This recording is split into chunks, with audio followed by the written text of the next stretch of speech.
live on Zoom as well. All right, thank you.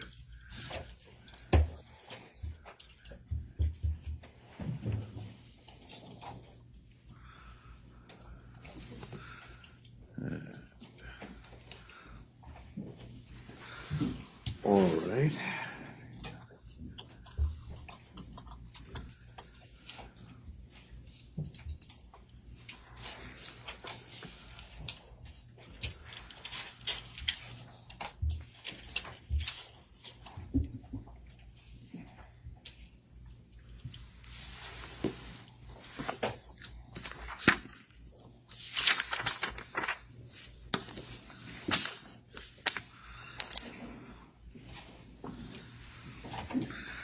We have new technology here. Everything's supposed to work better, more enhanced. Not just for you all. Recording in progress. All right.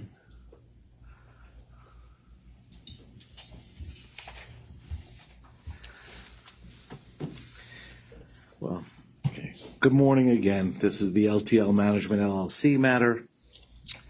And log in.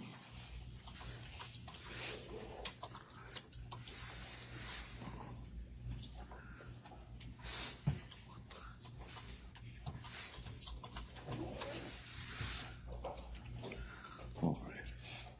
We have a full plate on for today, a number of matters. If I may, I'd like to take the liberty of making a few preliminary comments.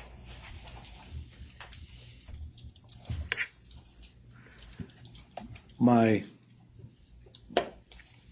goal today is really to listen. Listen to presentations, listen to arguments from both sides, all parties. Because that's the intent, I am going to be somewhat generous in allowing the use of the PowerPoints, the presentations, the hyperbole, all of it. I want to hear from you all about this case and the respective positions. I've read a lot, we hear a lot, but this is where it's important. In that regard, I also am cognizant that there's been a significant amount of vitriol, ad hominem attacks, lawyer versus lawyer, lawyers versus the court, directed at Johnson & Johnson, directed at groups. That's unfortunate. I think we all need, to a degree, to have a bit of a thin skin. I like to think the court has a thicker skin. Wrong analogy. A thicker skin. Some may be familiar. I was a mayor of a small town in North Jersey, and there came a point in time when I would say more than half my neighbors hated me and wanted me out. I would walk my children to school and I would see lawn signs that were more caustic than cat's paws or stooge or any of the language what we're saying. I did then what I hope to do now is just put my head down and do what I think is right, and I urge everybody to do the same. But let's try to raise our game. The world, it's a horrible phrase, but the world is watching. Horribly overused phrase. Let's show professionalism to each other, respect to each other, civility to each other, and advocate zealously. I expect that. As I said, I have a thick skin. I will do what I think is right. I try to do what I always try to do what I think is right, and I think you all do the same for your clients, and I respect that. Let's start.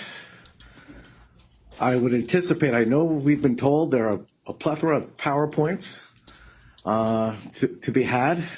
We might as well start the process.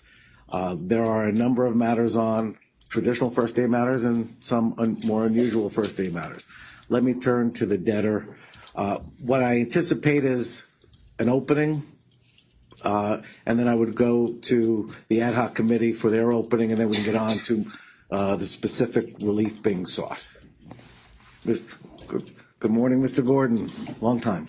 Good morning, Your Honor. Greg Gordon, Jones Day on behalf of the debtor. And I appreciate Your Honor's opening remarks, and thank you for scheduling the hearing on short notice and making yourself available to us so promptly after the filing in the case. And I'll just say, for the benefit of the record, I think in some respects you've already done this. Our view was that agenda item number 1, the motion to list stay, filed by Mr. Satterley. We think that should be heard at the end because there's scheduling issues with respect to that relate to some of the other matters that we're going to be discussing today. And so that would be our recommendation in terms of the schedule. But I'm prepared to make an opening, and then we'll be prepared at the appropriate time after the responses to present the motions for relief that we filed for today. Great. Please continue. As a housekeeping matter, again, as we did in the prior case, I'm not going to go through and have everybody enter appearances. We'll do so when you rise to talk. Thank you, Your Honor. So shockingly, I'm not one of the ones who has a PowerPoint presentation. Your Honor is obviously very familiar with the debtor. You're familiar with its corporate structure, and that, of course, would include the corporate restructuring that was done in 2021, shortly before the first bankruptcy filing. You have good familiarity with the talc litigation that had been plaguing LTL and J&J and the former J&J Consumer Inc., well known as old JJCI, prior to the bankruptcy filing, the first bankruptcy filing. So I don't plan to go over those things again today. But I did want to provide an update on corporate structure. And what I wanted to focus on was the fact that, and Your Honor probably saw this in the papers that we filed, in December of last year, the debtor's parent company, J&J Consumer Inc., which we were referring to in the old case as New JJCI, changed its name to Johnson & Johnson Holdco N.A. Inc., which I'll refer to today as Holdco. And in early January 2023, Holdco distributed its consumer business, its consumer health business, that is, to its parent company. So that is a change that's occurred with respect to corporate structure. And although that business, as Your Honor knows, I think represented a substantial portion of Holdco's assets, Holdco does continue to have significant value. And we mentioned in the papers that, among other things, it holds $400 million in cash. It also holds interests in foreign subsidiaries that have a material value. And it seems, based on the papers we've seen filed in the last few days, that the other parties are overlooking the fact that that other value exists. Then I want to address, Your Honor, why LTL is filed for bankruptcy a second time. And as with the first case, Your Honor, I would say the purpose of the filing remains the same. And that is, we're looking to achieve a global settlement of the company's talc liability, one that's equitable, one that's going to result in the prompt and efficient payment of claimants. And when I refer to claimants, I'm referring to both current and future claimants. And I would say, Your Honor, as we've said before, that bankruptcy is the only forum where that can happen. It's the only place where future claims can be resolved, where future claimants can be assured that they will receive treatment equivalent to the treatment received by the current claimants. We continue, Your Honor, to be of the view that a resolution in bankruptcy that results in the establishment of a trust that would process and pay claims is in the interest of all parties, and that's would include talc claimants, both current and future. We believe that a global resolution here is far superior to the alternative, which is piecemeal litigation of individual claims in the tort system. As Your Honor knows, based on evidence submitted during the first Chapter 11 case, in that system, claimants have suffered substantial delay.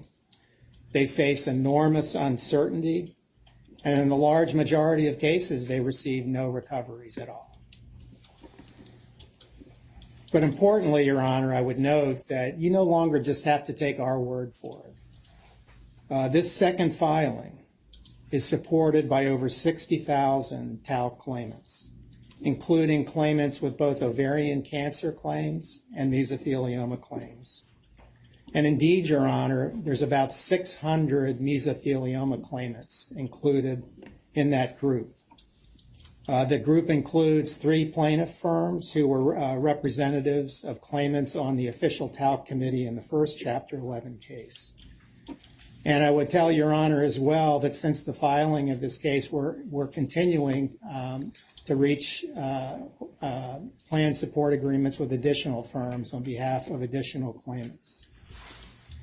And I think it's also important, Your Honor, to understand that these claimants in this group I've just described, they not only support the second filing of this Chapter 11 case, they support the material terms of a plan of reorganization that's been under negotiation with the claimants for some time. And I would say, Your Honor, that despite what I would view as the extraordinarily over-the-top accusations that have been leveled by the ad hoc committee and others against so many parties in favor of this result, the support that we have is real. The support that we have is substantial. Although we're still, Your Honor, attempting to get a handle on the denominator for the total talc claims, we believe that the support we have represents about 2/3 of the total claims in number.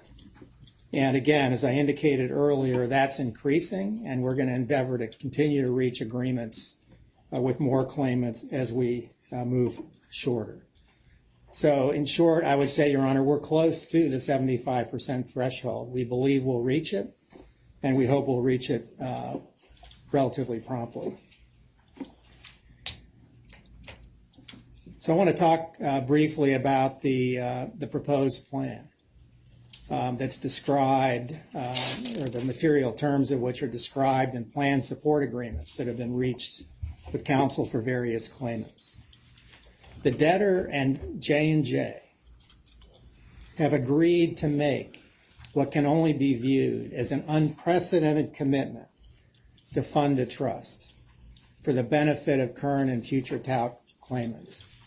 They've agreed to make that commitment, notwithstanding their continued belief, based on the evidence, based on the science, that the talc products manufactured and sold were safe, did not contain asbestos, and did not cause the diseases as alleged by the claimants. They've agreed to do this because the litigation of tens of thousands of claims in the tort system for the ensuing 5 or 6 decades is simply not tenable. The cost of litigation is extraordinarily high, as Your Honor saw from the evidence in the first case. There's a continuing risk of an occasional extraordinarily large plaintiff verdict, even into the billions of dollars. There is ongoing financial uncertainty caused by the litigation. It's an enormous distraction from the business that J&J conducts. And frankly, Your Honor, the litigation isn't tenable for the claimants either. It will take literally decades or longer to try only the claims that were pending as of the time of the first Chapter 11 filing. And as I said before, the substantial majority of those cases will result in no recoveries to the plaintiffs, no recoveries. The debtor, J&J, and Holdco have committed to fund a trust with an amount up to $8.9 billion net present value, payable over a 25-year period. The nominal value of that stream of payments is approximately $12 billion. The agreement contemplates significant upfront payments and then payments every 5 years thereafter, with a final payment in year 25. The payment schedule is intentionally designed to ensure that sufficient funding will exist not only for current claimants, but for future claimants and well into the future. If this settlement reaches fruition and is confirmed by the court, to our knowledge, it would be the largest settlement ever reached in an asbestos bankruptcy case.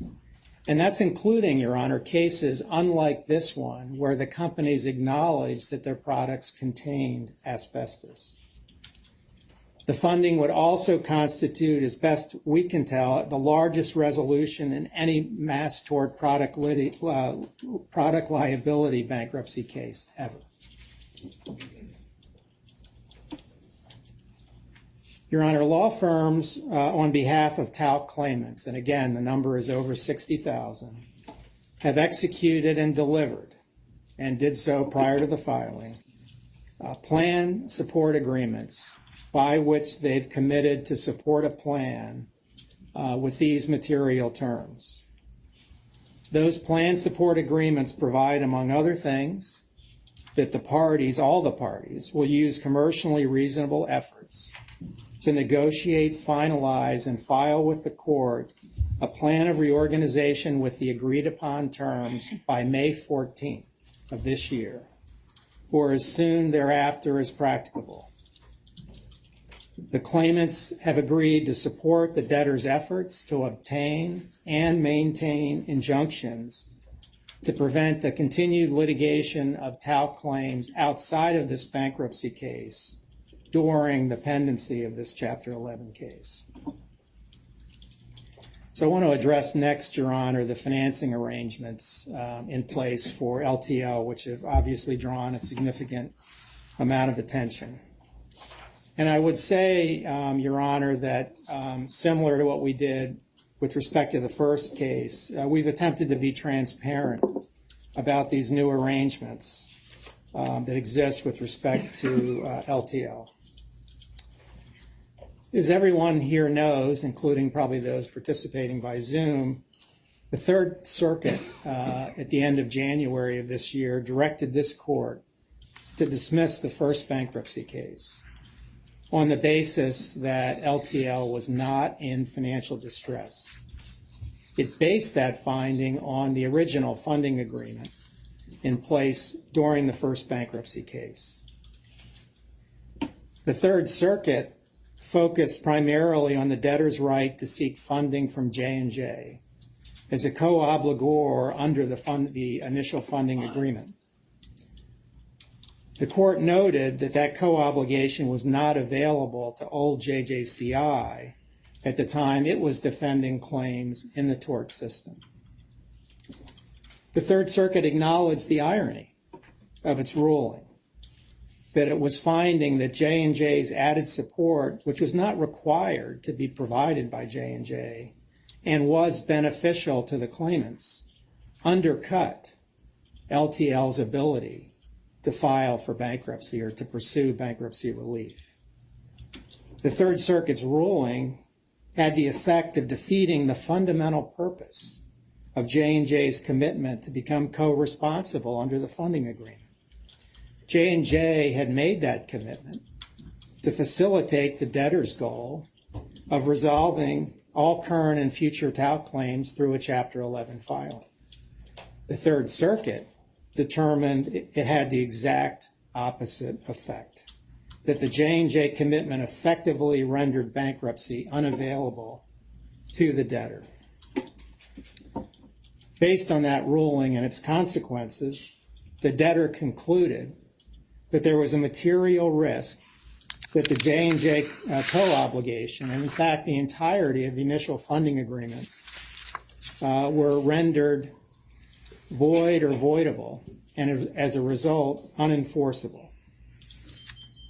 So, Your Honor, to eliminate that risk and to effectuate the intent of the original financing arrangements, which were to support a resolution in bankruptcy, the parties entered into new arrangements.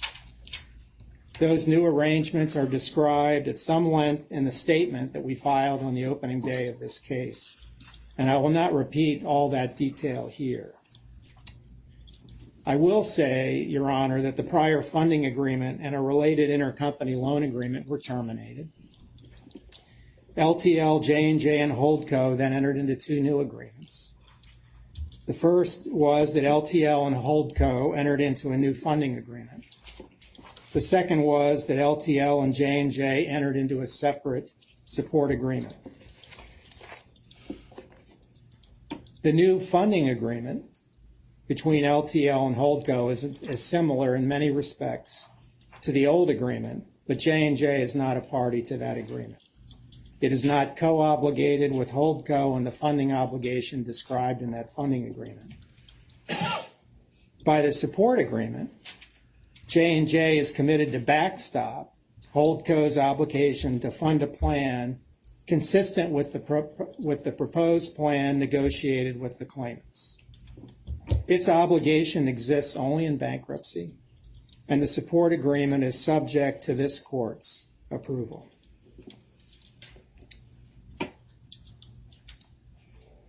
Now, Your Honor, contrary to the heated rhetoric that was in the pleadings filed yesterday, and frankly, the false and defamatory statements contained in those pleadings, we have not defied or made a mockery of the Third Circuit opinion. To the contrary, we have attempted to adhere closely to the guidance we believe the Third Circuit provided with respect to its finding on financial distress. The Third Circuit said that the relevant time frame for assessing financial distress is the time just before filing. As I indicated before, its focus was on the J&J backstop in the original funding agreement, which it viewed as quote-unquote most important to its analysis.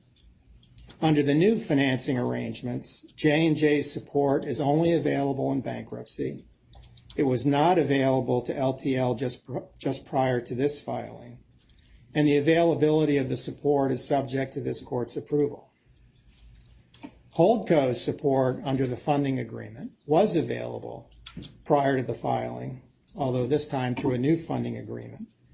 And this court already found, and the Third Circuit did not question, that Holdco's predecessor, old JJCI, was in financial distress based on a myriad of evidence that Your Honor heard during a 5-day trial in connection with motions to dismiss. And that evidence includes things like evidence regarding the actual and projected costs of the talc litigation in the tort system, the risk of the lottery-like verdicts, the anticipated multi-decade duration of the litigation, the plaintiff's increasing settlement demands in the wake of the Ingham case, the claimant's own assertions in the prior bankruptcy case regarding the magnitude of the debtor's aggregate liability for talc claims, the multitude of state attorneys general investigations and lawsuits, the Canadian class action lawsuits, the indemnification claims from talc suppliers, the securities action, congressional investigation. The court probably recalls that the performance of J&J's entire consumer health division, of which old JCI was only a part, had swung from a profit to a loss in 1 year due solely to the costs of the talc litigation. In short, Your Honor, LTL is in financial distress for the same reasons old JJCI was in financial distress. I want to talk, Your Honor, about next steps. Our aim is to move this case forward quickly to a planned confirmation process.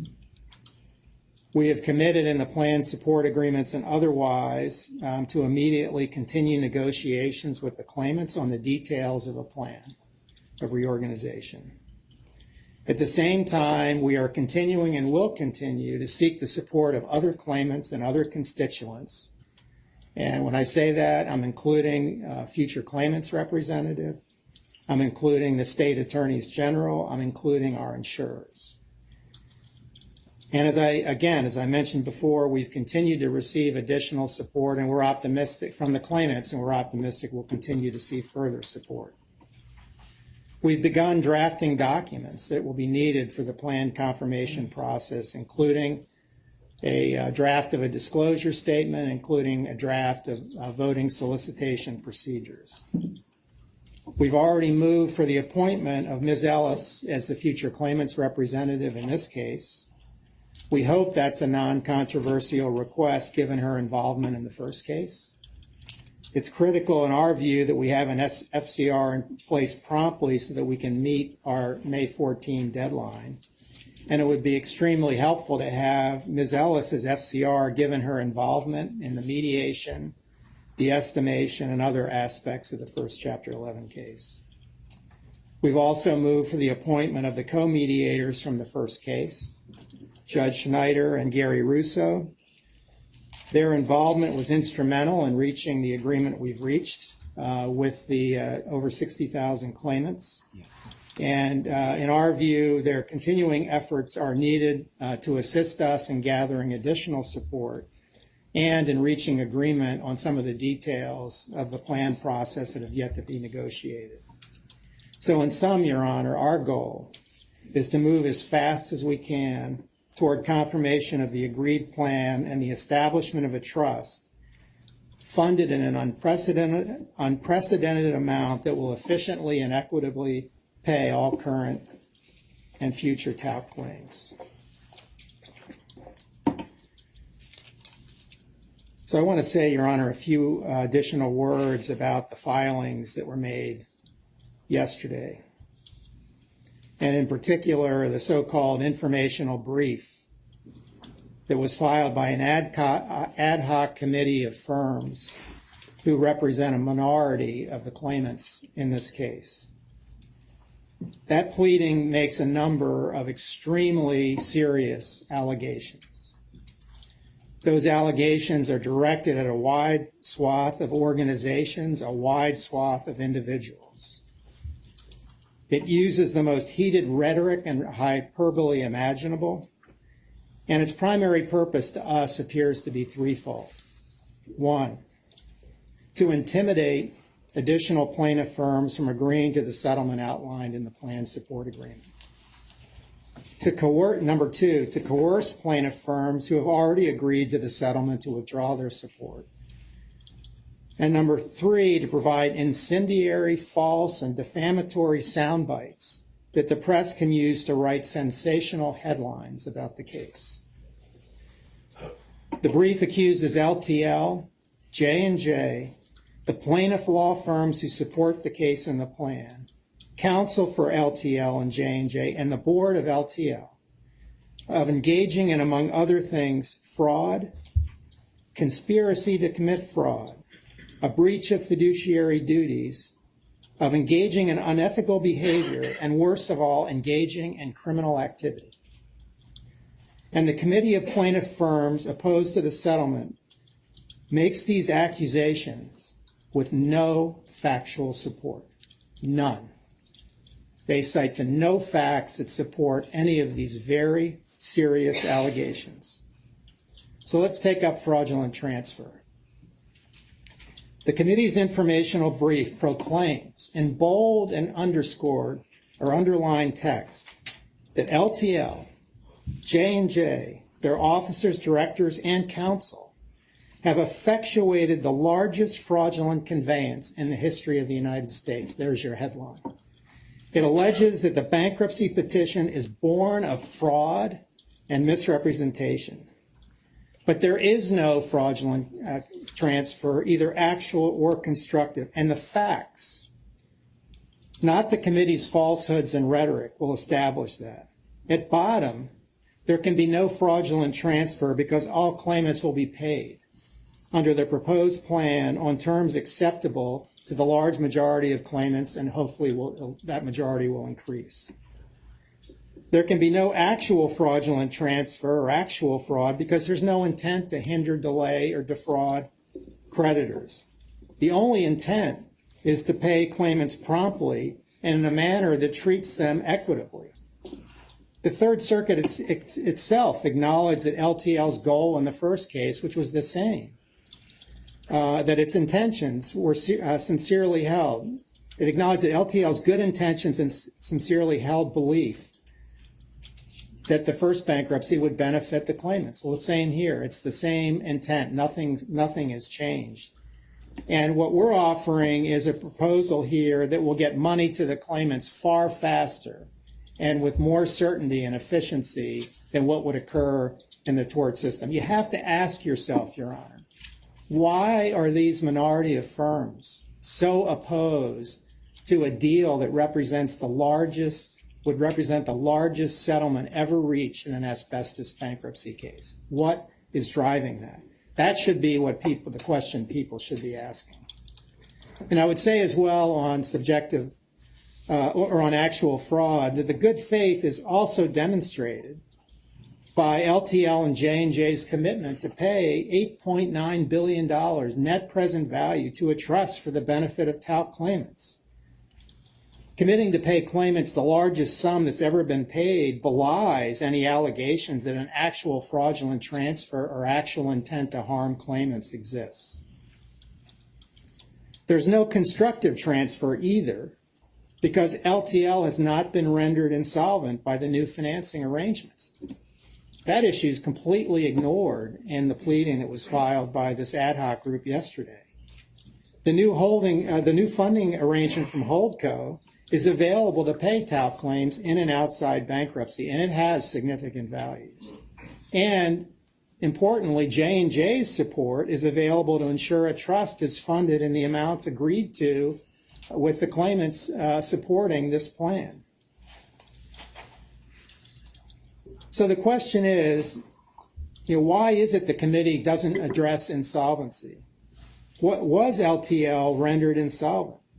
The Third Circuit pointed out, and the Third Circuit knows, that a showing of insolvency is required.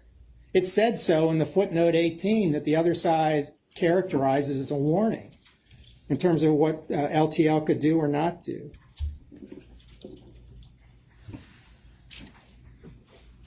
And Your Honor, as I indicated before, there were questions that the company had as to whether the original financing arrangements remained enforceable in the wake of the Third Circuit's opinion. That decision was not reasonably foreseeable.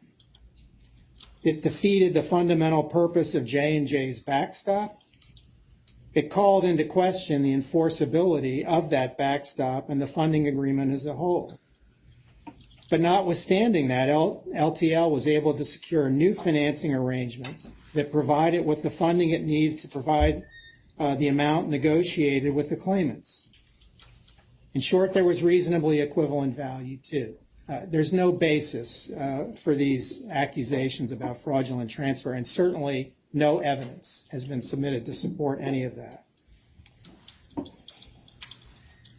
Even more extreme than the accusations about fraudulent transfer are the committee's arguments that the plan support agreements are premised, as they say, on a lie. They claim that we have not reached a settlement with over 60,000 claimants. They claim that the plan support agreements have been fraudulently and collusively constructed with exaggerated claim populations. And I ask again, Your Honor, what is the factual basis for any of those accusations? The committee offers none. These accusations are false, they're outrageous, and you're going to hear from one of the plaintiffs' firms who supports the plan support agreements, who wants to address those allegations.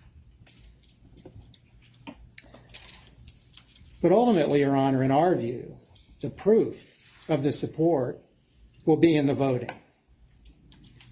If this opposing handful of firms are so sure that LTL's support is all a fabrication, they should welcome a quick plan confirmation process and an opportunity for claimants, and I say claimants, not law firms, to vote on a proposed plan. Instead, what they're asking Your Honor to do is to to prevent any process. They've asked for an immediate stay of this case. They've asked for an immediate dismissal of this case. They don't want the debtor to obtain any further support. They don't want the FCR to have an opportunity to weigh in. They don't want the claimants to have an opportunity to vote. That's simply not appropriate, that a group of firms who represent a minority of the claimants could ask this court to stop this process for their own interests, which are not entirely clear because they don't appear to be the interests of their own clients.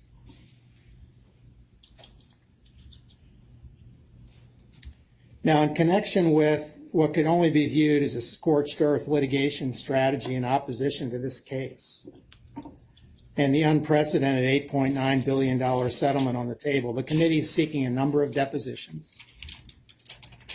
They've asked for depositions of Mr. Kim, of Mr. Haas with J&J, with Mr. Westhoff, the chair of the LTL board, you may remember. It also seeks depositions from two of the plaintiffs' firms who signed plan support agreements. I'm sorry. No problem. Do we need to address this now?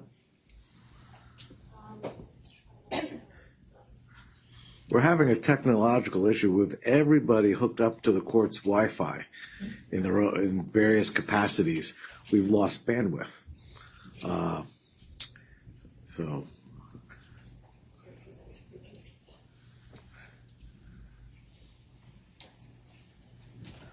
What camera have we lost? The iPad is connected to Wi-Fi and it keeps losing the signal.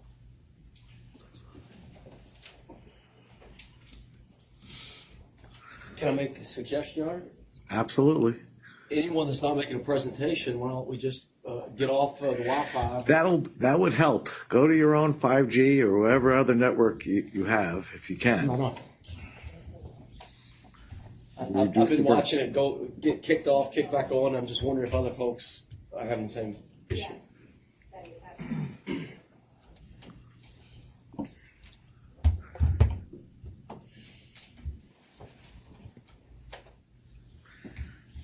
I knew we should have gotten the better plan. And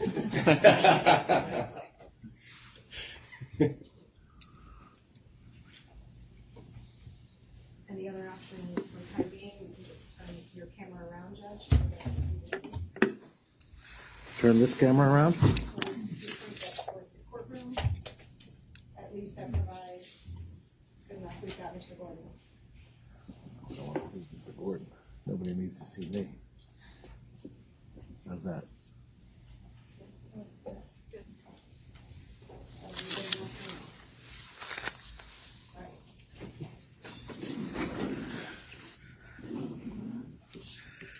We ready? Continue.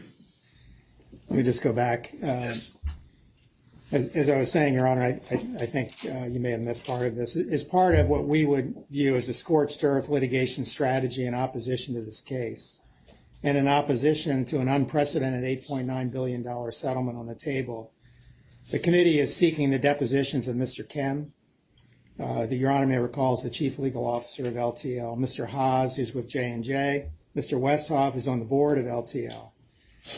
It also seeks depositions from two of the plaintiffs' firms who signed plan support agreements. We, in turn, the debtor in turn, intend to depose members of the ad hoc committee. There's also been some written discovery served, I think, just yesterday by this ad hoc committee. I mention this only to say that we believe this discovery will show that there's no basis whatsoever for any of the inflammatory accusations contained in the committee's filing. Instead, we believe the discovery will show an aggressive, concerted effort by the plaintiff firms on this committee to scuttle this agreement through threats and intimidation directed at LTL, J&J, their respective boards, their respective directors and officers, and the plaintiff firms who support the plan. That's the headline that should be written about this case, that a group of firms representing a minority of claimants seeks to defy the will of the substantial majority of the claimants.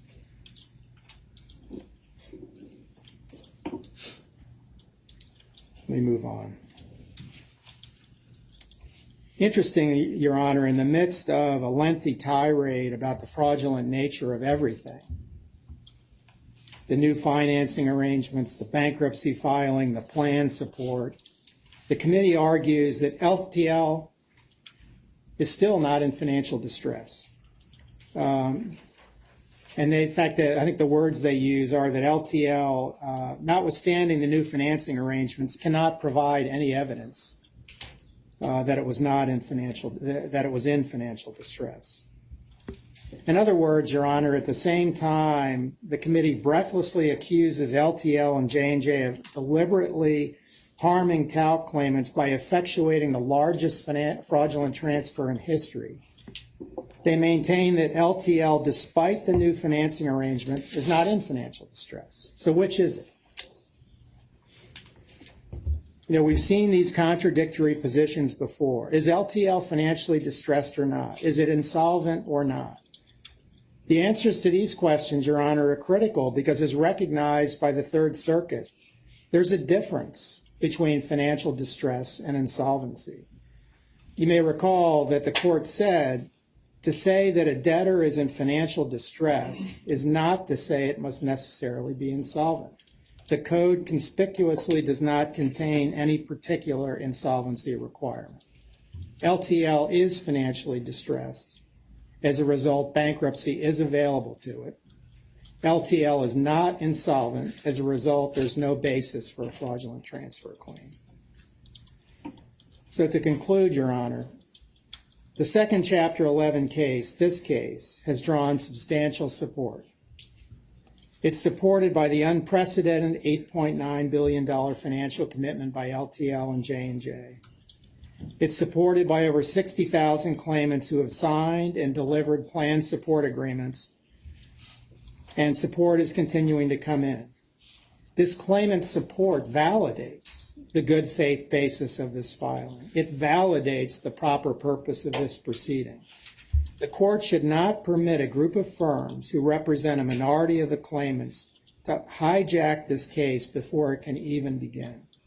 That is especially the case given the utter absence of factual support for the inflammatory and defamatory accusations this group of firms is making. Thank you, Your Honor. Thank you, Mr. Gordon. Is there anyone, before we hear from the ad hoc group and other plaintiffs, is there anyone supporting the debtor's position as far as an introductory statement?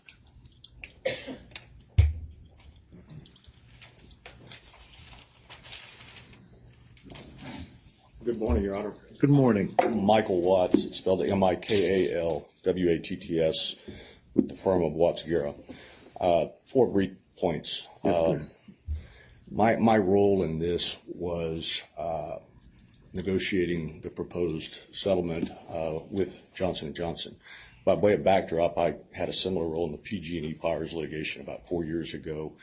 Was involved in the $5 billion opioid settlement with J&J, served on ad hoc committees here and there and the like. So what happened here is completely different than what was suggested to you in this informational brief. I can tell you that my involvement in this case began in assisting a lot of my colleagues that are now opposing this deal in opposing the roughly $4 billion Emirates deal when we were in Emirates bankruptcy. We thought it was not enough. I began being hired by clients around that time and got very involved at that point. Over the course of the last year and a half, I have reached out to a number of people, both on the plaintiff's side and on J&J, with respect to different ways to achieve a resolution of a very sticky problem. And we've talked about inventory settlements, we've talked about slots, we've talked about global settlements and the like. And frankly, the Third Circuit's ruling on January the 30th was seminal in a lot of different ways. Number one, it clarified what the law is in this regard, but it did not say that we are preemptively ruling on what might be a subsequent bankruptcy. At that point, I began to inquire with some people that I know at J&J about, is there a way out of this? And so that began a discussion that started with me, in effect, taking a restructuring support agreement and a term sheet from the PG&E fires case, changing all the names, leaving everything blank, and sending it over and getting it pencil whipped by the lawyers at Jones Day. And then we started having discussions. Those discussions included a trip to New York to meet with Mr. Haas. It included 3 discussions with Mr. Birchfield, who's on the ad hoc committee on Atlanta, Houston, and Washington, D.C. And eventually, it involved your court-appointed mediators who were helpful in putting together the deal. At the end of the day, this is a deal that is designed solely to be good enough to allow the women to vote on it. I was just thinking in the back, my daughter Haley is a lawyer as of a few days ago, and she joined my firm. She was back in high school at the time the first one of these cases was tried. And over the last 10 years, we've seen thousands of these women die as their rights are clogged up in the tort system. And so that was the backdrop under which we began this negotiation. I will tell you that there had been previous proposals that were looked at that were found unacceptable. I mentioned the Emerson one, for example. There was a lot of discussions and negotiating with respect to front-loading the money. And my basic position was, is these ladies have been waiting for 10 years. We need to construct something that puts enough money in early on so we can get them paid within a year after plan confirmation. And all that's going to be in the documents that will ultimately be submitted to Your Honor by May 14th. There were good faith, arm's length negotiations with respect to discount rates concerning the future payments that were necessary to properly seed the trust to take care of future claimants. And perhaps most instructively, and I don't think this has been mentioned, previous deals that had been proposed, in effect, gave Johnson & Johnson anything it got from Emerson, and you know enough of that story, I don't need to go there. Here, the agreement is whatever Emerson contributes, if anything, it goes on top of the $8.9 billion that J&J has proposed. So lots of negotiations, and then we started making phone calls and started, in effect, gauging the support for something that is this large. And I could give you 25, 30 names. There was no fraud. There was no collusion. There was, what would you think about something that did this, and that? The vast majority of people that we have called not only agreed that the term sheet was fair and equitable, they immediately signed their names into a contractual agreement known as a plan support agreement that we have been collecting over the last several weeks since this plan was announced on April the 5th. With respect to the deal terms, I won't recite what Mr. Gordon told you, but the bottom line is that there's 2 facets that I want the court to be aware of. Number one, there's an immediate payment 30 days after plan confirmation, and then a second payment 1 year after plan confirmation. Those 2 payments add up to $5.9 billion. And the purpose of that is to, within a year of plan confirmation, use that year for all of the women to submit their claims to a trust that would be created, to have those claims addressed, evaluated, allocated, proposed awards, appeals rights to the trustee and the like. But the idea is, let's do this quickly and get them paid within 1 year. The last thing I would tell you is this. I have friends on both sides of this dispute. I've tried cases with several of them, including Mr. Birchfield, who I consider a gentleman. The papers that I read yesterday is not what I want to be involved in, and I don't intend to respond. But what I do intend to do is to debate on the merits.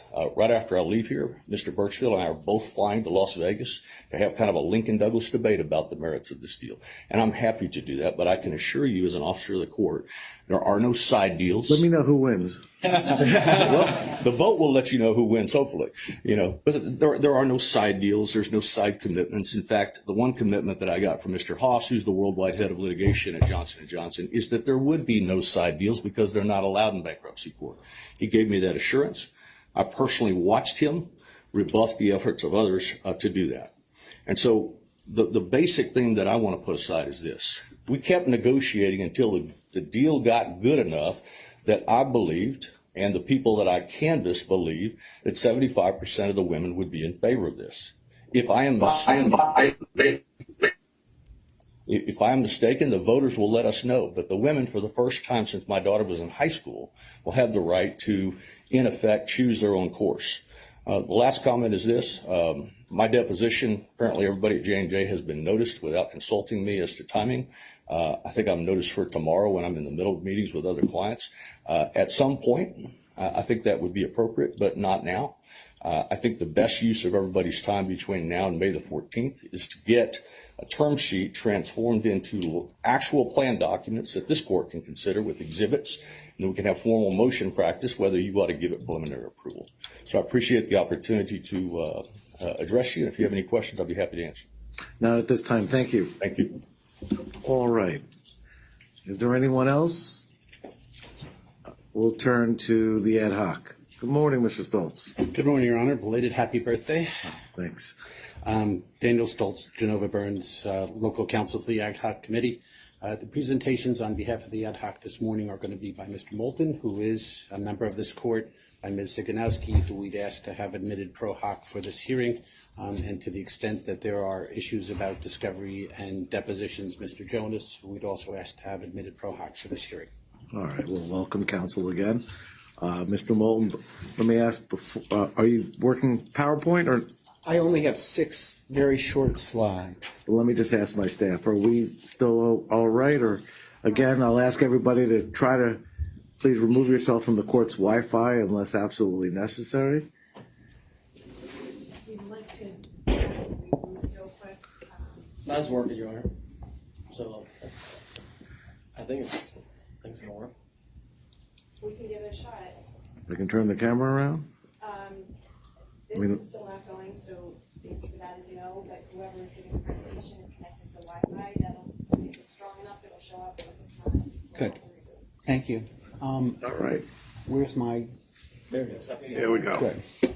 Okay. We'll stay on right. slide 1. Good morning. Morning, Mr. Moulton. Your Honor. Good morning, lawyers and others here. It's a solemn day, and for us, and we fully expected the Orwellian presentation by Mr. Gordon.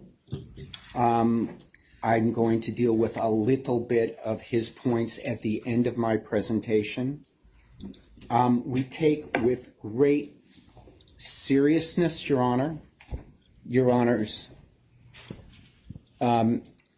informed and deliberate caution and request this morning that everybody use their utmost professionalism. And no doubt expecting zealous advocacy. But I just want to make a simple point. Simple truths, as what we pointed out in our pleading yesterday, which is, Your Honor can imagine, we didn't have weeks to prepare like this new restructuring was done while this case was under your administration. In number 1, we tried to put together simple truths, Your Honor, in order to advise this court, as well as you mentioned, Your Honor, the whole world's watching. I think you said that. That's a term that I learned when I was very young, when I was actually living in Chicago, and I remember that term from Chicago, for those of you old enough to know that. But it's important that those simple truths be articulated deliberately, slowly, with solemnity, and with seriousness, in light of the gamesmanship. And I'll say that again, the gamesmanship that we've seen. Because at the end of it, it is gamesmanship. I just want to note, Your Honor, before I start my talk, that Ms. Siganowski is here, my co-counsel, and she'll be presenting a little bit as well. And then I know other people behind me will have specific responses to some of the more particular statements made by Mr. Gordon. So I'm going to start. Your Honor, I actually wrote remarks for today a couple of days ago, and I was asked to put them into the opening paragraph of our brief. And if Your Honor indulges me, the only thing that I'm going to recite from that brief verbatim is that opening statement because I intended to give it to you here, but we thought it appropriate. And not everybody necessarily has read the opening brief. And by the way, we titled this whole presentation 2 hours and 11 minutes because that's the amount of time that LTL was out of bankruptcy after legion efforts by many, many people and a decision by the Third Circuit and a en banc denial by the Third Circuit. I'll get to the Third Circuit later. 2 hours and 11 minutes, which presupposes, Your Honor, that all of this today, this restructuring, was done in bankruptcy, was planned in bankruptcy. Maybe it was executed during those 2 hours and 11 minutes. But it was planned, agreed to, prepared, and ready to push the button during Your Honor's administration of a case that had a funding agreement that Judge Ambrose called an ATM machine. Don't lose sight of that. So let me begin. In its precedential opinion, the United States Court of Appeals for the Third Circuit stated it would start and stay with good faith. LTL had none and filed only 2 hours and 11 minutes after the dismissal of LTL 1, during which time the debtors, J&J, their officers, directors, and counsel, effectuated, and I'm going to say it out loud, and it's not defamatory, and it's not libelous, it's true, we think, the largest fraudulent conveyance in the history of the United States, which they had prepared during Your Honor's administration of the LTL 1 case. LTL 2, yes, is born of fraud. Yes, is born of fraud and has even less good faith than the first one, which was found to be in bad faith. As Your Honor knows, over the past 18 months, hundreds of victims of J&J's products have died waiting for justice to be done and their cases returned to the civil justice system for trials by juries of their peers. The debtor's new filing, which its request again to stay all litigation against non-debtor J&J and other non-debtor defendants, is deliberately intended to forestall that return. And you're going to hear later from Mr. Satterley about his client, who finally was getting ready for trial.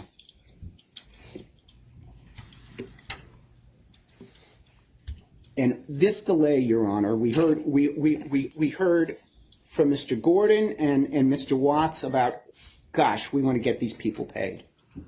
I'll get to that later.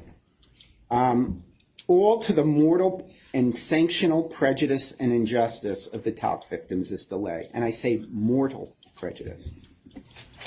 We're 18 months into this, Your Honor, and not one talc victim has been paid through LTL 1 or in the 2 hours and 11 minutes.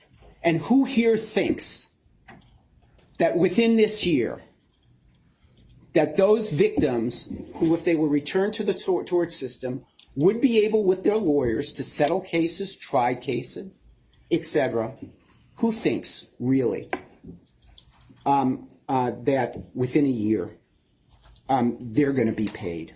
And I'm going to get to that later. A bad faith bankruptcy, Your Honor, is not transformed because a debtor claims that certain lawyers want to support its settlement. And I'll get to that later. Certain lawyers want to support its settlement. Mr. Gordon talks about proof.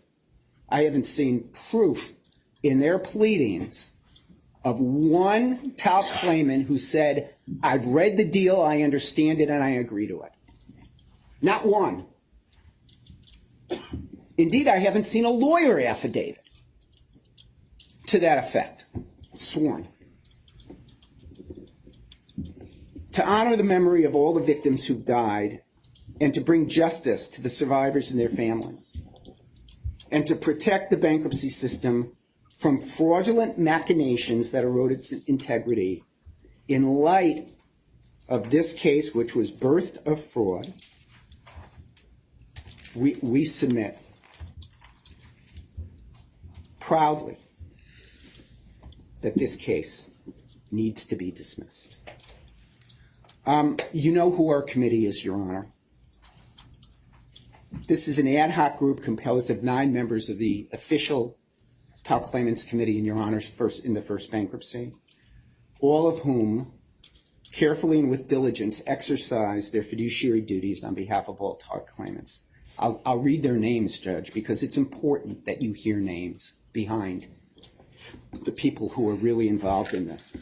Alicia Landrum, Rebecca Love, Blue Cross Blue Shield of Massachusetts, Tanya Wetzel, Christy Doyle, William Henry, who I think you heard from at one point live, I remember, Randy Duran, April Fair, and Patricia Cook. These people who I represent now are no stranger to me or to you, Your Honor. They are intimately familiar with the debtor, its bankruptcy case, based on their extraordinary service. And they were privy to all the negotiations that happened, all of the mediations, all of the back and forth that happened during case 1 that didn't result in this plan being offered. Well, I'll withdraw. That didn't result in a proposal on the record.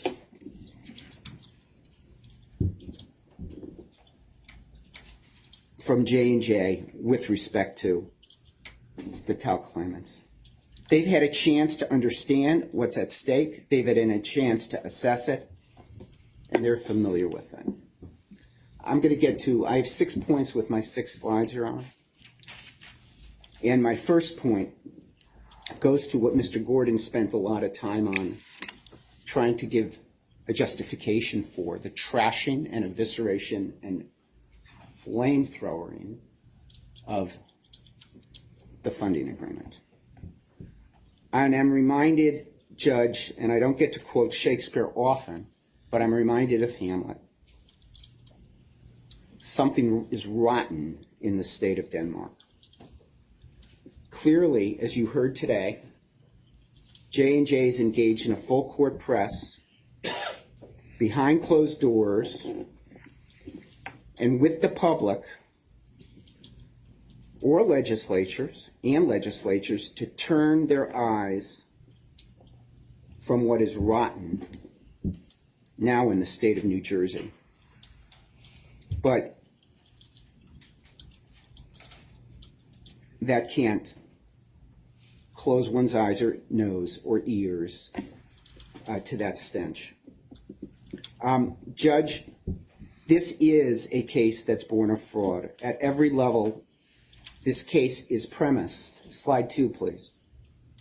This case is premised on fraud and misrepresentations which infect every aspect of it. The debtor replaced its 2021 funding agreement, where it said here the first day, Mr. Gordon, $61 billion, $61 billion, and likely more. And when Mr. Gordon referred to the new funding agreement and holdco, we didn't hear him say what the value was, did we? Compare first day LTL 1, first day LTL 2. $61 billion versus, well, it's got something. It's got something. It's got $400 million cash to fund this bankruptcy. And it's got an interest in foreign subsidiaries. Well, what's the value? They were so ready during the first case, from day one, to tell you what that value was. All I hear is silence. Silence. In support of their evisceration of the ATM, and I'm using Judge Ambrose's terms, ATM funding agreement, Mr. Kim testified by declaration that the agreement was void or voidable. In their papers, we see no explanation, legal or factual, to provide substance to this assertion. Indeed, Mr. Gordon finally, during his presentation, gave you a hint. Well, Judge, that funding agreement was frustrated in its purpose, which I think is an affirmative defense. Frustration of purpose, or it lost its reason because the case was dismissed. That point is laughable, and I'll get to that in a minute. Eventually, those decisions would be adjudicated, and maybe it would have been in LTL's interest, in their fiduciary duty to their creditors, to say, hey, guys, it may be that this agreement is void. Well, let's make a declaratory judgment to Judge Kaplan and find out. No. It was done behind closed doors over handshakes between J&J and J&J. Meaning J&J and LTL. That's how they got to void or voidable. No litigation, no adjudication, no real arm's length discussion. I'm going to remind everybody what Mr. Caccio, a very accomplished Supreme Court litigator that J&J was fortunate to hire, said to the Third Circuit, what the case would look like absent that ATM funding agreement. Quote, we're not here defending something in the absence of a funding agreement. If there is no funding agreement, that valid bankruptcy purpose that Judge Kaplan isolated looks very different. I'll paraphrase, I'll add some S's and stuff. They look like litigation advantages. That's what their Supreme Court SCOTUS litigator represented to a Third Circuit panel of the United States Court of Appeals. It was that funding agreement, because this all comes down to that issue in many respects. That funding agreement from the debtor's first bankruptcy case was unambiguous. It was not voidable. It was available, by the way, it was available in the absence of debtor's bankruptcy case and a global settlement. Read the funding agreement. It exists outside of bankruptcy, although they told you here just now it didn't. Mr. Caccio, again, before the Third Circuit. Now, you had asked before, Your Honor, and I have to slightly correct something. I understand that the funding agreement does have provisions for funding outside of bankruptcy. Court, yeah, that's what I thought. And our papers, Your Honor, I'm not going to go through it, but we provide Mr. Kim's testimony, I think Mr. Gordon's testimony.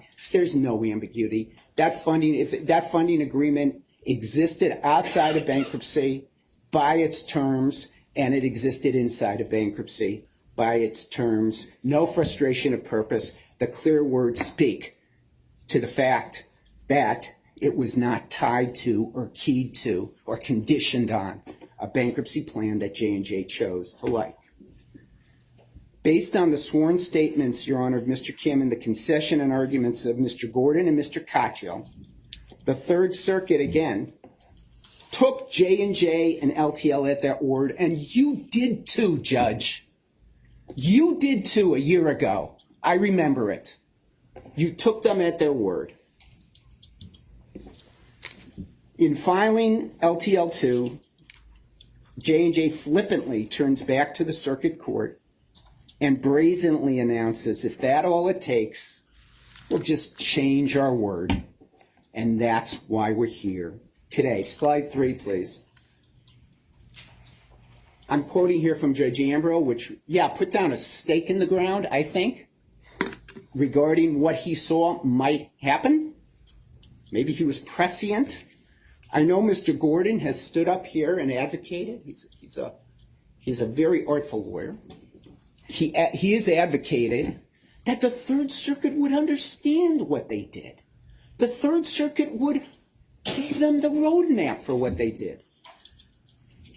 Fat chance. You know what? If and when this issue does get to the Third Circuit, I won't listen to Mr. Gordon for what they say. I'll let them tell me what they say about what this means and what they said.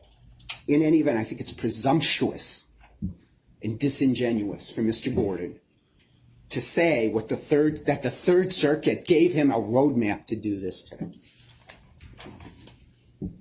Slide 4, please. Judge Ambrose wrote in his unanimous decision, creative crafting in the law can at times accrue to the benefit of all or nearly all stakeholders. I remember it, you remember it. We all know what that means. I've lived it in mass tort cases. And I'll cite the opioid cases where people sat in a room for months, debtors,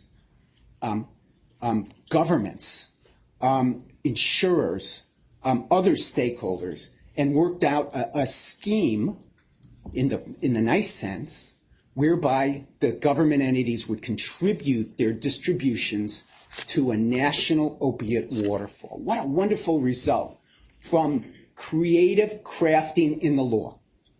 Boy Scouts, another case where debtors, settling insurers, plaintiffs, FCR, others sat in a room in good faith and negotiated architecture that Judge Andrews on appeal just affirmed, a clean affirmance, that unlocked billions of dollars of insurance for the benefit of abuse survivors. Creative crafting in the law for the benefit of all or nearly all stakeholders. That's what they're talking about. That's what we do for a living. And you know what, Judge? We were looking forward to doing that in many respects, to see how we can get this case out of bankruptcy for the benefit of in the prior case.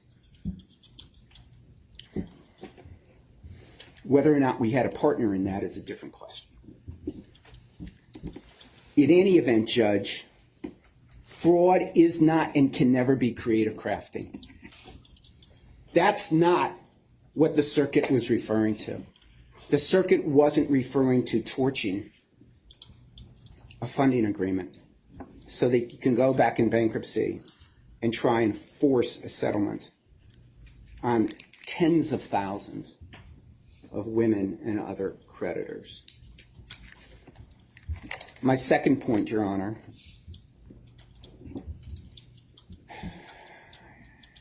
again, I'm going to go back to what you heard earlier.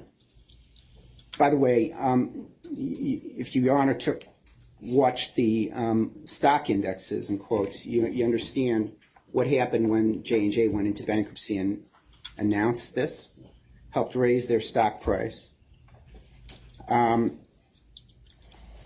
But we believe, Your Honor, the issue of the agreement with the law firms, which has not yet been shown with concrete proof, as I mentioned. I'm not aware of any signed agreement we've seen. Maybe I missed it. Mr. Gordon will tell me if I'm wrong. I'm not aware that those law firms have gotten the informed consent of their clients to allow J&J to say that they have reached a settlement with 60,000 to 70,000 PAL claimants. The debtor and J&J negotiated a deal with certain law firms who claim to represent an undisclosed number of claimants. Again, the actual number and who they are has yet to be disclosed. To be clear, we submit that their purported settlement and plan agreement is obvious for what it is, an attempt to gin up numbers in an effort to persuade this court that something has changed, and Your Honor need not smell the stench, but possibly look towards a possible plan confirmation in this bankruptcy. We'll get to what that means in a minute. But I think Your Honor should take those statements that were made for what they are and what they're not. It's interesting to note that Mr. Watts issued a press release on April 3rd why the debtor was still in bankruptcy in LTL1, still in bankruptcy in LT1, naming 13 law firms that had supported or were supporting this deal. I do want to note, Your Honor, that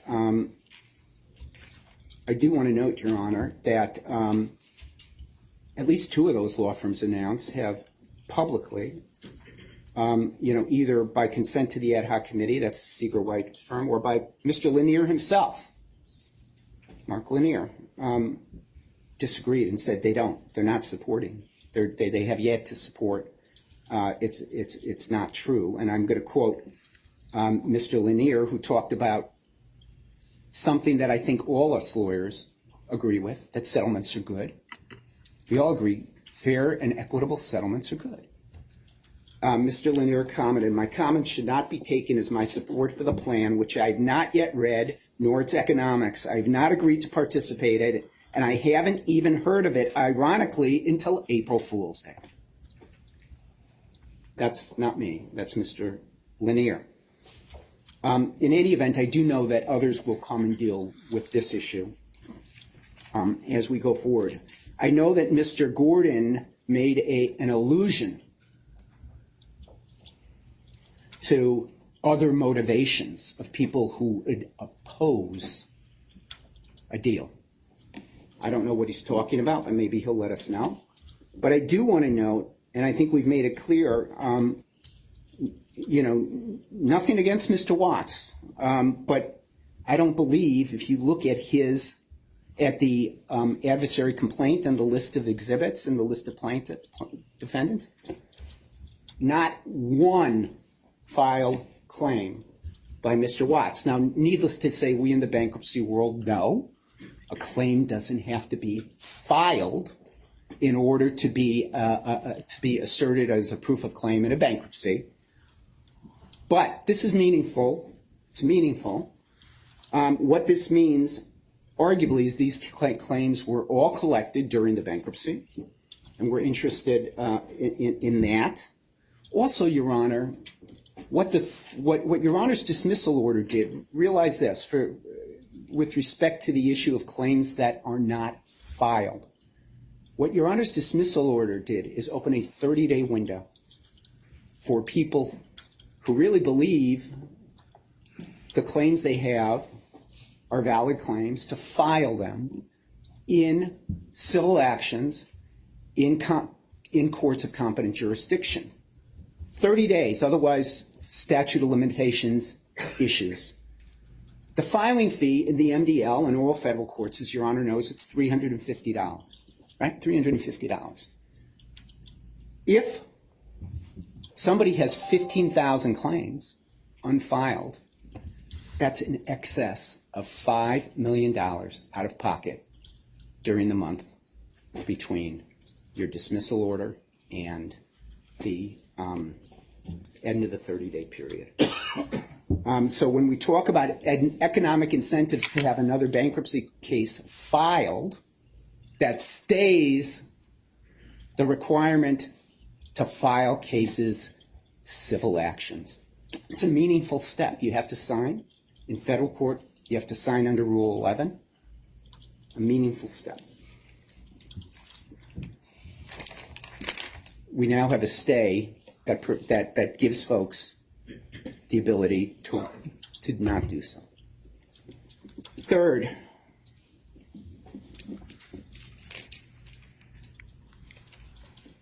not only can creditor support not legitimize a bad faith bankruptcy, but we suggest, as I've already alluded to, that the debtor's counting game is also misleading. The debtor did not negotiate a settlement with the official committee in one, MDL leadership, or law firms who represent a majority of TAL claimants or majority of TAL claimants with filed claims. We submit reading the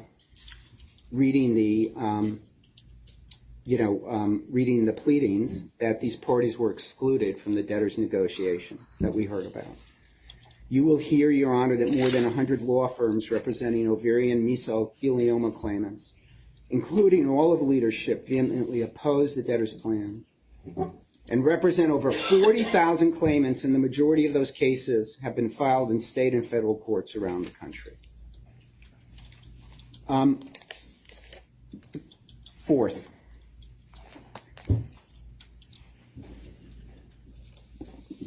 we submit, as we've told you before, because this isn't my first trip at the Trenton Rodeo. I'm comfortable at this rostrum. Reaching a confirmable plan to pay talc claimants what they deserve is not and has never been J&J's primary objective. J&J's proposed settlement will not result in a confirmed plan, assuming this case can survive dismissal, which we submit, Your Honor, it cannot. The legal obstacles to confirming the debtor's plan are insurmountable.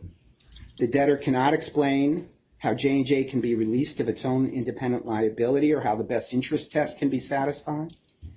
And not only that, Your Honor, for those of us who've lived through these sort of wars, plan litigation and appeals will force years of delay on talc victims, which is the real reason LTL was put into bankruptcy in October 2021, and now is the core design and specific intent of J&J's scheme.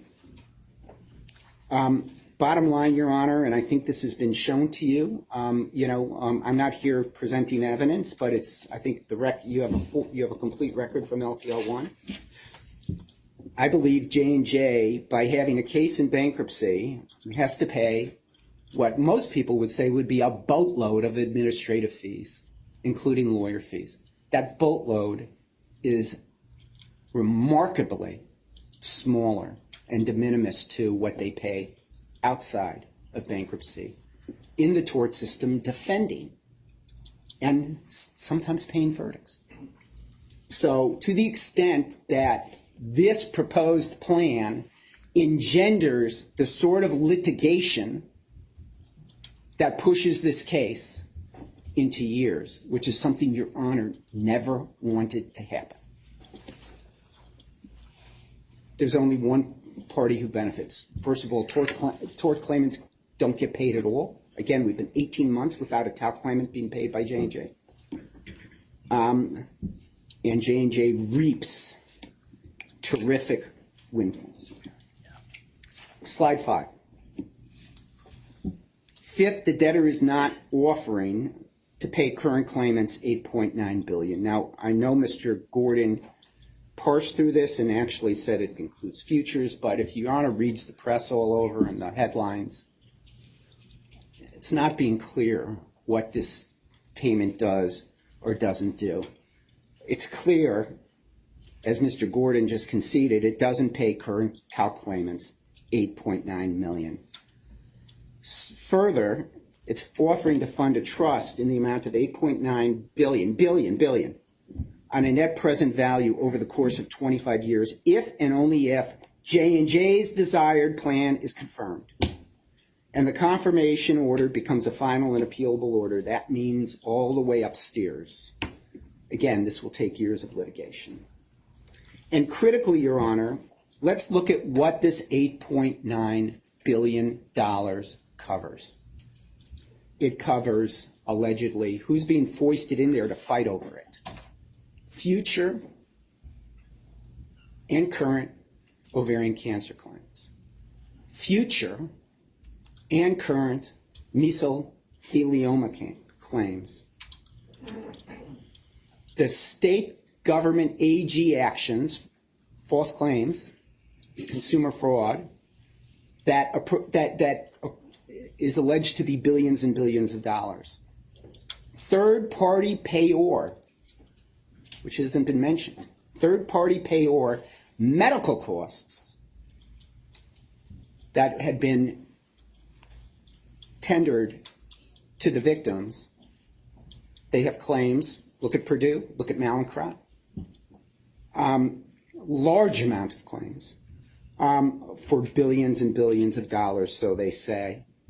And lastly, the indemnification claims of suppliers such as Immers, and Cyprus, which my recollection is that, again, allegedly billions and billions of dollars. So what J&J is doing, and what's not being told by J&J, they're throwing everybody into pot and say, fight it out. Fight it out.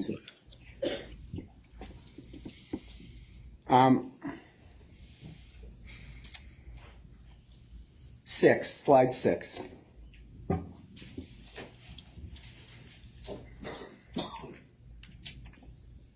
And this goes to an issue that's not in front of you today.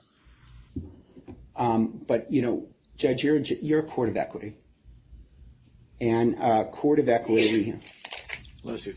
as a court of equity, we submit you need to take that, your equitable powers, see what's being done, and use it fairly to, and I'm going to quote the Third Circuit in combustion, to achieve fairness and justice in the reorganization process.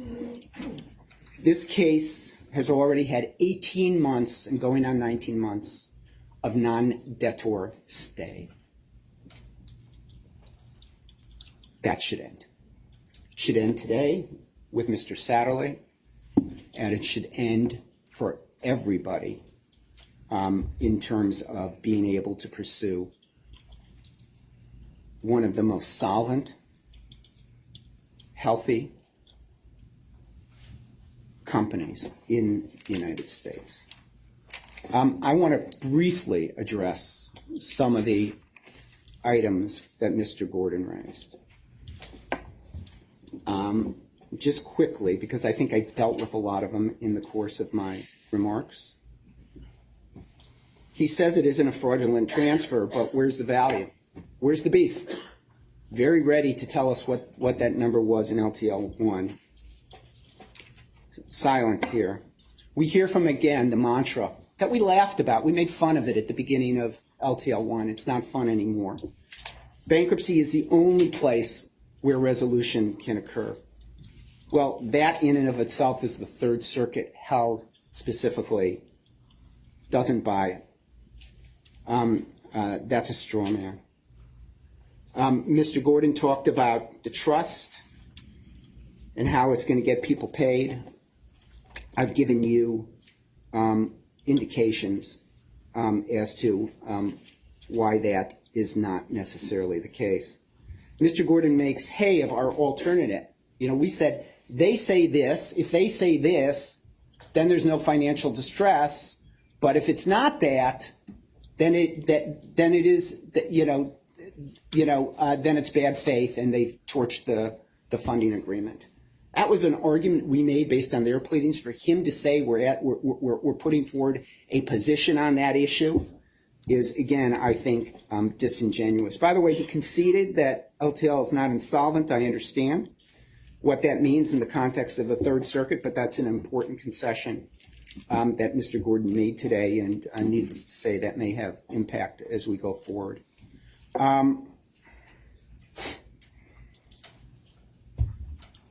He mentioned depositions. Yes, Judge, this is a court of justice. All parties are entitled to due process. Your Honor knows that. To the extent they're asking for relief and they create contested matters in doing so, anybody will be entitled to discovery as to relevant information. I think I covered most of the other points that I needed to. I'm going to conclude, Judge. We're in agreement, Your Honor, that this should be a listening tour today by you, and we're grateful for that. We're really grateful for that, because there's no committee. There's no official committee. The U.S. trustee, I understand, is going through Herculean efforts on short notice, very short notice, to get a committee together. That committee, as the committee in LTL 1, should take a leadership role in all of these issues. And that's why we submitted an informational brief in lieu of asking for specific relief, because, Judge, other than asking Your Honor sua sponte based on your own inherent powers to dismiss this case, but the committee should be the one that has that responsibility at the get-go and other parties, to the extent they differ, can take their own action. But we think that there should be no substantive action in this case, including the issuance of a PI, until an official committee is appointed, gets up to speed, can do what it needs to do to engage in that, and can represent the interests of all talc claimants. And that also goes to the emergency motions filed yesterday regarding Ms. Ellis, Mr. Russo, and Judge Snyder. We asked Your Honor not to grant shortened notice on that. There's no shortened notice. We don't even have a plan to look at. We're being told about all these deals and plans, and again, all we have is the paraphrasing as such by Mr. Gordon.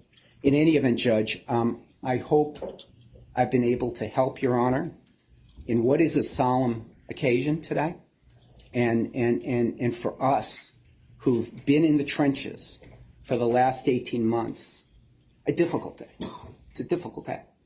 And you'll hear more of that. But we really appreciate it. We appreciate your attention, and we'd ask for your judgment, your wise judgment. Thank you. Thank you, Mr. Moulton. Ms. Siganowski, I think we all probably could use a break. Make sense before? That's fine. Why don't we take I'll say 5-minute break, because it always ends up being 10 minutes, but focus for 5 minutes, and let's see what we could do with technology as well. Thank you.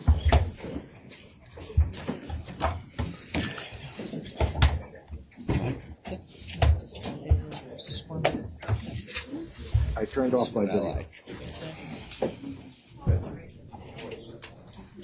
The break is good. Turned off my video. We'll see what. Yeah. I think I'm going to put this in a different network. Which should help.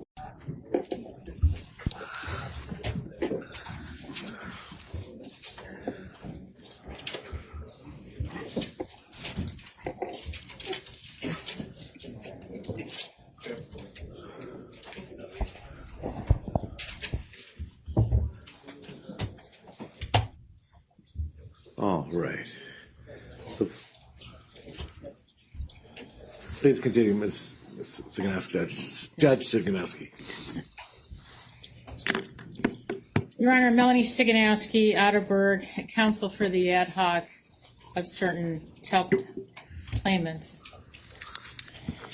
My words today, much like Mr. Moulton's, begins with the Third Circuit. It's not often, as this court knows, that we have the benefit of the wisdom of a higher court, whether we're jurists or lawyers, that speak to us. And I think in this particular instance, it's particularly important. And so I begin with the concluding remarks of the Third Circuit in its recent decision, where it spoke clearly about what it believed why it believed the bankruptcy case of LTL1 was fatally flawed.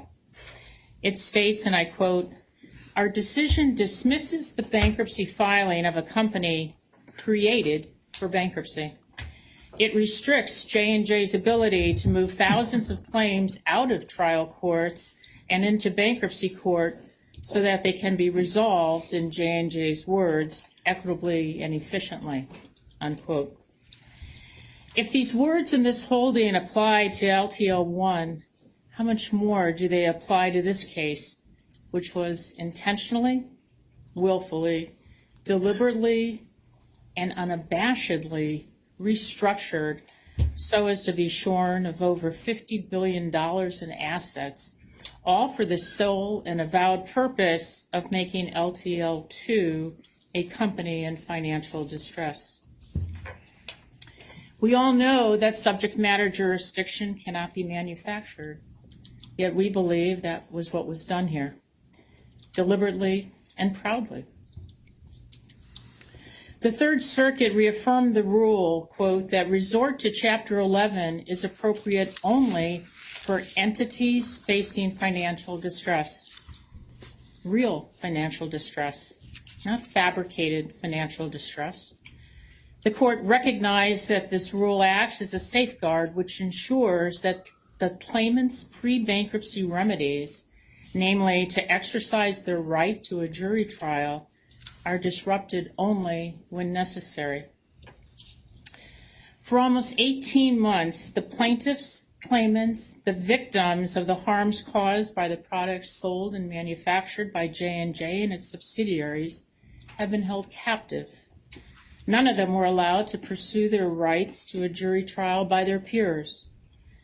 By this second filing, which, as we've stated several times, unfolded only 2 hours and 11 minutes later, all of these claimants are once again being held captive.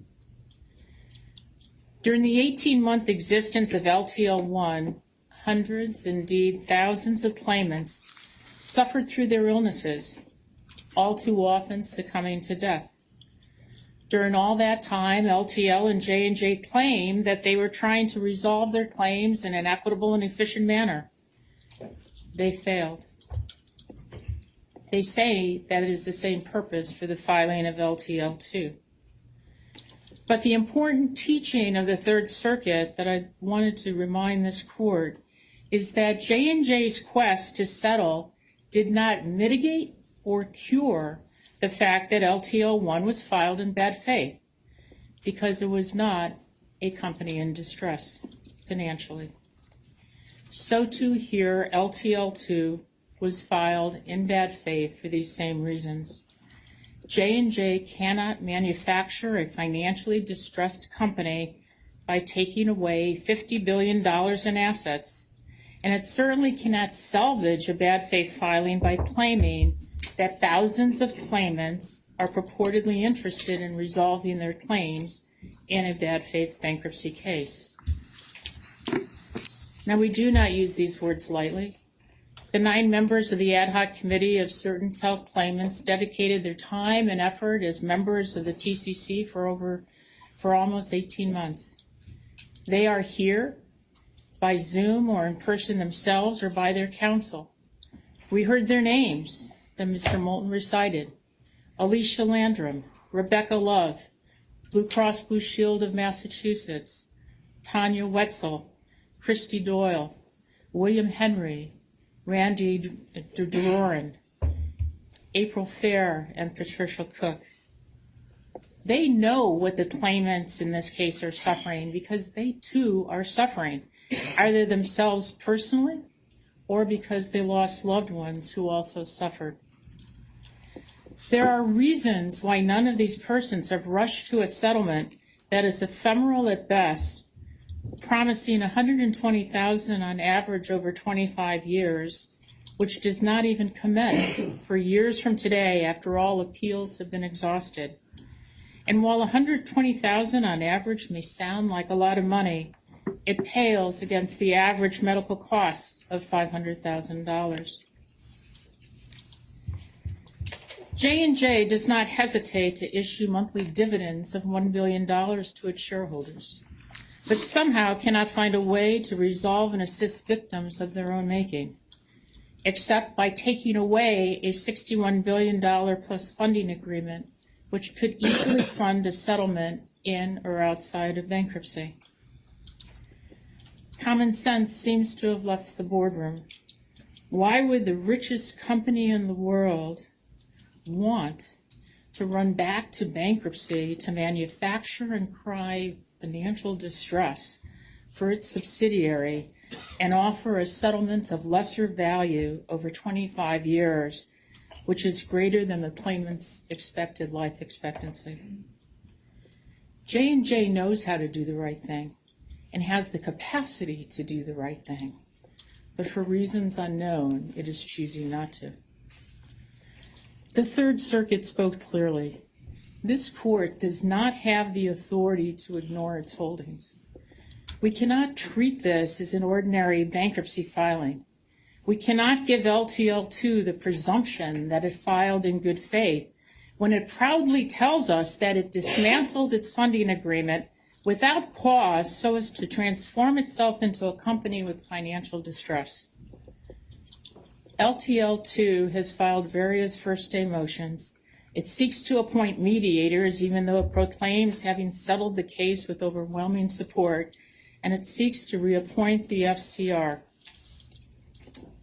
It sought and was granted an ex parte TRO, even though the only alleged harm was that claimants were finally being allowed to return to the trial courts to have a jury of their peers determine their claims. The TRO should not have issued without notice and cause being shown. It should be annulled or allowed to expire.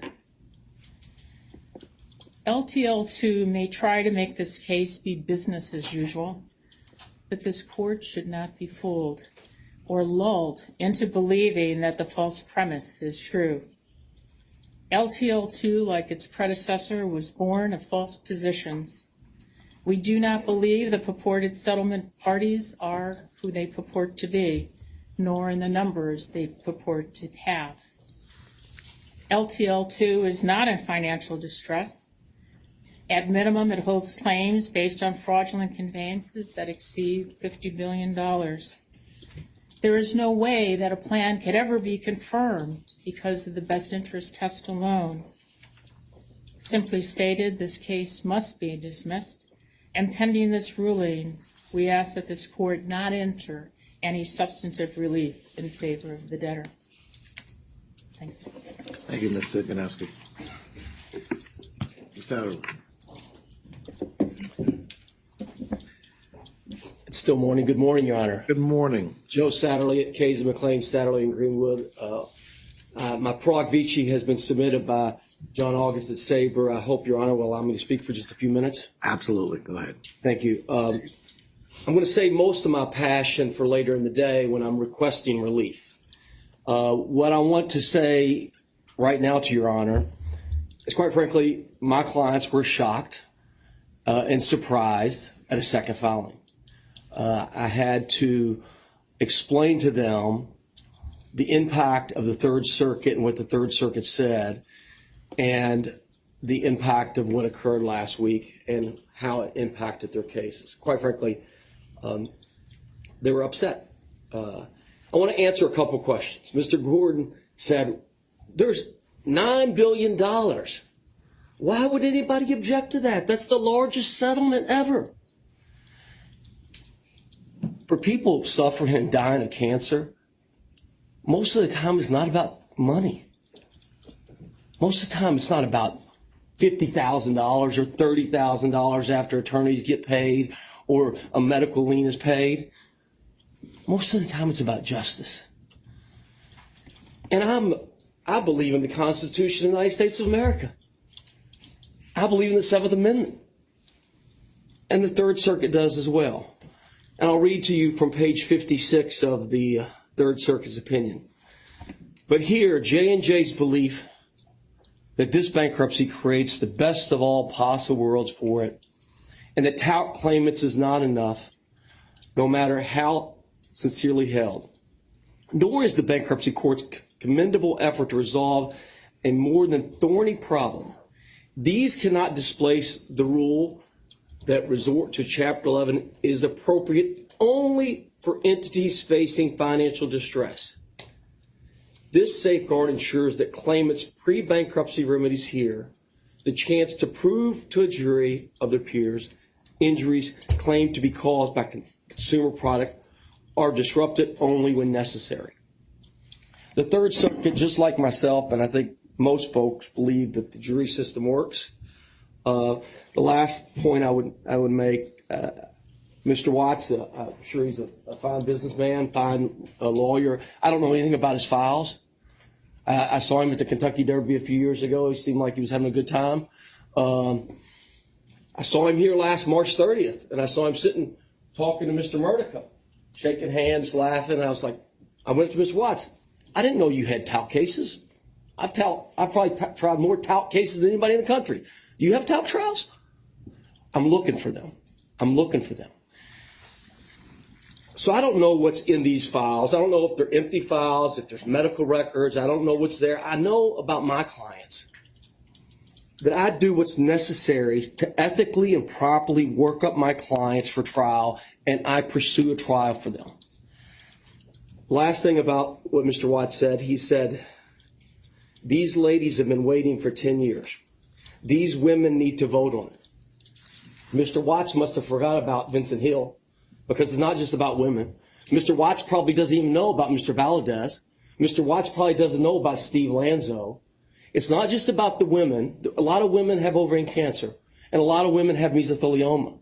He must not know about Dan Doyle, who was 48 years old when he died of malignant mesothelioma. An autopsy was done, and the exact ingredients in Johnson's baby powder was found in his tissue near his tumor. And Christy Doyle's trial, she was on the first committee.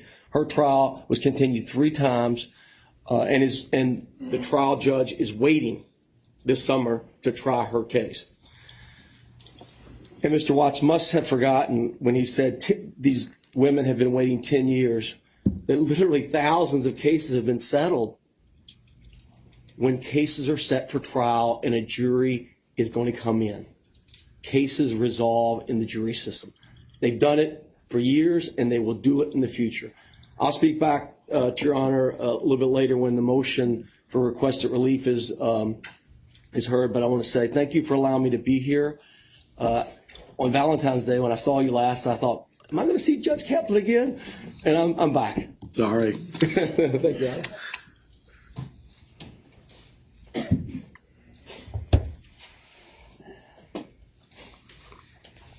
Good morning, Your Honor. Good morning. Jerome Block from the law firm of Levy Konigsberg. You admitted me pro hoc vice in the last LTL matter, and I'll get a new pro hoc vice motion on file, but I'd ask for your permission to speak for a few minutes. Absolutely. Okay. As Your Honor may remember, my firm Levy Konigsberg represents over 100 people who have filed cases and are litigating cases against Johnson & Johnson for asbestos-related cancers. And Your Honor earlier today aptly said, the world is watching. And the world is watching, Your Honor. And one of the things that the world knows, that regular people, citizens of this country know and understand, is that bankruptcy is only for companies that are genuinely suffering from financial distress. The common person understands that. Our clients who we've talked to about this bankruptcy going back to October 2021, going through today, understand exactly what bankruptcy is for companies and individuals that are really in financial distress. When you describe what you do as a bankruptcy judge, you might say, I do justice for companies that are genuinely in financial distress, and for creditors for companies that are genuinely in financial distress. And Your Honor, the law is exactly the same as the common citizen and these claimants understand. The law is that you have to have financial distress. And if you don't have financial distress, you have no business being in this court. The Third Circuit said that. They said that to the world. They said that to Your Honor. And another thing the world knows, everyone knows, is that Johnson & Johnson is one of the wealthiest companies in the world. That Johnson & Johnson is the furthest thing from a company that could ever make a claim they were in financial distress. The whole world knows that none of Johnson & Johnson's subsidiaries could ever be in financial distress. Not even a shell company, a shell of a company that was formed just to file for bankruptcy to try to protect Johnson & Johnson from talc cases. And Your Honor, the world knows it, and the Third Circuit told the world, this LTL, this shell of a company, this company that Johnson & Johnson executives made up, formed, just to file for bankruptcy, is not in financial distress. They've made the ruling. That list of things that Mr. Gordon said earlier that, shows they're in financial distress, the claims going out for all these years, all of the defense costs, every case has to be tried for 1,000 years. He went back to that today. The Third Circuit found those projections speculative. They found them to be conjecture.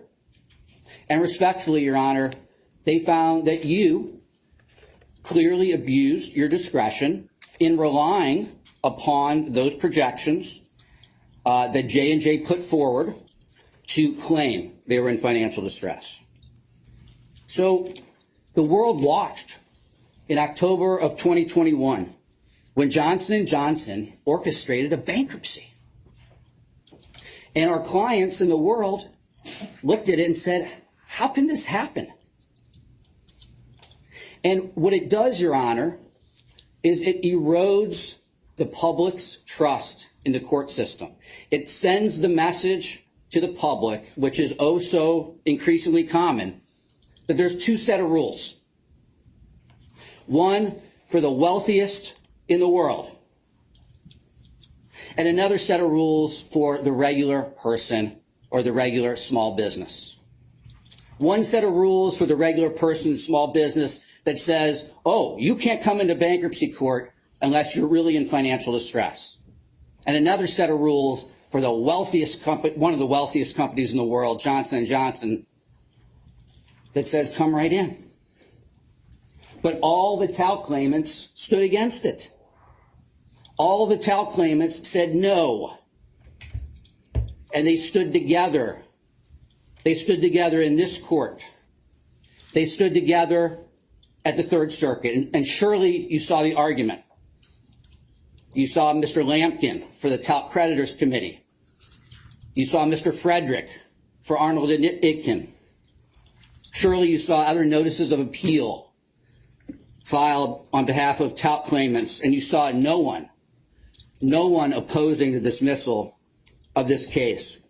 And so the world, Your Honor, could breathe a sigh of relief. In late January of 2021, a sigh of relief. The system held up. The Third Circuit said there are guardrails. Bankruptcy court is not for the wealthiest, one of the wealthiest companies in the world. No. There's a set of rules that applies to all companies or people that try to get into bankruptcy court. So a sigh of relief. And then the moment of dismissal. After 18 months of all the TAL claimants standing against this bankruptcy, this unauthorized, improper bankruptcy that the Third Circuit rejected, and we see dismissal. Finally, dismissal. That first bankruptcy never should have been filed, Your Honor.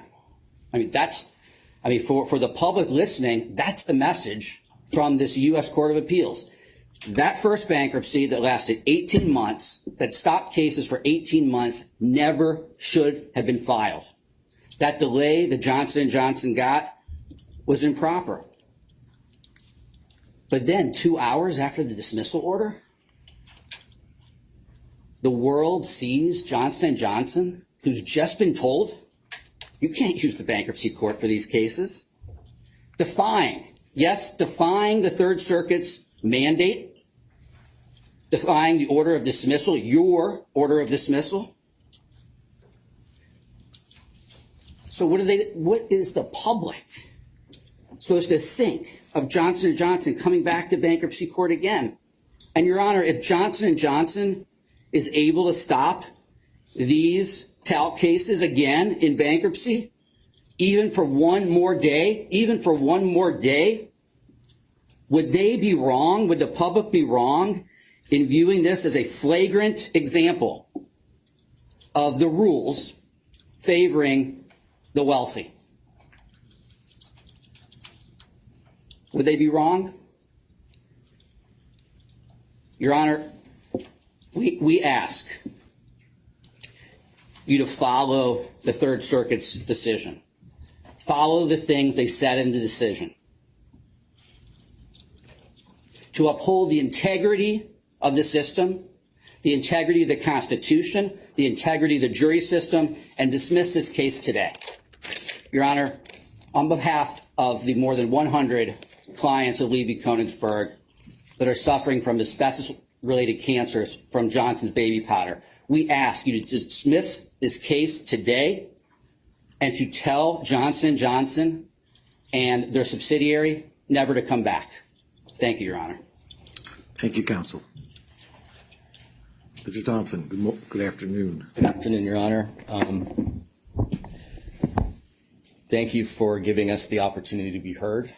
I took very seriously what you said at the outset, and I appreciate the opportunity to be heard on this very important matter.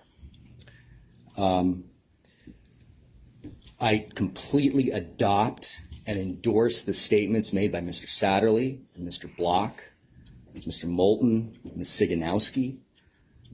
4 different groups of appellants went to the Third Circuit, and none of them are party to this supposed settlement.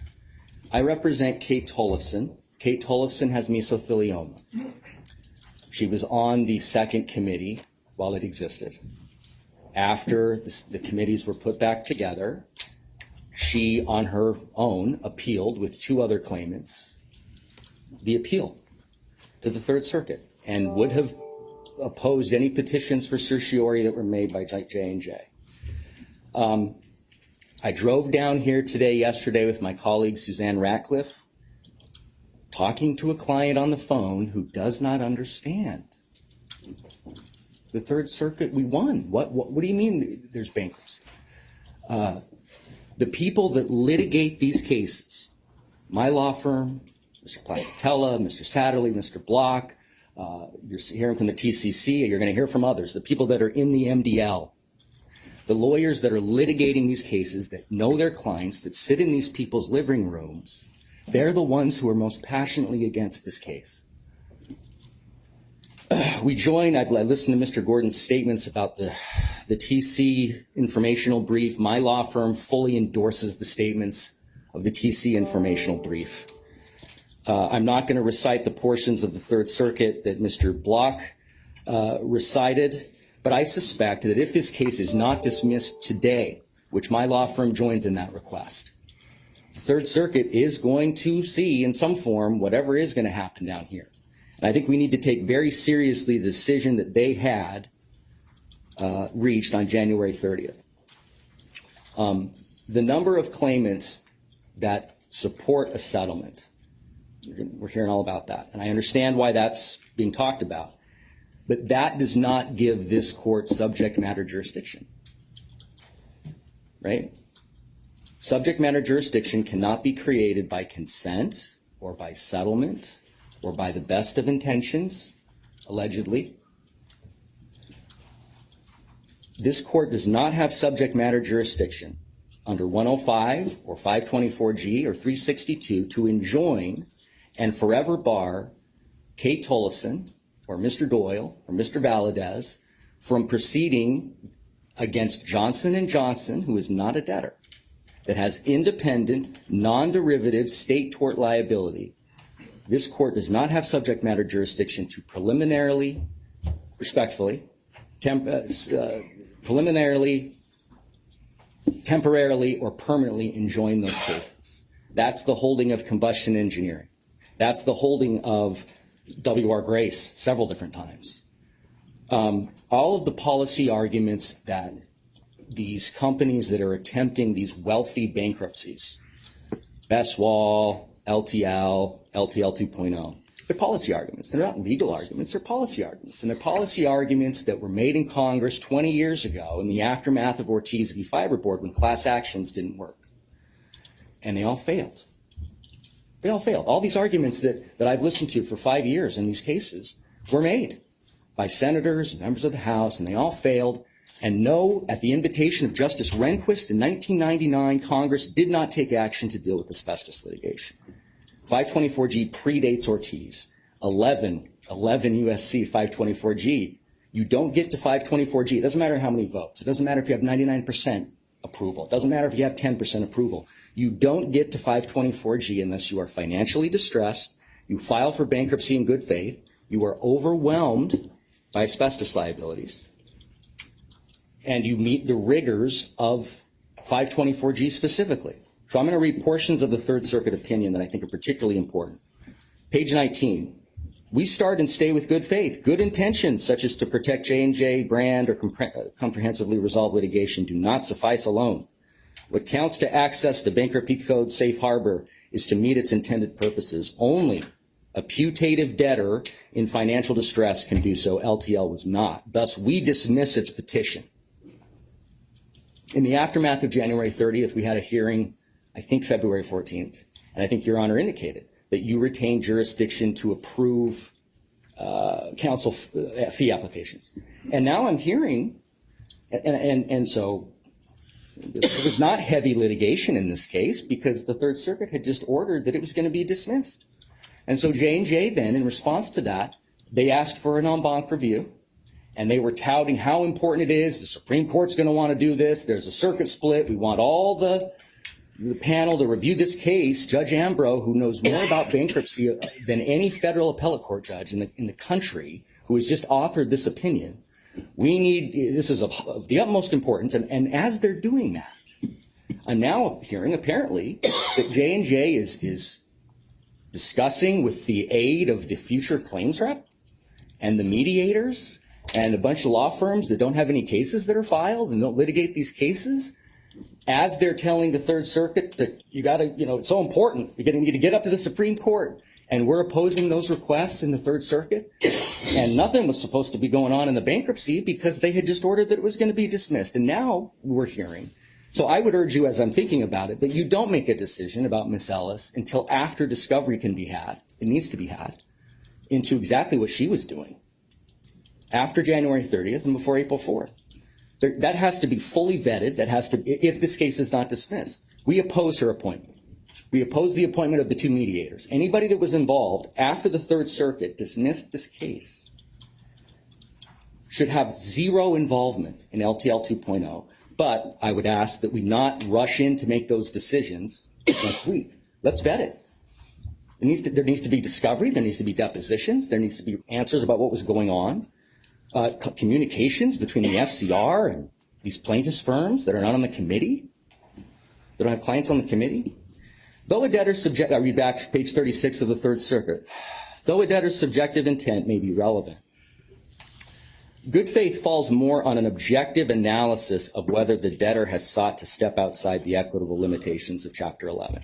So even if it mattered that J&J actually believes, and they don't, but if J&J actually believes that this is what was best for victims, that doesn't matter. That's not what good faith is. Page 43. The takeaway here is that when financial distress is present, bankruptcy may be an appropriate forum for a debtor to address mass tort liability. Our SGL Carbon decision specifically addressed this in distinguishing the financial distress faced by Manville in its Chapter 11 case. Footnote 19.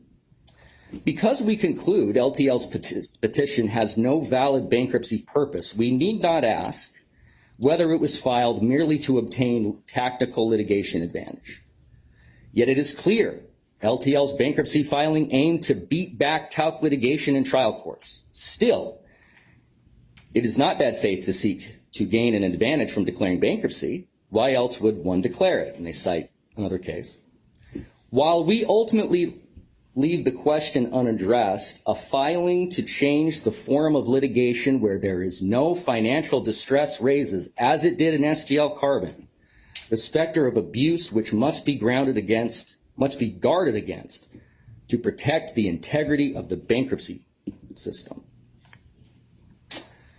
Given page 57, our decision dismisses the bankruptcy filing of a company created to file for bankruptcy. It restricts J&J's ability to move thousands of claims out of trial courts and into bankruptcy court so they may be resolved, in J&J's words, equitably and efficiently. But given Chapter 11's ability to redefine fundamental rights of third parties, Kate Tollefson's a third party, her fundamental rights, Mr. Valadez's fundamental rights, only those facing financial distress can call on bankruptcy's tools to do so. Applied here while J&J faces substantial future talc liability, its funding backstop plainly mitigates any financial distress foreseen on its petition date. Page 58, because it abused its discretion in denying the motions to dismiss, we reverse the bankruptcy court's order denying the motions and remand this case with the instruction to dismiss LTL's Chapter 11 petition. Dismissing its case annuls the litigation stay ordered by the court and makes moot the need to decide that issue. Okay, so I included in my briefing that I filed last night that J&J has independent, non-derivative state tort liability. Under New Jersey law, you can't indemnify against your own torts. So LTL trying to demand that it indemnify J&J is contrary to the New Jersey law that interprets that structure. And that's something for not right now, but I briefed that and that's there. I'm not going to go through that in detail. But I would like to point out a few parts of the hearing that I'm sure you read or saw. Judge Fuentes at page 22, when Mr. Lampkin for the TCC was arguing. Your suggestion is that all of these cases should be out of bankruptcy. Mr. Lampkin, that's exactly right. Everybody should be treated the same. Either all the creditors are in bankruptcy or all the creditors are out. Either all the assets are in bankruptcy or all the assets are out of bankruptcy. And that's for future, and then Judge Fuentes interrupts him. I assume, being out of bankruptcy, I assume that would protect people who were exposed years down the road. They would not be subject to bankruptcy, of course, but they would be protected. Right?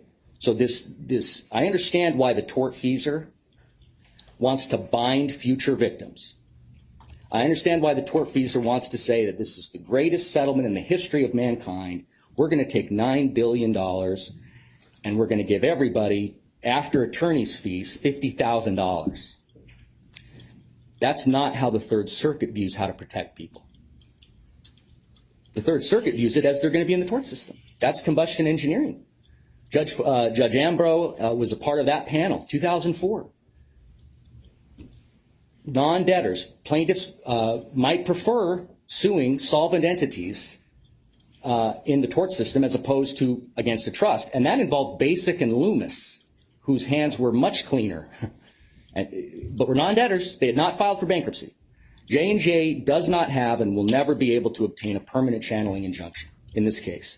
So they should not benefit from a temporary one or a preliminary one or a permanent one. Judge Ambrose asked Mr. Cockshell, page 85, page 83, what opt-outs are being considered? He's thinking about opt-outs. He's page 84, Judge Ambrose. People who can say, I don't want to be part of the bankruptcy. I'm going to opt out and go forward with respect to my litigation. Mr. Cockshell, yeah, so I think Congress put that into the statute itself, saying there has to be 70% requirement of the plan. Of course, there's 2-court review. There's a lot of that has to happen. Judge Ambrose, again, you contemplate that this plan, even though it's not yet in place, will allow for any type of opt-out? Then Mr. Cockshell, again, page 84, line 13, I don't know that we have gotten that far. They don't want opt-outs. They don't want people being able to litigate and have their Seventh Amendment rights protected. They want to just take a chunk of money and they want to spread it out to hundreds of thousands of people. J&J does not care who receives the compensation from their perspective, right? They want to take $9 billion, and as far as they are concerned, just take $9 billion and divide it by 200,000 or 150,000 or 100,000 or whoever it is, however many number of claimants there are.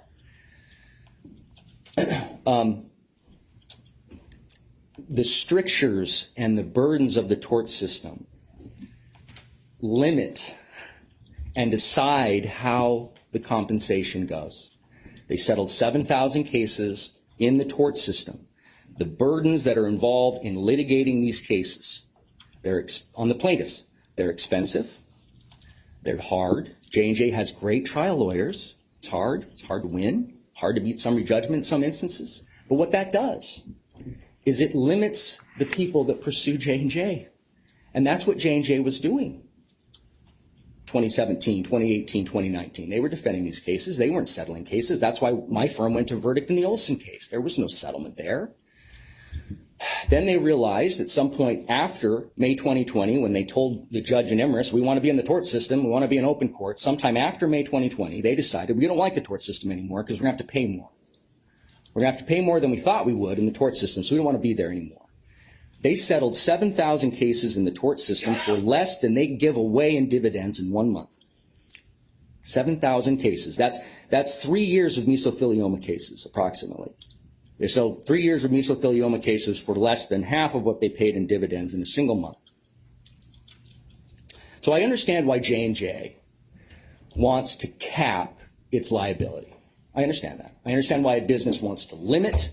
I understand why they want finality. All of it's unconstitutional. All of it's not permitted. All of it's, we've briefed the reason why that's illegal. What I don't understand is why the person that's allegedly assigned to protect future victims, protect people like Kate Tollefson, who's going to be diagnosed 1.5 years from now, why is the person that's supposed to be protecting Kate Tollefson so eager to help the company do it, to cap their liabilities?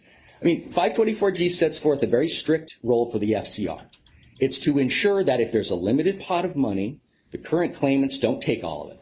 That's fine. Makes sense. But when you have a debtor who's just lost, J&J was just found by the Third Circuit on January 30th. You filed in bad faith. And now I'm hearing that the future claims rep continuing to try to make a deal, and now the debtor, of course, is moving. We got to get the future claims rep admitted, and we got to get her appointed right away. I just ask, we got to take discovery on that, Judge. Ultimately, who benefits from a trust? $9 billion. It's a lot of money. It's going to get paid out over 25 years. But who benefits from a trust that ultimately is going to result in each victim, after attorney's fees, getting $50,000, let's say, whatever the number, right?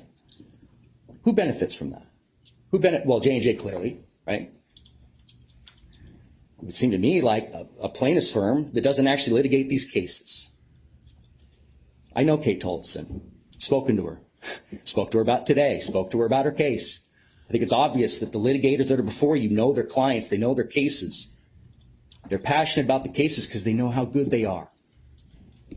Who benefits from a trust where everybody gets $50,000 before liens? It would seem to me that it would be not Jones Day, but it would be J&J, who's capped its liability. But firms that have a lot of cases that they didn't want to litigate in the tort system because the burdens were too high. That would seem to me to be who would benefit. Thank you for listening, Judge. I'm almost done. You issued a very thorough opinion in February of 2022. You were very candid about your views of this case, the views of the tort system, the views of what was best for the claimants. And I am grateful that you did certify that for review from the Third Circuit. You gave the Third Circuit the opportunity to weigh in. You gave the Third Circuit the opportunity to review. Third Circuit accepted it. The Third Circuit expedited. And respectfully, Your Honor, the Third Circuit found that you abused your discretion in not denying the case, and not dismissing the case. During that time, $18 billion have been given away in dividends. It turns out that they have benefited for 18 months for an injunction, J&J again, independent, non-derivative tort liability. They're not a debtor. They haven't filed. They haven't subjected themselves to the jurisdiction of the bankruptcy court, which is what's required under 524G and 105. They've given away $18 billion in dividends. They're buying new businesses. They're living their best life. And so the question is, in this new iteration of a bad faith bankruptcy, who's going to bear the burden this time? If this case lasts longer than today, who's going to bear the burden this time? Is it going to continue to be J&J? J&J still going to get all the benefits of bankruptcy without the burdens? Or is it going to be on the sick people again? Knowing what we know now, given what the Third Circuit said, given what the opinion says, given what the panel clearly was concerned about, protecting victims, tort system access, opt-outs, Judge Restrepo asking about litigation advantage, and Mr. Katyal saying, well, it's a byproduct. Are we going to put the burden, whenever this case is dismissed, and this case respectfully will be dismissed, whether it goes up to the Third Circuit or whatever levels, it's going to be dismissed. The question is, between today and when it gets dismissed, who's the burden going to be on? The $460 billion tortfeasor or the sick people again? Thank you, Judge. Thank you, Mr. Thompson. Ladies first, Your Honor. Always. Thank you, Mr. Pasatella. Good afternoon, Your Good Honor. afternoon. My name is Leah Kagan, and I'm from Simon Greenstone, Panettiere. I haven't appeared yet before Your Honor, but this is my original court of licensure. Went to Rutgers. Mr. Myman and I tried the first mesothelioma talc case here in New Jersey. We won.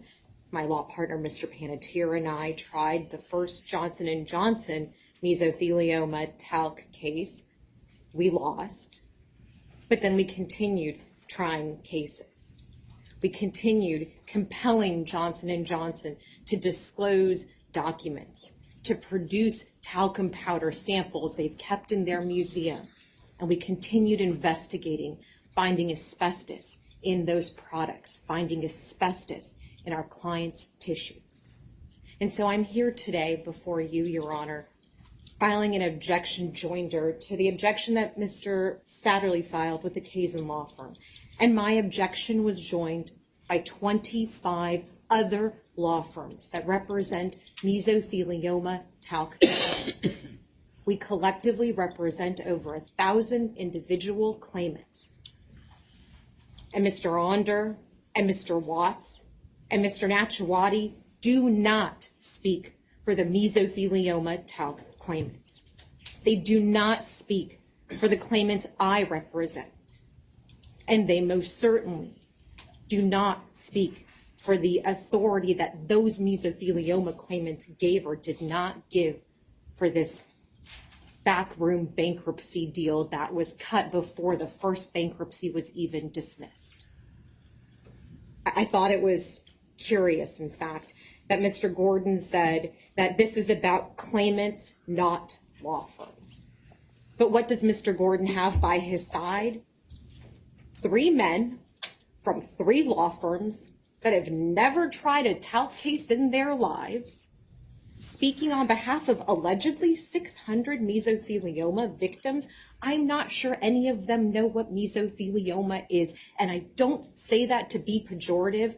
I say that because we, the trial lawyers who represent the mesothelioma victims in this litigation, have been fighting for decades. It was the talc lawyers, the mesothelioma talc lawyers, that exposed the fraud of Johnson & Johnson's purity, perfect purity, Johnson's baby powder. And it's the women, the leadership of the MDL that led the ovarian cancer, Leah Odell, Michelle Parfit, that fought in the trenches to have their women's voices heard.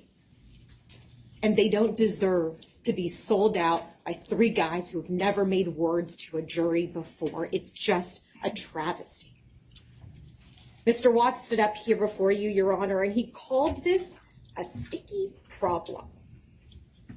Cancer is not a sticky problem.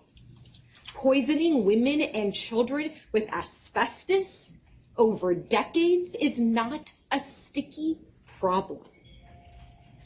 And men who had no involvement in the work fighting Johnson & Johnson in the tort system, now robbing women of their autonomy, of their 7th Amendment right to decide whether or not they want to take their chance with the jury or take a settlement being offered in the tort system. That's not a sticky problem. And this has to end.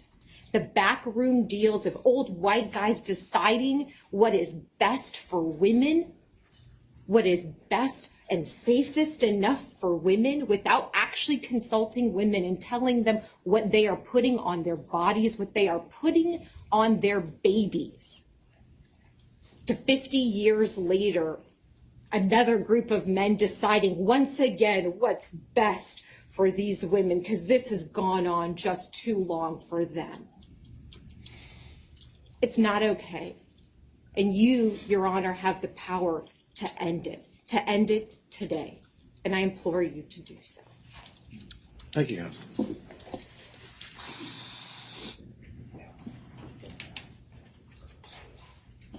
Good afternoon, Your Honor. Good afternoon, Mr. I Blair. just want to show you my wisdom in letting Ms. Kagan go first.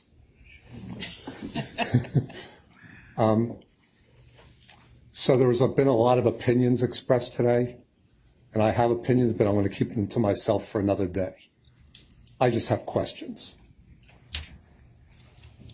There was a statement in the application for the temporary restraining order as follows. Despite a multitude of discussions with various plaintiffs, various parties and efforts of the mediators, no agreement was reached prior to the Third Circuit's decision to dismiss the 2021 Chapter 11 case. Following that ruling, however, and with the assistance of the mediators and the encouragement of this court, negotiations continued between the debtor and J&J and various plaintiffs' law firms and the future claims representative. Those negotiations ultimately culminated in an agreement with thousands of claimants on a broad outline of terms for a plan of reorganization, including financial terms that, if confirmed and consummated, would resolve all the debtor's liability. I also saw that in Mr. Kim's affidavit, but he left out the future claims representative for some reason. I don't know why. So my question is, was that a mistake?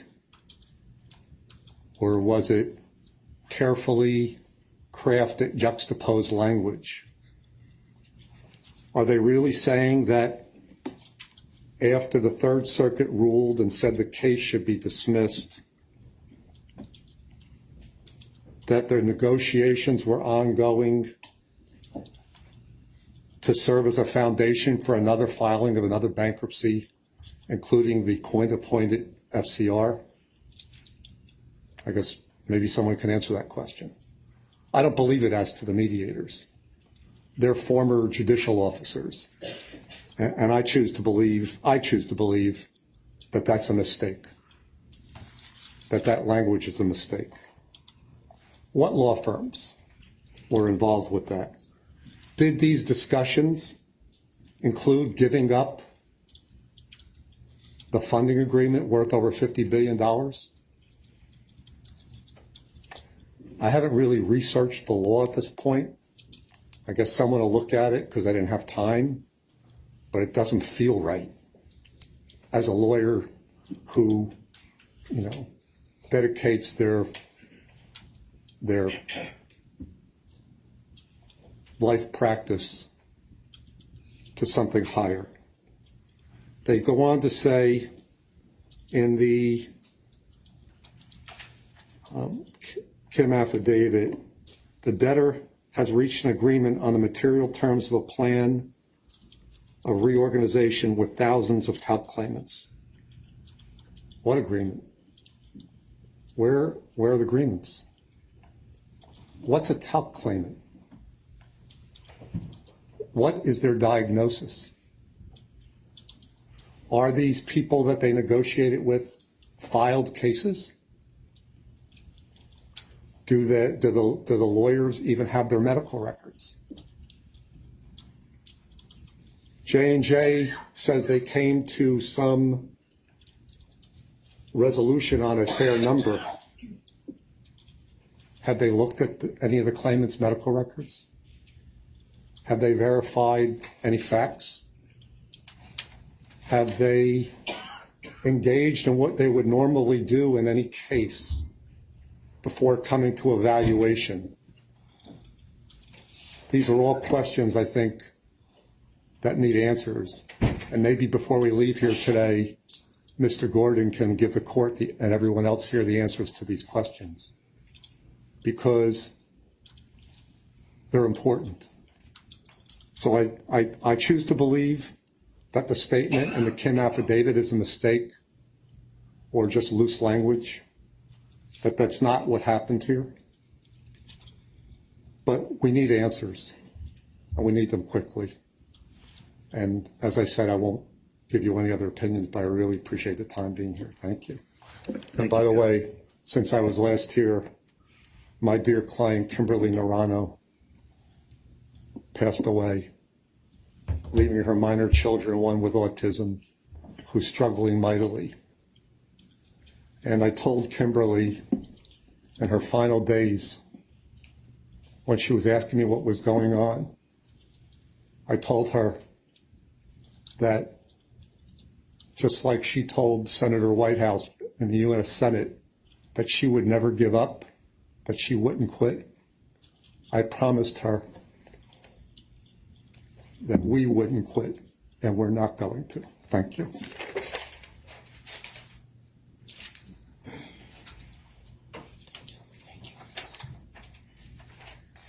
Good afternoon, Your Honor. Andy Birchfield with Beasley Allen on behalf of Alicia Landrum. I think it's time we get back to a PowerPoint, Your Honor. Your Honor, for the record, I want to say that we oppose this bankruptcy. We consider this to be a sham bankruptcy that is founded on a massive fraudulent conveyance, and we urge that it be dismissed. And I say that for the record because I do not want it to be misconstrued, because most of the time that you allow me to have before you today, I want to focus on the proposed deal, the proposed plan that J&J has put forward. We oppose this plan because it is a bad deal for the claimants. That is the only reason that we oppose this plan. It is bad for the claimants. And so it's bad for many reasons, but that's the only reason that we oppose it, is because it's bad for the claimants. There has been much been said, and Mr. Gordon insinuated with his questions that there must be something else. He raised why would what he describes as a minority of claimants, a handful of law firms, oppose this. The only reason that we oppose the proposed deal is because it is bad for claimants. And there are statements that are made in the informational brief that all of the leadership firms oppose this deal. What's that a reference to? That's a reference to the lawyers and the law firms that litigated this case in this courtroom in the MDL through all of the Daubert proceedings. It is the lawyers who stood in front of juries across this country. These are the lawyers that have taken the depositions who know this case. These are the lawyers on behalf of ovarian claimants, just like Ms. Kagan said, on behalf of the meso claimants. These are the lawyers. These are the lawyers who have held the hands of their clients as they have walked through in depositions what they have experienced after the diagnosis of ovarian cancer. These are the lawyers who have held the hands of widows as they describe what their wife went through. These are the lawyers who have been in the trenches. But it is not just the leadership lawyers. It is not a handful of firms. It is not a minority of firms or a minority of the claimants that oppose this deal. There are well over 100 firms that oppose this proposed plan. Those firms represent over 40,000 claimants. These are claimants that the majority of those have been filed. They are pending. They were pending before J&J filed its first bankruptcy in October of 21. But to say that this is a bad deal on behalf of claimants, in order to say that, there must be some indicia of what a good deal would look like. And so I want to walk through in just a few moments, Your Honor, what are some of the indicia of what a reasonable, a fair and equitable agreement would look like on behalf of a claimant. Some of these factors are objective factors. So if you're looking at a claim and you're evaluating that claim in the tort system, you would look at what are the medical expenses that are involved in treating the injury, whether that is mesothelioma or whether it is ovarian cancer. What are the medical expenses? That's objective. What are the lost wages? Those are objective. Those are knowable. Pain and suffering, that's subjective. And the loss of consortium, that's subjective. The Supreme Court has provided some guidance on punitives, but all of those are elements. If you're going to assess what is a fair and reasonable deal on behalf of a claimant, we submit you must take into consideration these factors, at least the objective factors. On behalf of ovarian cancer claimants, we know what the average medical cost would be. And the average medical cost would be over $220,000. You see here, $224,786. And I submit to you that these are conservative figures. And of course, these vary based on the stage of diagnosis. It also varies based on the age of the claimant at the time she's diagnosed. So you would have someone that maybe a 42-year-old that is diagnosed with stage 4. The cost of treatment is going to be significantly higher. Those costs for that young woman who is diagnosed with ovarian cancer often exceed $1 million. If you have an 82-year-old that is diagnosed with stage 1 or stage 2, the medical costs are going to be significantly less than $100,000. But if you look at across the board, if you look at how many claimants are going to be diagnosed with stage 4 and how many will be diagnosed at stage 3 and 2 and 1, and you look at how many of those would be diagnosed when they are 40 years old versus when they are 70 to 75 years old. We know those numbers. We have that analysis. And that weighted average is 224,000. And I submit that is conservative. And it is supported by what we have seen in the trials. In the trials of these cases, many times there were stipulations that were entered into by J&J, their lawyers, and the plaintiff's lawyers representing the victim. And so you look at these medical bills. These are what was stipulated to. Once the medical bills were compiled, and J&J's lawyers analyzed those, they stipulated that these are the medical bills. So you see $854,000, $1.3 million, almost 1.4. So you see these values. These show that what I presented to you as an average medical cost, they're conservative. The lowest, I do think that this point is worth the court's consideration as well. The lowest compensatory award of any plaintiff's verdict on the ovarian cancer side was over $2.5 million. The lowest. So when you look at the medical cost, you look at the compensatory awards, these, just looking at the objective criteria, you see the significance of what is involved in these cases.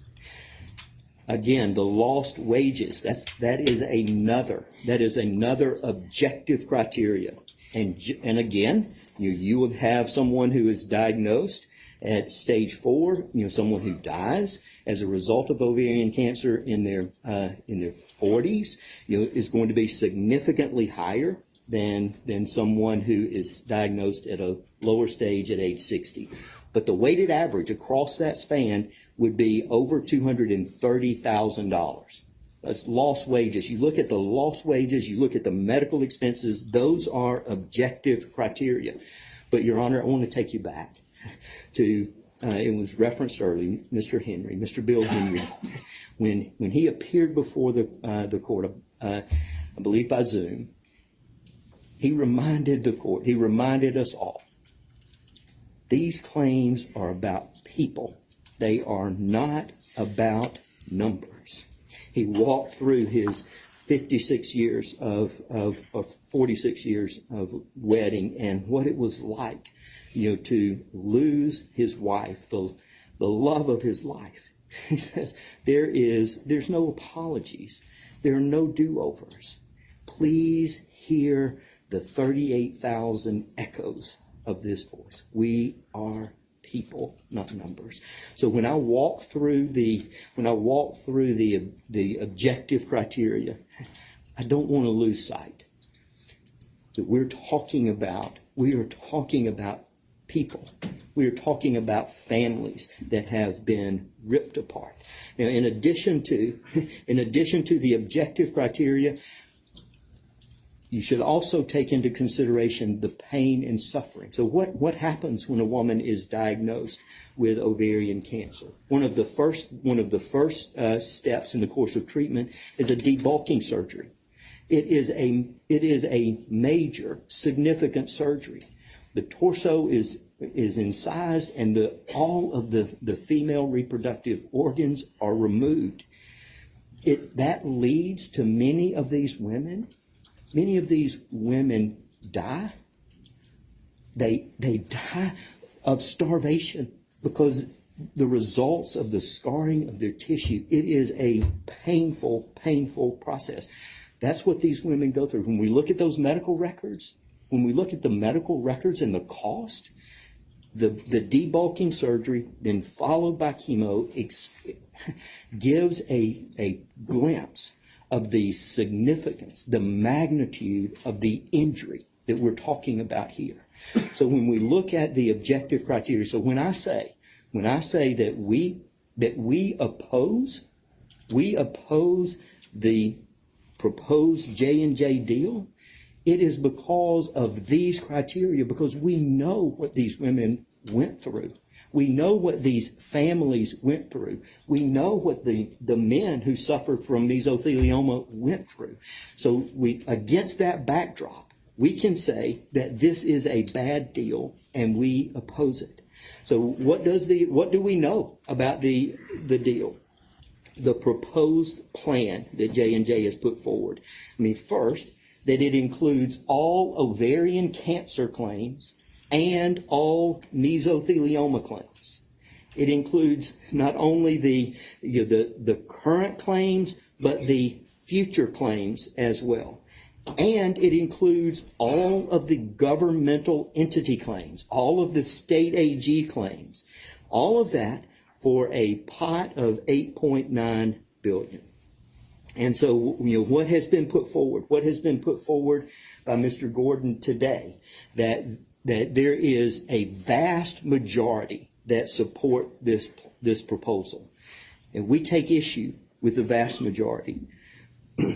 We see, and Mr. Watts addressed this earlier, and he referenced, and we see that the 13 firms that were listed that support this deal. There are well over 100 firms that oppose this deal for the very reasons that I just described. And here's what we do know about the deal. And Mr. Watts and Mr. Gordon described this for us. So look, we see that in the first year, two things would happen. One, they will pay $5.9 billion, and that is to satisfy all current claims. So here's what we can look at. One of the things that is the most sinister, and that's saying a lot. One of the things that is the most sinister about this proposed deal is that J&J, through this proposal, is seeking to engender infighting. This proposed deal would seek to pit the ovarian cancer claimants against the mesothelioma claimants. This proposed deal would seek to pit the future claimants against the current claimants. And this proposed deal would seek to pit the state attorney generals against all of the personal injury claimants. But it does even more. And Mr. Watts discussed the debate that we will have. And Mr. Watts, I've known Mr. Watts. I have tried cases with Mr. Watts, and we can have a civil debate about the merits and the lack of merits of this proposed deal. One thing that I am confident that Mr. Watts will tell you, or would tell anyone, that when he talked about the 3 meetings that we had, and in addition to those meetings, we had phone conferences as well, phone discussions. And I'm confident that one thing that Mr. Watts will tell you is while we may disagree on the merits of this deal, the only discussion that we had in regards to a deal was based on the value to the claimants, nothing else. No, you want to know, what would drive the claimants? I've just described that for you. It is because of the merits and the value of these claims, and it is nothing more. And Mr. Watts described, addressed the issue of side deals. I have never said, and I do not believe, that Mr. Watts is engaged in any side deal. There is a difference based on the merits of these claims. And if Mr. Watts, I want to walk through very briefly in conclusion, Your Honor. I want to walk through the math of this deal and what this deal shows us, what the math of this deal shows us. If you look at the payment over the 25 years, the nominal payment would be $12.08 billion. Now J&J has asserted, they have represented, they believe there are 90,000 current claims, and that they have signed plan support agreements for 60,000 of those. They've said that they have 60,000 plan support agreements. So if you look at this math, at 12.08 billion, if there are 100,000 claims, and that would only be 10,000 future claims, and I don't believe there's anyone in this room that believes that there would only be 10,000 future claims. But at 10,000 future claims, you're looking at a total of 100,000 claims. That would be 120,000 case average. That's assuming that the state AGs take nothing from this pot.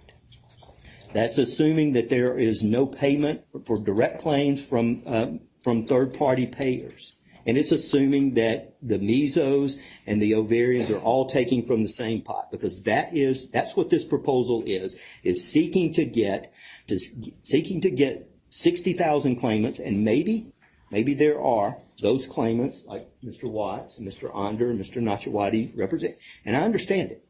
This has been a long, hard slog, and there may be claimants. Maybe it's the lesser injury claimants.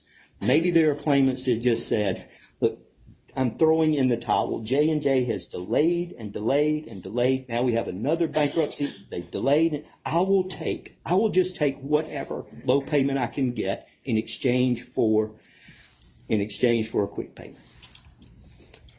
If there are 60,000 claimants that are in that spot, then they've said the 60,000 plan support agreements, those clients that have signed, those 60,000 clients that have signed plan support agreements, as Mr. Gordon asserted, they are agreeing to a payment, a gross payment before fees, before medical liens of $65,000, $65,600. So if this is what the math of this deal shows us, that if that is true, if there are 60,000 claimants, they're ready to take a $65,000 deal. But it also shows us that there are at least 40,000 claimants and law firms that represent them that say no to a 120,000 case average. That is far too low. We will continue to fight to get either a reasonable resolution or our day in court. That's what the math of this deal shows us. Your Honor, there has been a lot of rhetoric here, and I want to be very clear on one thing. The lawyers that are involved in the leadership, the lawyers that were representing members of the TCC, the lawyers that have litigated these cases in state court, we are committed to one thing, and that is getting justice and a fair resolution for our claimants. Nothing more. Thank you, Your Honor. Thank you, Mr. Birchfield. John, what do you expect? I need to get my staff time for lunch. How much time do you think? 3 minutes. That'll work. Excuse me? I'll take about 5. Take about 5? Your Honor, the Western Steel will take about 5 minutes also. Let's start with the 3. Thank you, Your Honor. Laura Davis Jones of Petrosky, Stang, Zeal, and Jones on behalf of Arnold and Nick Kim. As Your Honor knows, representing thousands of claimants. We were one of the movements to dismiss the first case, and the Third Circuit ruled in a comprehensive, very clear opinion. That opinion was so clear that the court felt no need for reconsideration or for en banc consideration. This new filing, Your Honor, is a manufactured situation. If we go back to the law, it's a highly and purposefully, and what some may view as cleverly designed, to avoid the instructions and findings of the Third Circuit opinion. This court, Your Honor, is being put in a very difficult position by J&J. J&J has come back to this court, respectfully doubling down. Your Honor, this cries for a quick decision by this court and certification of a direct appeal to the Third Circuit, whichever way this court's decision may be, with respect to dismissal and the related issues. Your Honor, this court should decide if J&J yet again has gone too far. The Third Circuit is the best court to interpret its own order. So we ask Your Honor to consider the dismissal and the related issues promptly. And if we need to, let us go back to the Third Circuit, Your Honor. Thank you. Thank you, Ms. Jones. All right. Collectively, my goal, you can come on up. My goal is to stop at 1:15 or later, because I added up all those minutes. We should be out. And then we'll return at 2 o'clock. Mr. Warden? Your Honor, I just want to disclose, we'd like to have about 10 or 15 minutes to respond. At 2 o'clock? What Yes. Your Honor would like. No, I anticipated that. Okay.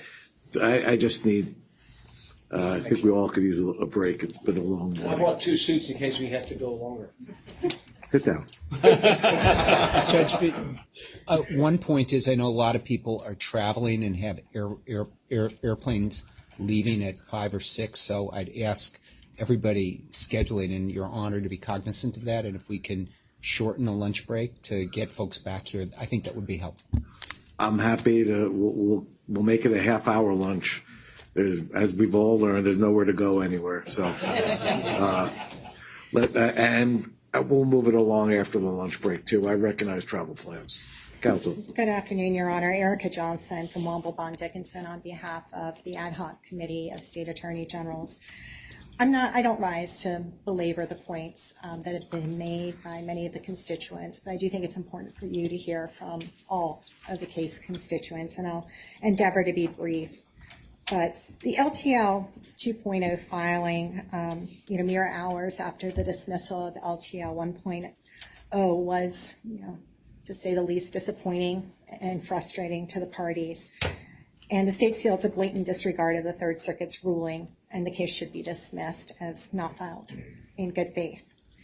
The purported settlement doesn't change, the fact that the case should be dismissed because you can't obtain subject matter jurisdiction based on consent.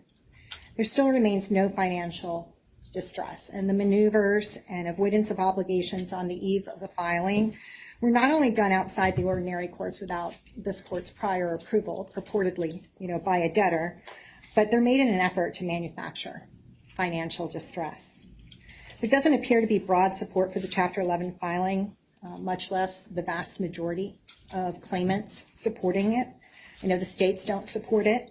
It appears that many of the TALC victims don't support it either.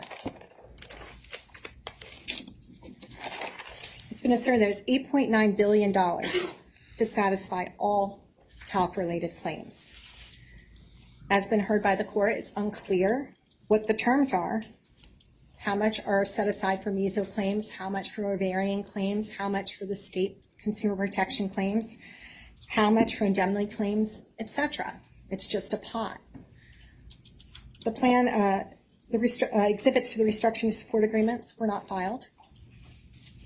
There needs to be transparency. If there is an agreement, it should not be veiled in secrecy and hide behind confidentiality. It should be public record and should be filed on the public docket. To be clear, Your Honor, the states are exploring, all options. But they believe that LTL does not belong in bankruptcy, and that the actions that were taken by LTL were not in the best interest of creditors, but rather were the interest of the owners. Likely also not arm's length transactions and potential breaches of fiduciary duties in attempting to create and manufacture the financial distress. It's been mentioned by LTL that they continue to seek broad support, continue to seek consent of the parties. But I will say, Your Honor, there have been no communications with the states, whether it was in LTL 1 prior to LTL 2's filing or during the pendency of LTL 2.0. There have been no communications. There have been no offers. There's been no attempts to reach any type of agreement. And, Your Honor, in short, the states believe the filing is an abuse of the bankruptcy process, and it should not be condoned. Thank you, Your Honor. Thank you, counsel. Ms. Richendeffer?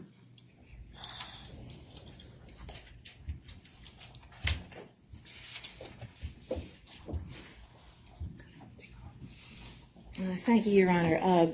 Looking for the clock. I guess it is good afternoon. Oh, it's afternoon. Afternoon, yes, it's afternoon.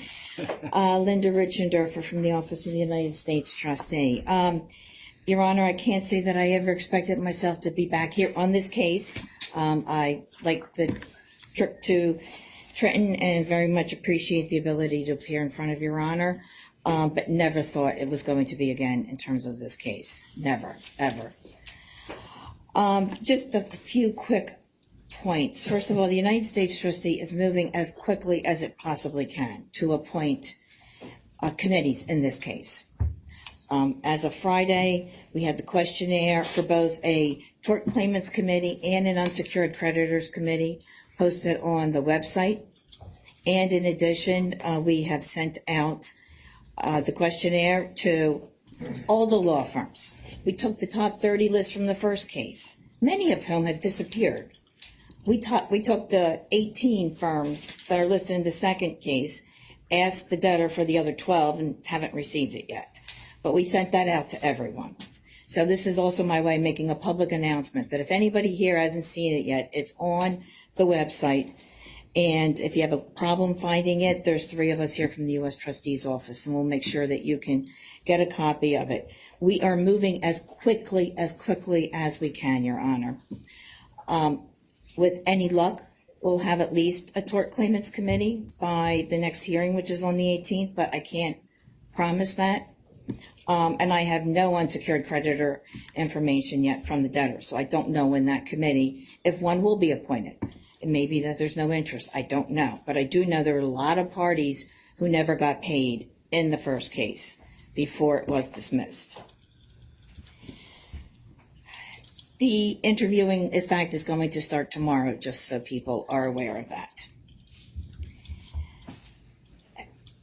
Your Honor, I think that's leading up to my first point that I did want to make before the court, was that we are very concerned about the request to move forward to appoint the FCR and the mediators by the April 18th hearing, or I guess on the April 18th hearing, when we will not yet have a formal committee yet formed. And so I don't know whether the request is going to be heard later today or not. I didn't mean to jump ahead if it is, but we would request that the FCR, the mediators, that be delayed until after we can get a committee in place who can also be heard on those topics, which are extremely important. Your Honor, I think that they are very important, and I'm ad-libbing here a little bit because from what I'm hearing today about the timetable, there seems to have been some activity during the first case that is now being carried over that really benefited the second case, and I think that we're going to have to get some clearer understanding of where the first case ended and where the second case started, because it doesn't seem like the first case ended at 1:49 on April 4th, and that the second case started 2 hours and 11 minutes later. It seems like there was a large overlap. A month, 2 months, to me that's still a large overlap between the two cases. Your Honor, we are told that, I think Mr. Gordon said 2/3 of the claimants are represented by parties that have signed on to plan support agreements. I think it was 2/3, so we'll say 66%. And it was 60 or 70,000 claimants. Your Honor, I'm struggling with reconciling that because I've gone back and there are 18 firms that were listed in the first case as part of the top 30 firms that are not listed for the second case. And there are, of the top 30 firms that were listed in the first case, only 5 of them are purported signatories to this plan or this support agreement, whatever it's being called, I'm not quite sure.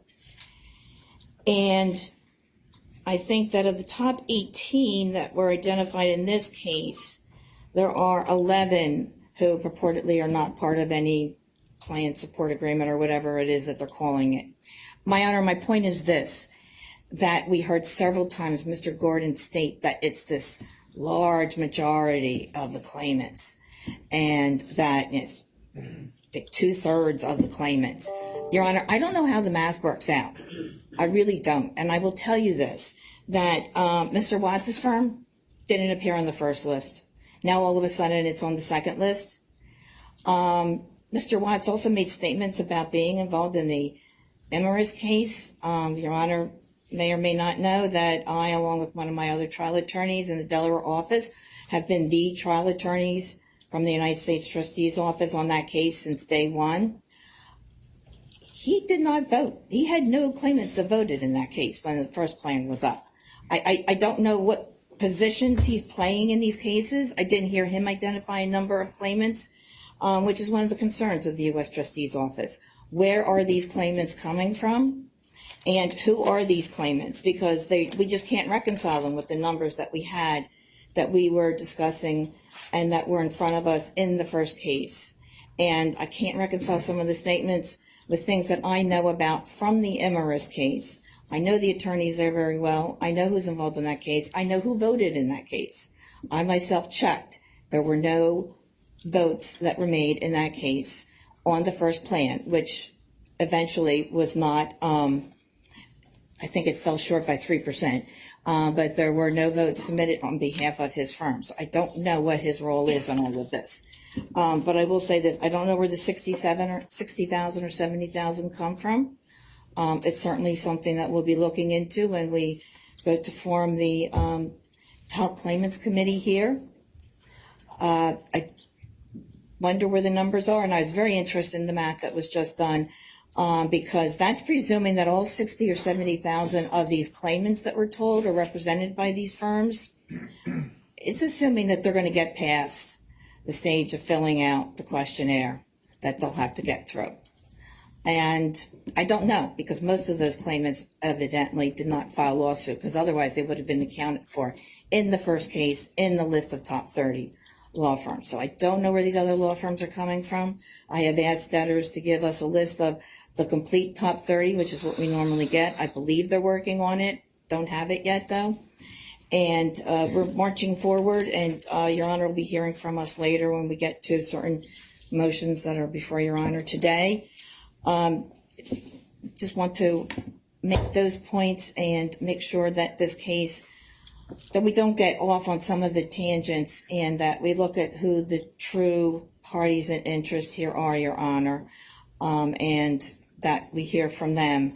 And as to the 60 or 70,000 claimants, I don't know where that number comes from. I can't reconcile it with what we heard in the first case. I appreciate your concerns. The court shares much of it, and we'll wait. Mr. Ruckstechel, I can give you 4.5 minutes. Your Honor, thank you very much. Jonathan Ruckteschell on behalf of Paul Crouch, individually and as the executor of his mother's estate. And I will meet that deadline. Your Honor, the filing, as we've heard, and I'm going to try and not repeat things that have been said before, but the overall scheme here is taking state law rights of claimants sickened by Johnson & Johnson's asbestos-contaminated products, unrestricted state law rights that had access with respect to Johnson & Johnson consumer to at least $61 billion of assets, and with respect to Johnson & Johnson, an effectively unlimited pot of assets, and to transform them into restricted rights against an artificially limited pot of money that will be created by this plan. And that is fundamentally a violation of the law. It is a violation of the law as determined by LTL's decision by Judge Ambrose. It violates SGL Carbon, and it violates combustion engineering with respect to Johnson & Johnson. Previously, Mr. Crouch had objected to the court extending the preliminary injunction to Johnson & Johnson based on its constant massive cash giveaway of $1 billion a month of voluntary dividends to its shareholders, while continuing to be protected by the preliminary injunction. And with the hindsight of the LTL decision from Judge Ambrose, there simply can be no reasonable dispute that no matter how many people vote for any proposed plan, Johnson & Johnson cannot legally obtain relief in this case. It cannot bar individuals, current or future, from their rights under the Seventh Amendment to seek recourse in the tort system against non-debtor Johnson & Johnson. And because they cannot be entitled to permanent relief, they cannot get preliminary relief. They cannot meet their burden. And I would ask that the court not extend the preliminary injunction one day longer. Now, with respect to the rest of my comments, I'm going to jump around a bit, but one of the things that struck me here, Your Honor, I went back over the last few days, I reread the court's opinion from last February, and at page 412, discussing this question of financial distress, discussing the question of whether the corporate restructuring was in good faith, Your Honor stated, moreover, there is no evidence before this court that debtor or its predecessor, old JJCI, manufactured a limited fund by undervaluing or limiting assets. Rather, the court finds that any such limited fund is the product of overwhelming potential talc liabilities, which far exceed debtors and old JJCI's capacity to satisfy through current available assets. That was Your Honor's statement. Now, the second sentence there, the Third Circuit disagreed with. And that is what it is. And like Mr. Thompson said, I and my client appreciate the court's certification of the question so it could be addressed by the Third Circuit. And we appreciate all of the hard work that Your Honor put into this case in the beginning. But we know that the potential future liability is not a basis upon which the jurisdiction of this court can stand in the face of the assets that were available, which in that case was just the $61 billion. They were just looking at the $61 billion. So let's go back to the first sentence, though. Right? There was no evidence previously that the debtor or its predecessor, old JJCI, manufactured a limited fund by undervaluing or limiting assets. That is directly, expressly, and admittedly what happened last week. They reneged on the funding agreement that provided an unrestricted, uncapped, inside bankruptcy or outside bankruptcy access to $61 billion plus whatever incremental increase in the value of JJCI. They got rid of it and they've replaced it with a limited capped amount that's conditional on a plan being approved and surviving appeal. That's fraud. It's fraud. And the suggestion that somehow the promise before was limited to the bankruptcy system is just outright false. It requires a level of cognitive dissonance that is staggering. Your Honor's decision at page 402, quoting the declaration of John Kim and quoting the funding agreement. New JJCI and J&J to fund amounts, right? The funding agreement obligates new JJCI and J&J to fund amounts necessary. Now quoting the funding agreement. A, to satisfy the debtor's talc-related liabilities at any time when there is no bankruptcy case. And B, then it talks about what happens if there's a trust. All right. So the suggestion that that obligation might have been limited to the bankruptcy system is belied by the plain language of the agreement. It's belied by Mr. Kim's sworn statements. It's belied by Your Honor's findings. And the suggestion that we couldn't have foreseen this case would be dismissed. Our purpose has been frustrated. Ignores New Jersey law regarding the doctrine of frustration of purpose. And there was no, it's nice to use a buzzword, frustration of purpose, because we all remember that distantly from contracts class in law school. But JB Pool Management versus Four Seasons, 431 New Jersey Super 233, discusses frustration of purpose. And if the events that happened were in the contemplation of the parties or in the language of the contract, you can't have frustration of purpose, even if it ends up being bad deal for you. Period.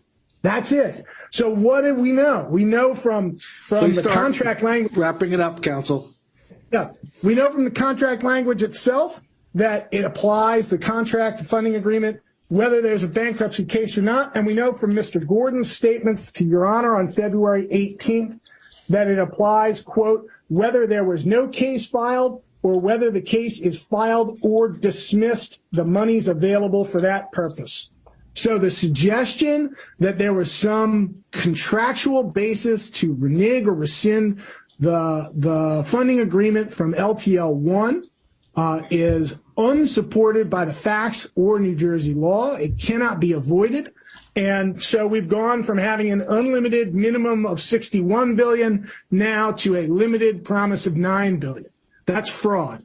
It's fraud on this court. It's fraud on the system. Your Honor has an obligation to police the jurisdiction of this court. That applies and empowers you to sua sponte dismiss this petition, and I ask that you do so. Thank you.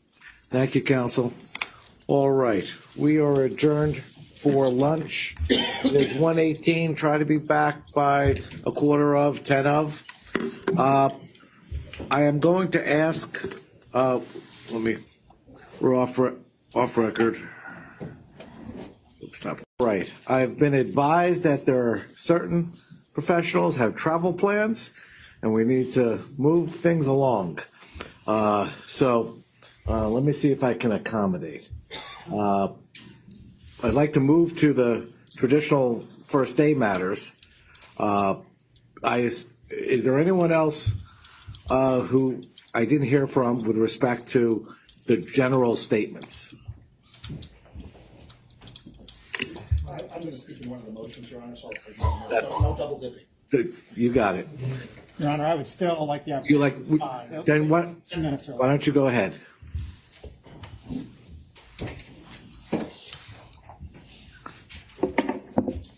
Thank you, Your Honor. There was obviously a long line of people and a number of points that were made. I'm going to go in reverse order, but I think I can do this in 10 minutes or so.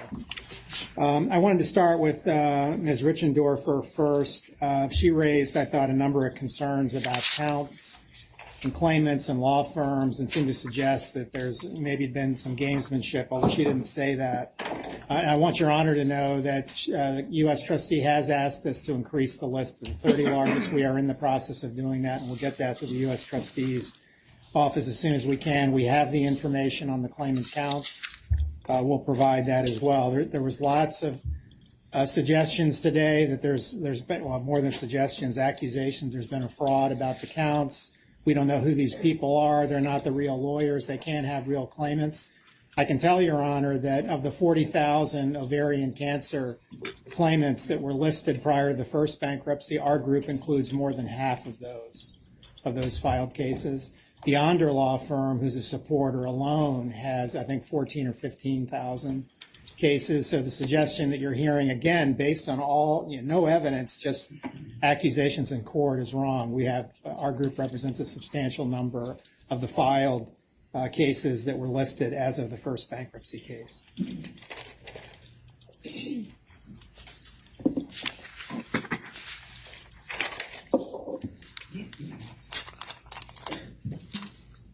wanted to talk a bit about Mr. Birchfield, and again, I'm going sort of backwards here. It was interesting to me that his focus was, this is a bad deal. That's the only thing that matters. This is a bad deal. He said there are 100 firms that oppose this deal. They all believe it's a bad deal. And our response to that, Your Honor, is take it to a vote. Take it to a vote. We don't believe the actual plaintiffs will view this as a bad deal. This is an unprecedented amount of money that's being proposed to be used to pay claimants on claims where there's a dispute about whether there's any asbestos in the product at all, and where there's been a history of the claimants losing the large majority of cases. And if it's really boiling down to a law firm or firms believing this is a bad deal, leave it to the claimants. We'll put together a disclosure statement. We'll put in our position on that. They can put in theirs. Let them vote on that. I was also struck by the fact that with Mr. Birchfield that he put on a series of slides that talked about damages, medical costs, compensatory awards, lost wages, again, under the mantra of this is a bad deal.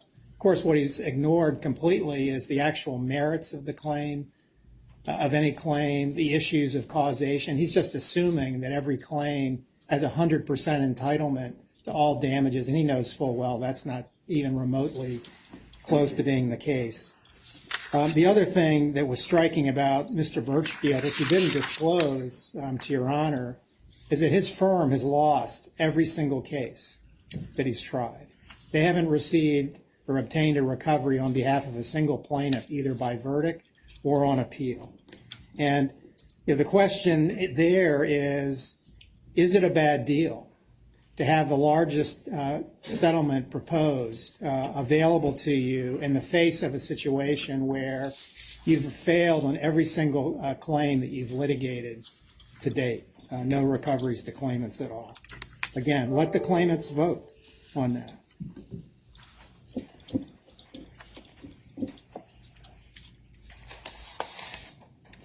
The other thing he said, Your Honor, that was striking, I thought, was that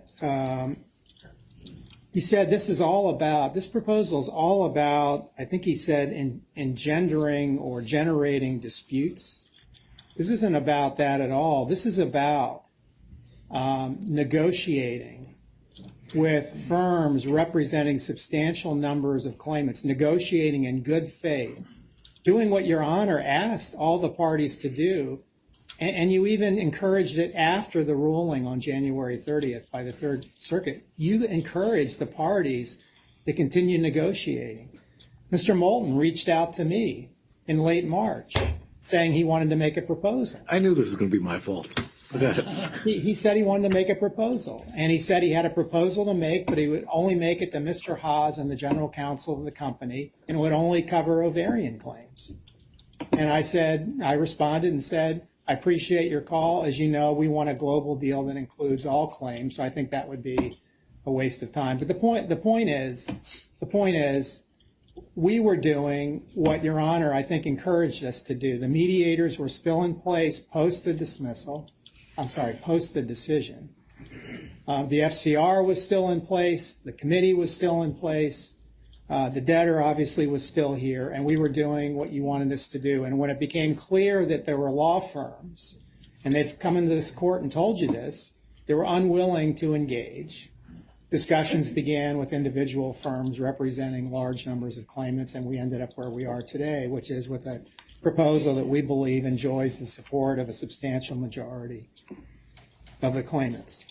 Mr. Plasatella said, was it a mistake that negotiations continued post-January 3rd? I believe that was a mistake. No, it wasn't a mistake. We were doing what we were supposed to do. What would have been a mistake was if we decided we weren't going to carry out our responsibility or listen to Your Honor and not negotiate at all after that time. We did do that. That's what Mr. Kim's declaration says. That is truth. That is the truth. That's no mistake.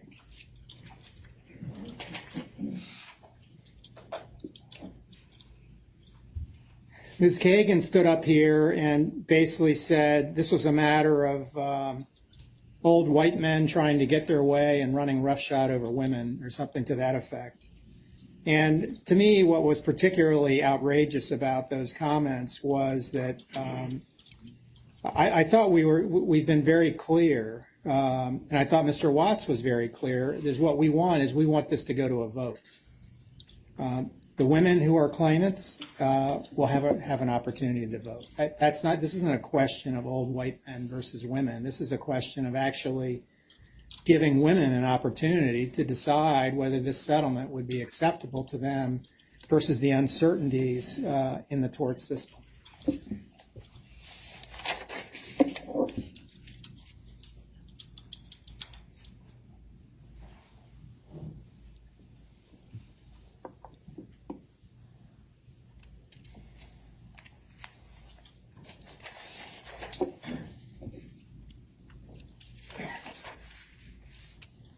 Mr. Block,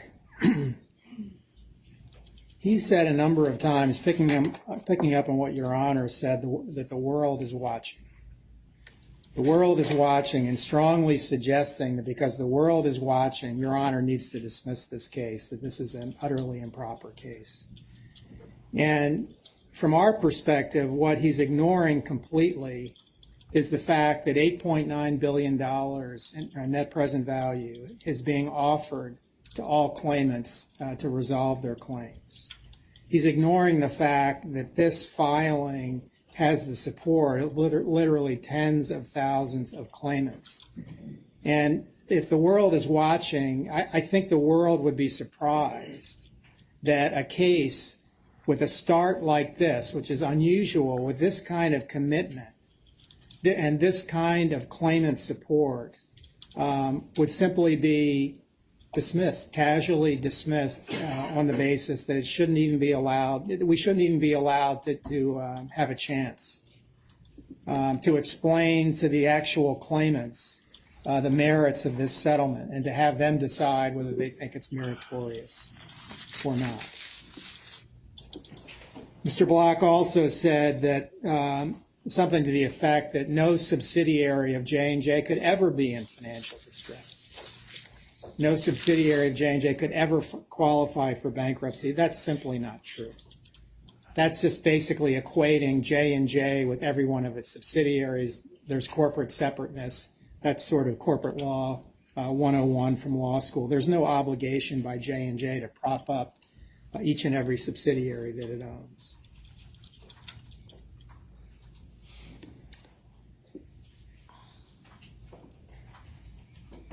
Mr. Satterley, he said that in many cases, the issue isn't the money. The issue is about justice. Well, what is justice in a case where the majority of claimants receive nothing in the tort system?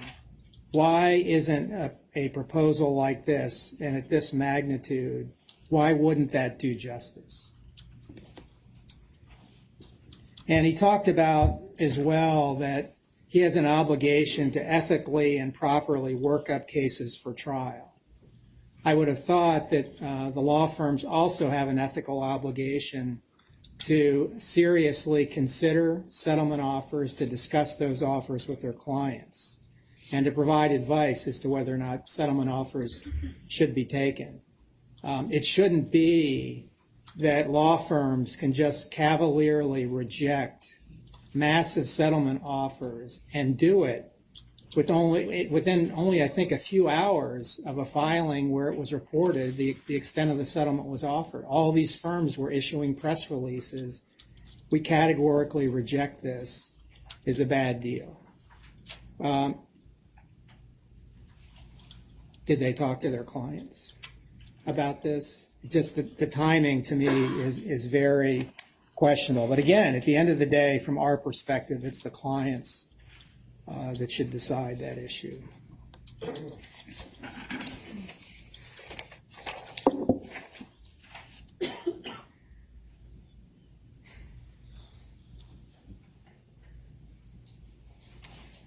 a number of the council stood up and said, and Ms. Siganowski was one of them, that we just don't believe that the company has the support that it has. Well, they may not believe that, but there's certainly no evidence that it's not true. And it's particularly troubling that the vitriol would have been written the way it was, as if these statements were all true. And you hear today that there's no evidence to support anything that was contained in that filing yesterday, or any really of the accusatory statements that have been made today.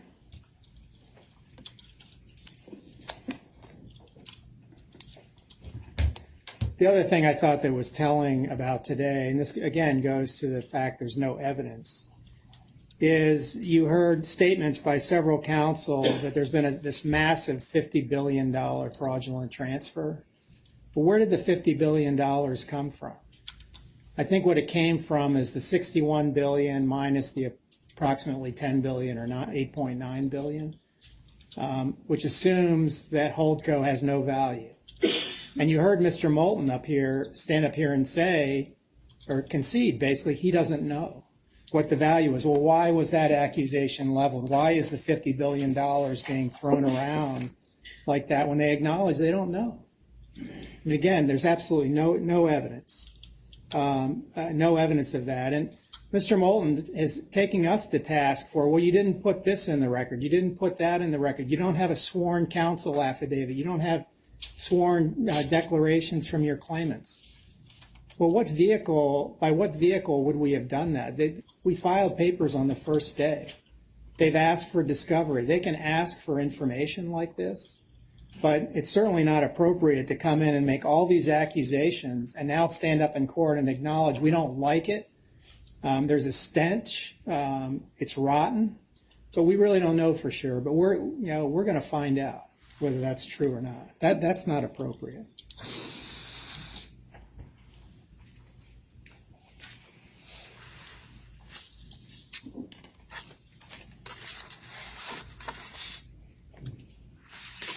There were statements made by some of the counsel about doing their math about average payments based on information they've gotten from somewhere about the proposal.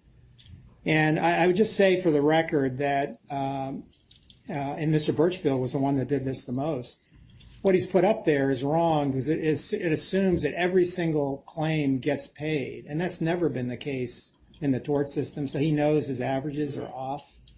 But nonetheless, that's what we need an opportunity. We need an opportunity for parties to better understand what this proposal is, rather than just coming in and immediately rejecting the merits of the proposal based on an absence of correct information. And I would point out, however you calculate the average, it's going to be substantially more than what the majority of claimants received in the tort system, which was nothing. Mr. Moulton pointed to other settlements in other bankruptcy cases as examples of the right way to do things. I think he called them as good faith, or referred to them as good faith resolutions. He referred to the opioid litigation. Well, that was resolved by J&J for $5 billion. The offer here is $8.9 billion. He referred to Boy Scouts, resolved, I believe, for $2 billion with some additional, I think maybe $4 billion in escrow. Again, dwarfed by what's been offered here. I mean, why isn't this proposal being taken more seriously by these claimants? Why aren't they interested in sitting down to at least understand what the basic terms are before coming to Your Honor and asking Your Honor to do things that are so extraordinary? Asking you sua sponte to dismiss this case now, asking you sua sponte to hold everything in abeyance in this case because of this fraud, this biggest fraudulent conveyance of all time, this collusion, this conspiracy, this criminal activity. They're asking for that. And again, I just go back to what I said before. They're asking you to do that based on no evidence. No proof of anything. And it's interesting because I think in my opening remarks, I mentioned multiple times that there was no evidence that had been offered. And I thought we would hear some evidence pointed to by some of these counsel. I didn't hear anything. The only thing I heard was a reference to a press release from Mark Lanier indicating that he didn't know about the deal until April Fool's Day, I think Mr. Moulton said. Well, he's not one of the firms that's supporting this deal. What does that prove? That doesn't prove anything, but that's literally what they have. And all the incendiary statements, all the inflammatory rhetoric, it's all basically all built on nothing. It's built on nothing. So we're just asking, Your Honor, to have the opportunity in a very short time frame to move forward with a plan that we believe, we know, is supported by a large majority of the claimants. We're going to continue to work on that plan. We are open to negotiating with everyone with respect to the details of that plan. But we would strongly urge the court not to take the extreme relief or to pursue the extreme relief of stopping everything in its tracks without any kind of proper pleading, and most importantly, without any proper evidence. In fact, no evidence at all.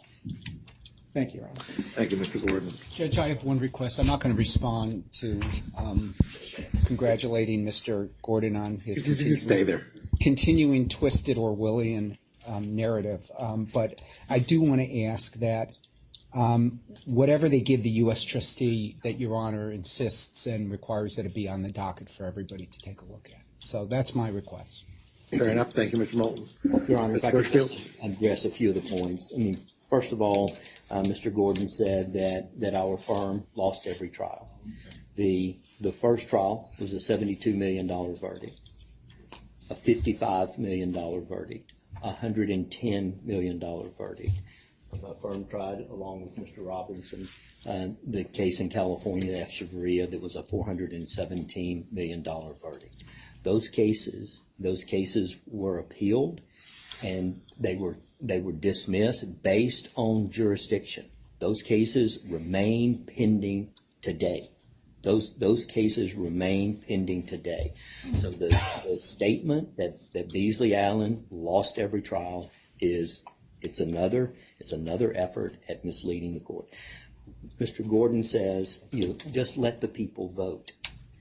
As if letting a vote go forward now has no harm. A vote means delay. The debtor had 18 months to allow a plan to go forward for a vote in the first bankruptcy. They chose not to do it. So to say that let's just let the people vote, that is as if there's no harm. It is significant harm. It deprives every one of these claimants, ovarian cancer, mesothelioma claimants, it deprives them of their day in court. There has been enough delay already. Mr. Gordon asked, how could firms just categorically reject this amount without even giving it consideration? Your Honor, we engaged the leadership of the TCC. The court ordered, following your ruling, you ordered mediation. We engaged in mediation. As part of that process, there were significant discussions among plaintiffs' lawyers and with our clients. We know what our clients view as a reasonable offer and what would not be adequate to resolve on an equitable basis all of the current claimants. So it was not as if this proposal is something that was just categorically rejected. It was rejected because we have been through this process. We know what the values are, and we know that this plan, an $8.9 billion plan to cover all of the present and future ovarian cancer claims, mesothelioma claims, and attorney general claims, is woefully short. Thank you, Your Honor. Thank you. Can I speak from here? Yes, please. Yeah. I'm not sure Mr. Gordon answered any of my questions. So After the Third Circuit handed down its decision, while we were waiting for an en banc determination, is Mr. Gordon saying that he was negotiating with the FCR as a pretext for this bankruptcy? Yes or no? Did J&J look at any of the medical records for any of Mr. Watts's clients in determining what is a fair deal here and determining who should vote and who's among the 60,000 people that they say they have support for? And lastly, did the giving up of the funding agreement, was that part of any of these post Third Circuit discussions? Thank you. All right. I agree with you, Your Honor. Okay. As Mr. Gordon said, ask, I guess, an ethical question of whether I communicate with my clients. For the last 18 months I have, they've offered zero. And I've told every one of my clients they've offered zero. Zero to Mr. Valadez, zero to Dan Doyle, zero to Vincent Hill, zero to Van Clive. They even won't negotiate when we get a verdict against them, when we get a bonded judgment against them, when we get a unanimous Court of Appeals opinion affirming that their product kills people and has asbestos in it, they still won't negotiate. The Smiths case, which I submitted to Your Honor last December 23rd, unanimously affirmed. They still haven't offered Mrs. Smith's family, she died, they haven't offered their family anything. So we do take our ethical responsibility serious. We convey the offer, and everybody knows the offer for mesothelioma victims is zero. So I have other things to say. I'll say it when we get to validation. All right. Thank you. Thank you all. Let me strive to move this forward. Let me address the issues of the sua sponte dismissal of the case. No, I am not sua sponte dismissing the Chapter 11 proceedings today. I say that because it flies in the face of Rule 2002, the Code, Section 1112, and quite candidly, and it's been referenced, that there's not a record today that would support appellate review of a sua sponte dismissal that wasn't noticed, that for which there were no pleadings filed, and no evidence taken, no evidence submitted on record. I will certainly, as I did in the first case, devote all my attention to any motion to dismiss that is filed, and to do so in as fast a fashion as I could. I'll just remind everybody, the turnaround on my opinion wasn't nearly as long as the turnaround on the circuits. So whether you agreed or not. So the case goes forward as of now. Let me address the matters of the FCR and the mediators. I am not scheduling those motions for appointment until May 3rd. That is my next date. I believe my understanding of the U.S. trustees' position was that should allow the appointment of committees to weigh in, and I think that's important. Do not take that as any pejorative view of the work of the mediators or the FCR. In fact, I have no reason to question their work and the quality and their efforts during the first case. But it's simply, I think it's appropriate to have a committee or committees appointed to weigh in on that if and when we get there. And May 3rd is a rational date. I have dates of May 3rd and May 22nd put aside for LTL. That was the first LTL, but might as well use those dates now. It doesn't change, and that should work with the scheduling. Let's move forward on the first day motions. I understand, Mr. Moulton, on behalf of the ad hoc committee, that there was a blanket objection to the first day applications. I think we're going to move forward with them. If you have any specific issues, I'll hear them. No, Judge, I think you heard our issue. We believe this bankruptcy case is illegitimate and shouldn't continue, and for those reasons, and also because there's no committee yet. And we're very, very, very deliberate upon letting the committee have its view and say on these, that those motions should not be granted. All right, thank you. Let's look at the motions. I think many of them can be addressed, even contemplating the U.S. trustee appointment of a committee. Mr. Gordon, Mr. Prieto, do you want to present the motions? Oh, I'm sorry. Sure. We'll start with Mrs. Whoever on that side. And at the end, we'll move to the stay relief. I haven't forgotten Mr. Satterley's stay relief motion. It just might clear out the room for those who don't want to stay for it. I'll be here all day. You keep threatening. Good afternoon, Your Honor. Amanda Rush with Jones Day, for the record, and I'll be handling agenda items numbers 2, 3, 4, and 5. And I'm pleased to report that with respect to all of these, we received informal comments from the United States trustee, and I'll let them speak to it, but my understanding is we have agreement. We've updated the orders, and I'll be handing up red lines as I go through my presentation. Okay. And I also plan to proceed pretty quickly, as I believe these are fairly standard motions, but if Your Honor has any questions, I'm happy to address. So the first request is debtor's motion for an order extending the time to file schedules and statements. That's docket number 14. In the motion, we requested additional time to file our schedules, which I think under the rules would have been due on April 18. Although we did file schedules in the first LTL case, the passage of time has required certain updates to the schedules. So the debtor believes it requires additional time to prepare the schedules in a way that are most helpful for creditors. We originally sought an extension to May 18th. Following discussions with the United States trustee, we've agreed to file our schedules on May 5th. And that's subject to us reserving our right to seek further extensions if we need to. We don't anticipate needing that at this time, but if anything changes, we reserve that right in the order. Additionally, and I think the UST may want to address this, but I believe and understand that the United States trustee has scheduled or will schedule the 341 meeting on May 11. So I think this time, the schedule filing date will provide sufficient time for the schedules to be filed in advance of the 341 meeting.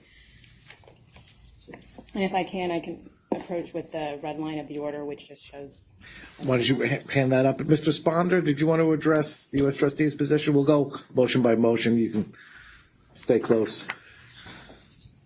Certainly, Your Honor. Jeff Sponder from the Office of the United States Trustee.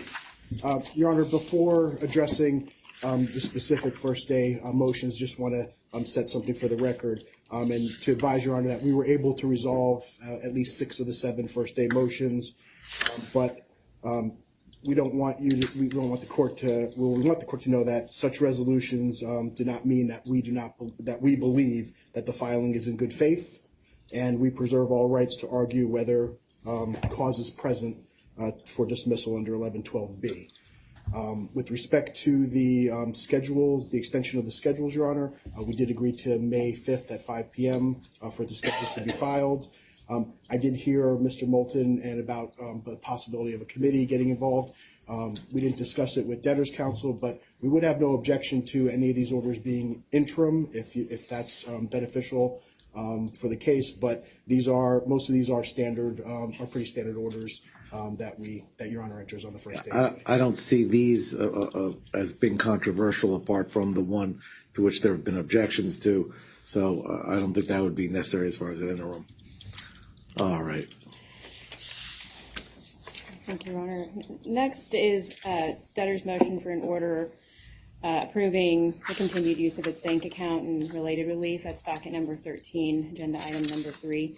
And in that motion, we essentially seek to continue to use the bank account that the debtor utilized during the first LTL case, rather than closing it down and opening a new one, and related business forms, which would continue to be a DIP account, and the forms would continue to be debtor in possession forms with the case number notated on it.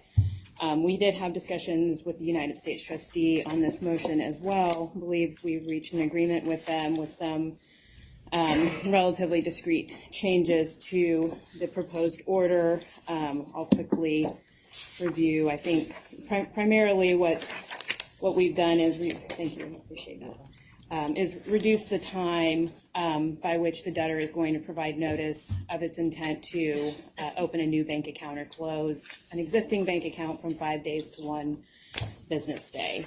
Your Honor, I can hand up a red line if you like. Yes, please. For these, I'm going to mark order to be submitted. I assume you'll send down to Chambers the final version. Thank you.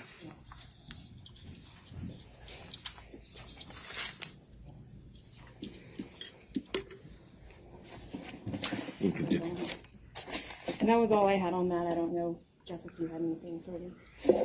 Thank you. Jeff Sponder again from the Office of the United States Trustee. Your Honor, the United States Trustee had made some requested revisions which have been included in the order.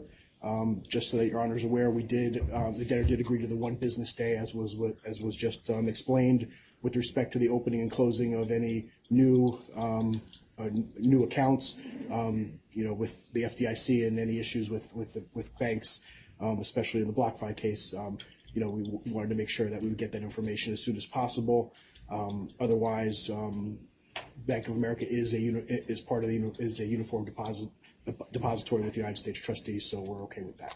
Thank you. All right. Thank you. Yeah, I appreciate the added concerns and scrutiny that we have to go through now. All right. Your Honor, next on the agenda is debtor's motion to appoint Epic as our claims and noticing agent. This is agenda item 4, docket number 11.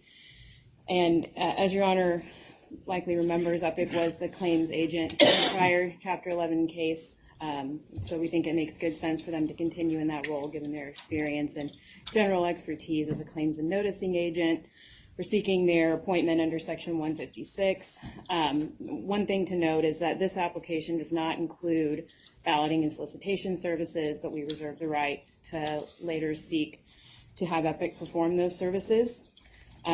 We did have discussions with respect to this order as well with the United States Trustee, and we agreed to, and with Epic, who I believe their representative is on the phone as well, we agreed to a number of changes, including to the indemnity provisions. We addressed some concerns of the United States Trustee there. We also removed the limitation of liability in paragraph 8.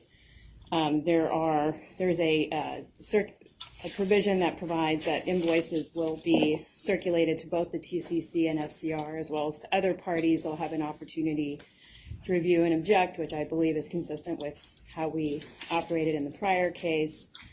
And then Epic will provide notice 60 days of any price increase, and also their arbitration clause has no forcer effect. Those are sort of the key changes to the Epic order. And may I approach? Yes, please. Thank you. Mr. Sponder. Thank you, Your Honor. Jeff Sponder again for the Office of the United States Trustee. With those changes to the order, the United States Trustee does not have an objection to the entry of that order. Thank you, Your Honor. Okay, and finally, we have debtor's application for designation of this case as a complex Chapter 11 case. We believe this case should be designated as a complex case because the size of the assets and liabilities as well as creditor pool are sufficient to warrant treatment as a complex case. In our communications with the United States Trustee, there was an issue raised regarding what case management procedures would govern the case. And originally, we had proposed that the order would provide that under the operating order that we believe to be in place, Exhibit F procedures would apply. The U.S. Trustee thought it would be beneficial to have a separate case management order on the docket, and we've agreed to that. And I think they're generally agreeable for those procedures to be consistent with Exhibit F, which is our plan, but they reserve the right to comment and review any order once it's drafted. All right, so that's going to be OTBS? Yeah. All right, and that's on docket number 6. Yes, Your Honor. complex is an understatement. Go ahead. And with that, I'm done and let Mr. Sponder. Thank you, Your Honor. Jeff Sponder from the Office of the United States Trustee. Your Honor, although we don't know whether or not a complex case general order still exists, being that it's an archived general order, we thought it was prudent to have instead just a case management order in the case, similar to Exhibit F to that old archived order, but maybe putting it up to date, adding to it. That's why we reserved our right to provide some revisions and the like, but wanted something on the docket so that everybody was aware of what the procedures were. They wouldn't have to go try and find the archived general order from 2009 on the website. Our wonderful clerk of the court is in the back and appreciates the issues that have been raised. Our Lawyers Advisory Committee is reviewing our procedures, so this is being addressed internally, but I think it makes sense to have something on the docket. Thank you, Your Honor.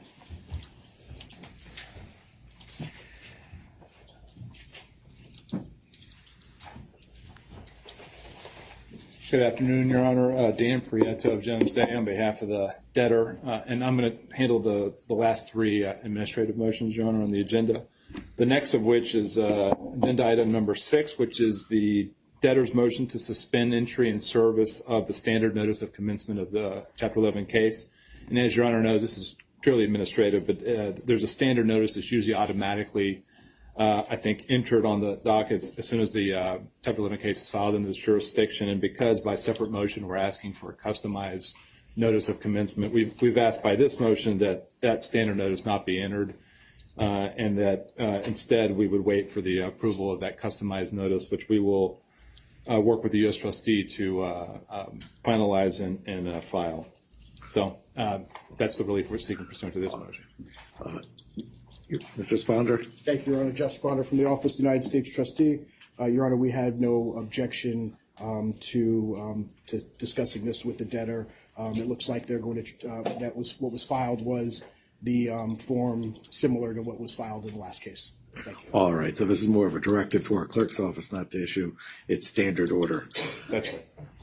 All right, thank you. Thank you, Your Honor.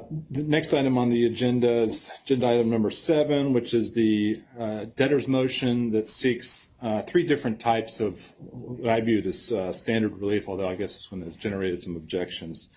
The first relief that this motion seeks is authority for the debtor to file a list of top law firms rather than the traditional top 20 general unsecured creditors list.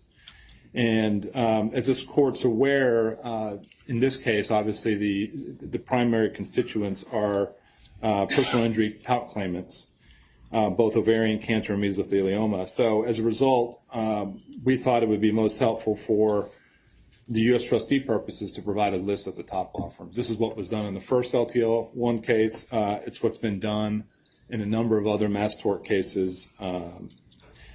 We did receive some feedback from the U.S. Trustee's Office. They asked that rather than the top 18 list, we provide a top 30 list. We are amenable to that. We are working on that. We will promptly provide that to the U.S. Trustee's Office and file that on the docket, and certainly are available to answer any questions with respect to the firms on that list. The U.S. Trustee has also requested, though, that in addition to the top 30 list, we file a top 20 list of general unsecured creditors that are non-tout. And while we're certainly capable of doing that, the point of the motion was to avoid the need for that because it didn't really seem to us to be beneficial to anybody in this case. We would expect that given the filing after the dismissal, there would be some non-tout unsecured creditors. They would likely be or primarily professionals for the committee, the fee auditor, some fees owed from the first case. However, I would indicate that our intention shortly, yet this week or early next week, is to file a motion with this court seeking authority to go ahead and satisfy our obligations as they exist under the dismissal order. And that would include fees and expenses incurred by the professionals in the first case that would be ultimately due and owing under the procedures Your Honor approved. So obviously that motion would need to be approved, but our expectation is that even those general unsecured creditors who I can't imagine would want to serve on a committee would be fully satisfied once that motion is approved, and therefore the information wouldn't be all that useful to the U.S. Trustee's Office. But again, I'll defer to Your Honor. If Your Honor wants us to do that, we can do it. All right. Well, Ms. Richard-Dorfer, do you want to respond to that, or? I didn't know if there was one other thing. I You think there were three things. Yeah, but you can go ahead and respond to that one if you'd like. Thank you, Your Honor. Linda Richendorfer from the Office of the United States Trustee. Your Honor, I think, with all due respect, I think that the debtor has it backwards. The code requires a list of the top 20 creditors. And in this instance, because it is a toxic tort underlying it, it's difficult to know who knows which case is going to be the top case. And so we have gotten into the practice in all of these toxic tort bankruptcy cases of having two different lists. One is top 20 unsecured creditors, and then the top 20 or 30 law firms in terms of the claims that they have. It's not clear to me, Your Honor, whether or not the top 18 list that we got is just based on number of claims, because there was this mention of other factors, but we'll work that out because we have the other list from the first case. But 1102 says the top 20 creditors. That's the list that we're saying should be provided here. In addition, in these types of cases, we get the top list of law firms instead of the top list of plaintiffs, because you don't know who are the top plaintiffs. So, Your Honor, all we're asking for is that the debtor comply with what the code says, 1102. Give us the list of the top 20 unsecured creditors. It may be that none of them respond, they don't want to be on the committee, or it may be that several of them do want to be on the committee. Your Honor, I will tell you that in Delaware, in both the Immers case and in the Cypress cases, which of course are somewhat related here, we did send out questionnaires for both committees. We received, I think, only one response in Immers to the one for unsecured creditors, and so therefore did not form a committee, needless to say. In Cypress, we received no responses to that. Currently, we have posted on the court's website a questionnaire package for tort claimants and one for unsecured creditors. Code says that's what we're supposed to do. We're supposed to do one for the unsecured creditors. Nobody responds, but it's an obligation. This case, remember, Your Honor, I'm sure you remember, began in North Carolina, so they didn't file one down there. I don't know why the bankruptcy administrator down there who oversaw the case didn't ask them to file one, but they didn't. We are asking that the code be complied with here and that they file such a list. We don't know what's going to happen down the road. We don't know which law firms, quite frankly, Your Honor, got paid in that 2 hour and 10-minute period, or if anybody got paid, if they all got paid prior to that. That's a question, Your Honor, I think that a lot of us have. I noticed the council only talked about the Tort Claimants Committee, so I presume Debtors Council got paid somehow, some way by somebody. So I think there needs to be a list of top 20 creditors. If they respond, we'll do the interviews and see if there's interest in a committee. If no one responds, then we have no interviews and there's no committee appointed. And I don't know why we only got 18 names of law firms for the TCC. It has been 30 law firms across the board, and we want the other 12 names of law firms, and I don't know why it's not readily available, but we will get out our solicitation to them as soon as they are supplied to us. All right, thank you, Mr. Richendorfer.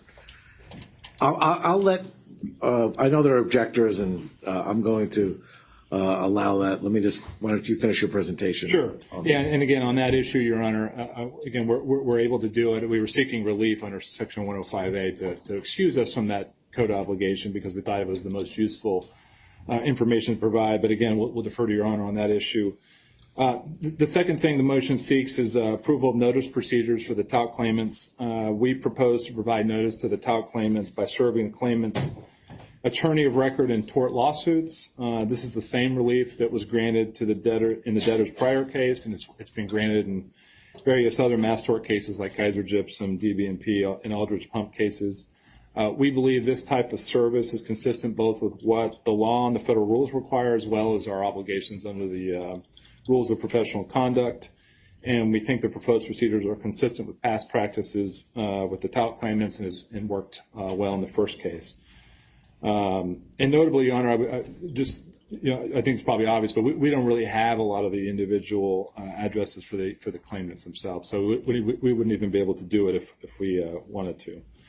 And then finally, Your Honor, the motion, as I mentioned before, seeks approval of sort of a customized notice of commencement of the case, which we attached as Exhibit A to the motion.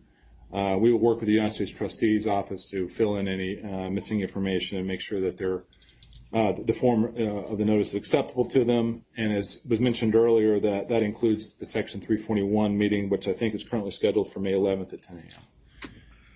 Now, as I mentioned before, there are some objections, and I'm sure we'll hear from them. Let me just briefly comment on the objections I saw. I think the lead objection that a number of plaintiffs joined was from the Kazin firm, and they seem to object to the request that we have to just provide a top 30 list at all. They argue that there's just simply no authority for that request, and obviously, Your Honor, as we cited in our motion, I mean, Your Honor has the authority under Section 105A to do this, to grant this relief, and in fact, it was granted in debtor's first case and a number of other cases that we cited in our papers. The Kazin firm also complains that, I guess they didn't like our list, the firms on the list.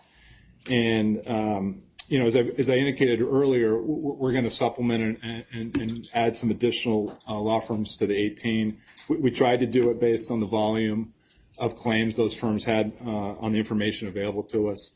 So we will continue to supplement and file a top 30 list. But as I think you heard from the U.S. Trustee's Office earlier today, that they're going to use the first list in the first case. They're going to use this list. They're going to be open to anybody and everybody who wants to participate on the committee, at least listening to them. So I'm not really sure what prejudice there would be for us providing the information to the U.S. Trustee's Office that the U.S. Trustee's Office has requested.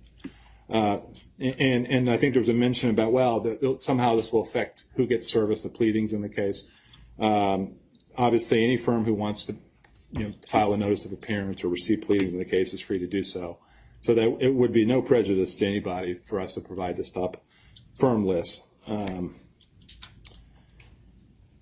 Let's see. And then they all advocate that we, instead of doing a law firm list at all, we should do a top 20 general unsecured list of top claimants. Again, I don't even know how we would do that. These are all largely disputed and unliquidated, so I'm not even sure what particular claimants we would put on a top 20 list. That's why we're providing the law firm list instead. So, Your Honor, I would respectfully ask Your Honor to enter an order approving this motion. All right, thank you. Mr. Satterley? Yes, Your Honor. Very briefly, we filed our objection to, quite frankly, they should list the creditors. And they know the creditors, the top 20 creditors. They know that, for example, the Weiss Luxembourg got a $20-some-odd million verdict in the Johnson case that was never bonded. And they know also they do annual evaluations of their case and set reserves regarding the types of cases. And they have the ability, because they do have the addresses, the depositions, the doctors, the causation reports, the verdicts. They know how to do that. It's quite frankly simply not appropriate simply to list some firms that they want to list. And tellingly, as the U.S. trustee says, what they listed in North Carolina is completely different, or not completely, but a lot different than it is now. So we would request that they listed the top creditors, and we would also, I think, inquire as to how did they create this new list, and why are the attorneys? I mean, it really makes me think of collusion. That the folks that are on this list now are the folks that have met privately over the last few weeks that are supposedly got their clients to agree to a deal. So Mr. Myman's going to speak more to this point, but we would rely upon our papers and request that the motion be denied and a list of creditors be named. All right, thank you. Ms. Richendorfer, Mr. Myman, you can, if you want to circle. Your Honor, to give some context to the statements that were just made, in the first case, the top 30, 18 of the 30 firms that were listed in the first case are not part of the top 18 that were listed in the second case. If I add 18, Your Honor, that takes me way beyond 30, I guess is what I'm trying to do here quickly, the math in my head. So there were 8 firms listed in the top 18 for this case that appear nowhere on the list for the first case. So we are rather confused as to where these names are coming from. And I think I stated before, they're talking about other factors that they use to create the list. I don't know what that means. That's why we sent it out to everyone that we could find. And I would suggest, Your Honor, and I don't know, maybe others may disagree with me, but if there is a judgment out there that has not yet been paid by the debtor, I think that goes on the unsecured creditor list, or maybe it's a secured creditor. I don't know. To me, the list of top 30 firms are people who represent claimants who may have filed lawsuits, but they don't have judgments yet. They don't have verdicts. They don't have settlements yet. If there is something that substantiates a claim, the 4 corners of a claim, then I think that goes on the unsecured creditors list. So I would suggest that to Your Honor as something maybe to bridge the gap here, because I think somebody that's holding a judgment goes on the unsecured creditors list. Somebody who has a settlement that was never paid goes on the unsecured creditors list as an individual. And that the top law firms are something that's been created when we have these toxic tort cases, so that we can get the law firms that have the hopefully highest number of claimants involved in the case, get them involved with the matter. But there is some inconsistency here, Your Honor, in what got put on the top list in the first case and what's even on the 18 list here for the second case. But to reiterate, it's out there for the entire world. It's on the website. And if anybody has trouble, they can always call me in the Wilmington U.S. Trustee's office, or Mr. Sponder. He's going to kill me in the Newark U.S. Trustee's office. Thank you, Your Honor. All right, thank you. Mr. Maiman. Thank you, Your Honor.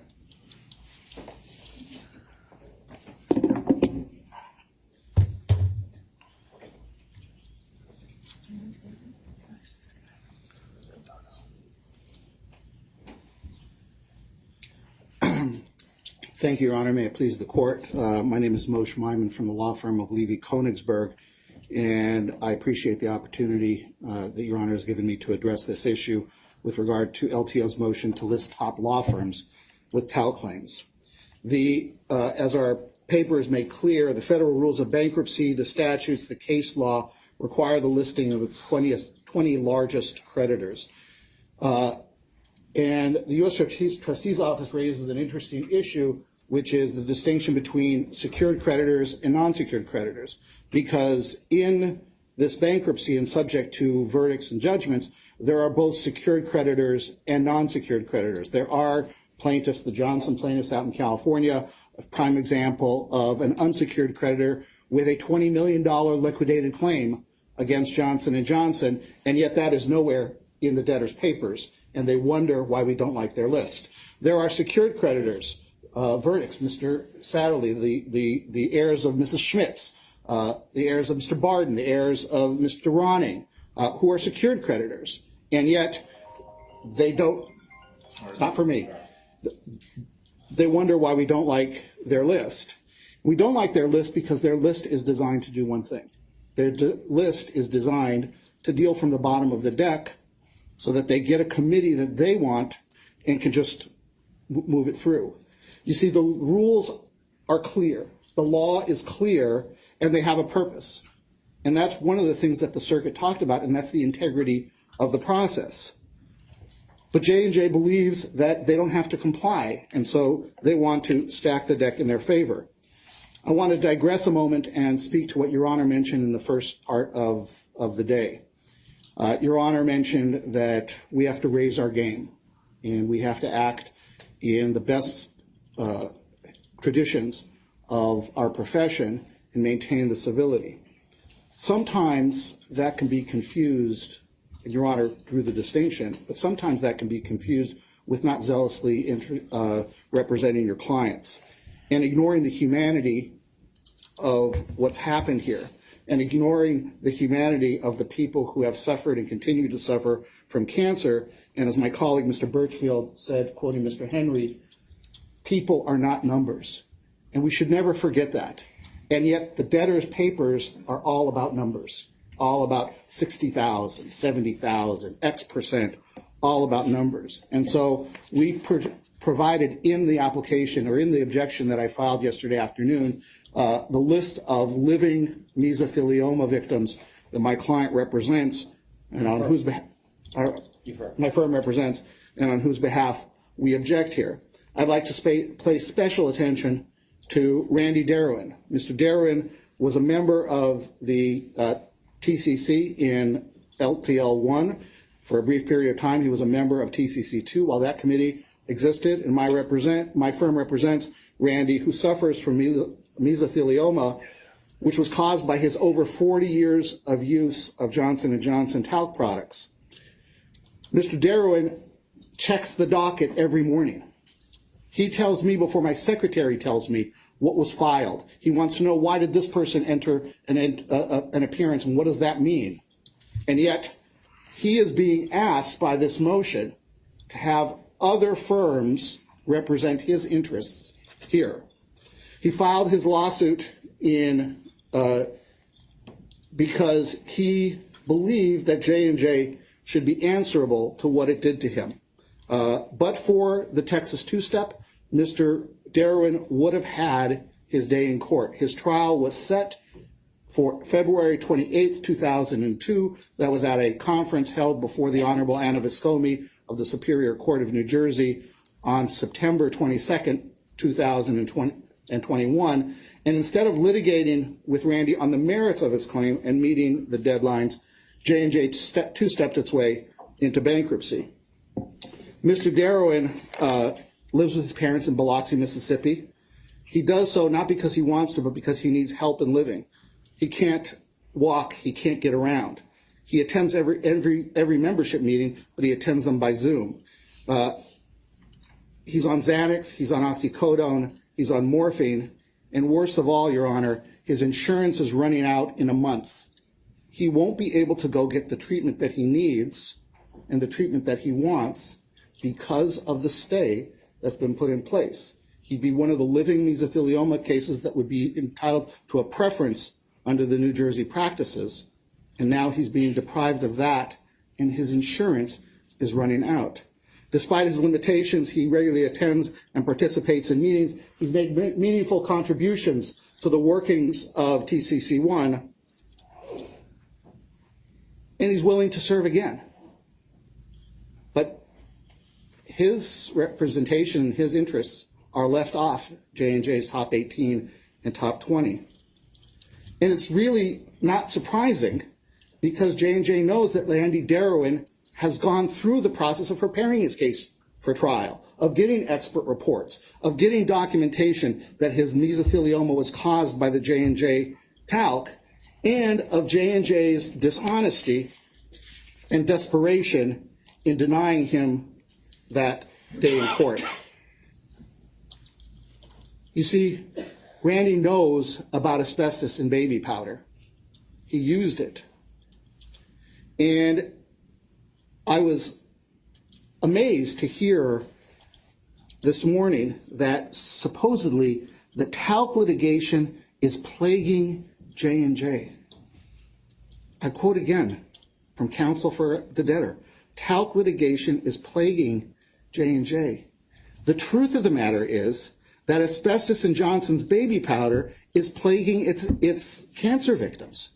You see, the asbestos in the baby powder is documented not by plaintiffs' experts in litigation, but by J&J's own people. The mine and the mill that prepared the talc found the asbestos. Its own geology expert in Rutgers University found the asbestos and told their chief counsel. Your Honor, I hate to interrupt, but I'm kind of lost. I thought we were talking about the administrative motion. What does this have to do with the motion? I'll get there, but we're dealing with travel schedules. I just ask that you move forward. I understand that. The purpose of the filing, Your Honor, of J&J's bankruptcy is not to compensate people like Randy, because like Mr. Valadez or any of the other mesothelioma victims, they've never offered a penny to him. but they're afraid to face juries because they know that juries won't believe them. Mr. Darwin individually appealed, was noted by the circuit court, and the circuit court, as people before me said, talked about the funding agreement. Mr. Gordon stood in front of this court when the motion to dismiss was argued and told the court that that funding agreement exists outside of the bankruptcy, even if it's dismissed. More importantly, they told the circuit that the funding agreement of $61.5 billion was key to the two-step itself not being a fraudulent transfer. This is a house of cards that unravels each step of the way, each time they face a barrier. And so they took J&J at their word, and yet J&J, as Mr. Moulton said, has now said, that's great, we'll just change our word. Why wouldn't someone like Mr. Darwin take their $8.9 billion more seriously? Let me talk about, just for a moment, and then I'll get to why we insist on creditors. The United States federal government has established a fund to compensate victims who were in Lower Manhattan, that small geographical area, for a 10-month period of time starting on September 11th, 2000 through the end of July 2001. $10 billion for people in 10 months in that small area of Lower Manhattan. This is saying we want $8.9 billion for people all over the entire United States for 50 plus years of exposure, and they're wondering why it's not sufficient. Why isn't it a good deal? Why isn't it a good deal? And so, Your Honor, how do you take what the circuit has said, including predicting what J&J might do here, and expect to get away with it at least long enough for victims like Randy Darwin and Anthony Veladis to die? Well, what you do is you cross out. You cross out the number, you cross out the context, and you cross out the conditions, and now you say there's $50 billion less. It's over 25 years. It's only after a confirmed plan that insulates J&J forever, and only after all appeals are exhausted. And so what do? What they want to do is they want to get rid of people like Randy and people like him. And so their attorneys are not listed in the top 20 now all of a sudden. They are going to say, go away, you do not get to be shown to the U.S. trustees, and we are grateful for the U.S. trustee being aware of this and saying, hey, there's something wrong here. I've heard of there being no evidence.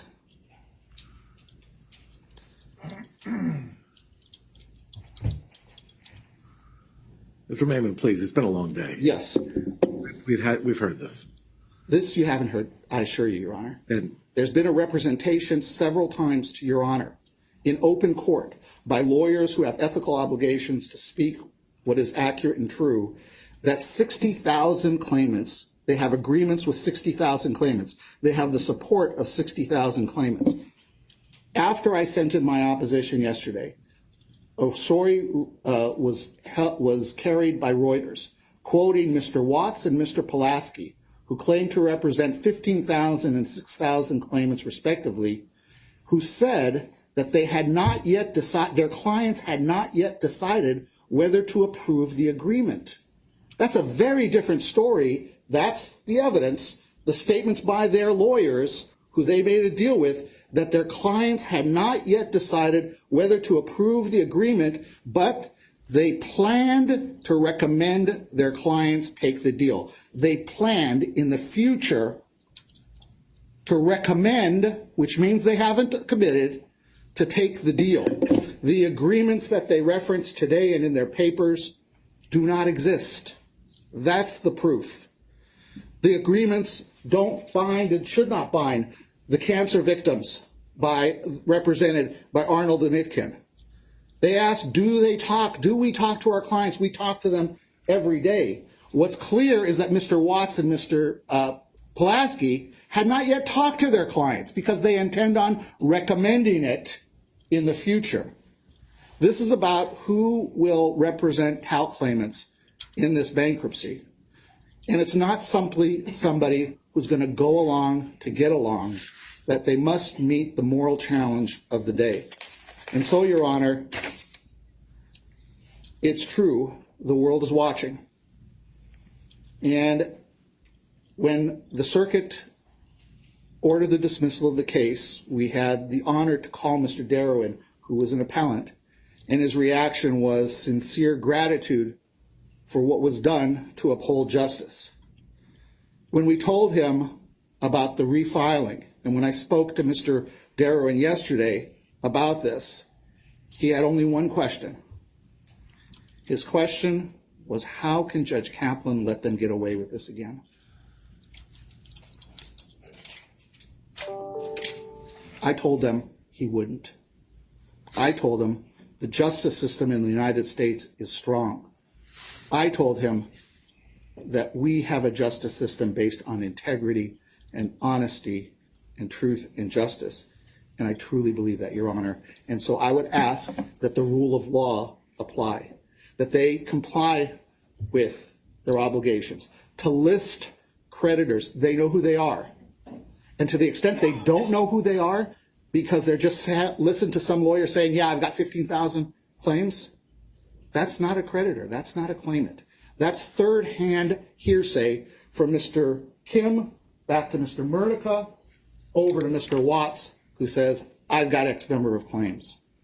That type of triple hearsay should not deny our clients their day in court. It should not deny all of the talc victims in this bankruptcy fair representation. They should abide by their obligations. Thank you, Your Honor. All right, thank you. Mr. Prieto, very quickly. Well, I'll be quick. I'm not sure exactly what relevance any of that had to the motion, but let me just quickly address a couple of points. One, the allegation that we somehow designed this list to favor us.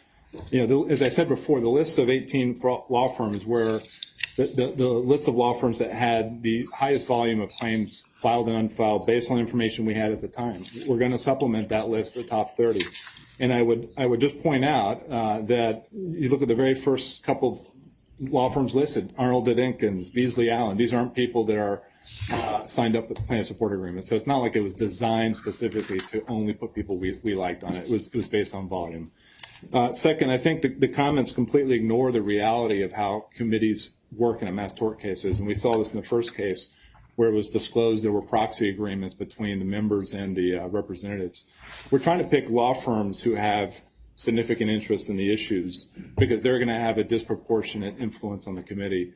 You could have a judgment creditor potentially out there that's subject to being reversed on appeal, but that doesn't necessarily tell you that that person's counsel is the one who should participate. And all we're trying to do is provide information for the U.S. Trustee's Office to, for their purposes. They'll vet the law firms. They'll decide who they want to select, and they've already indicated that they're going to use the list from the first case, and they've already solicited additional support. So I really don't understand the hesitancy for us to provide the information the U.S. Trustee's Office has requested.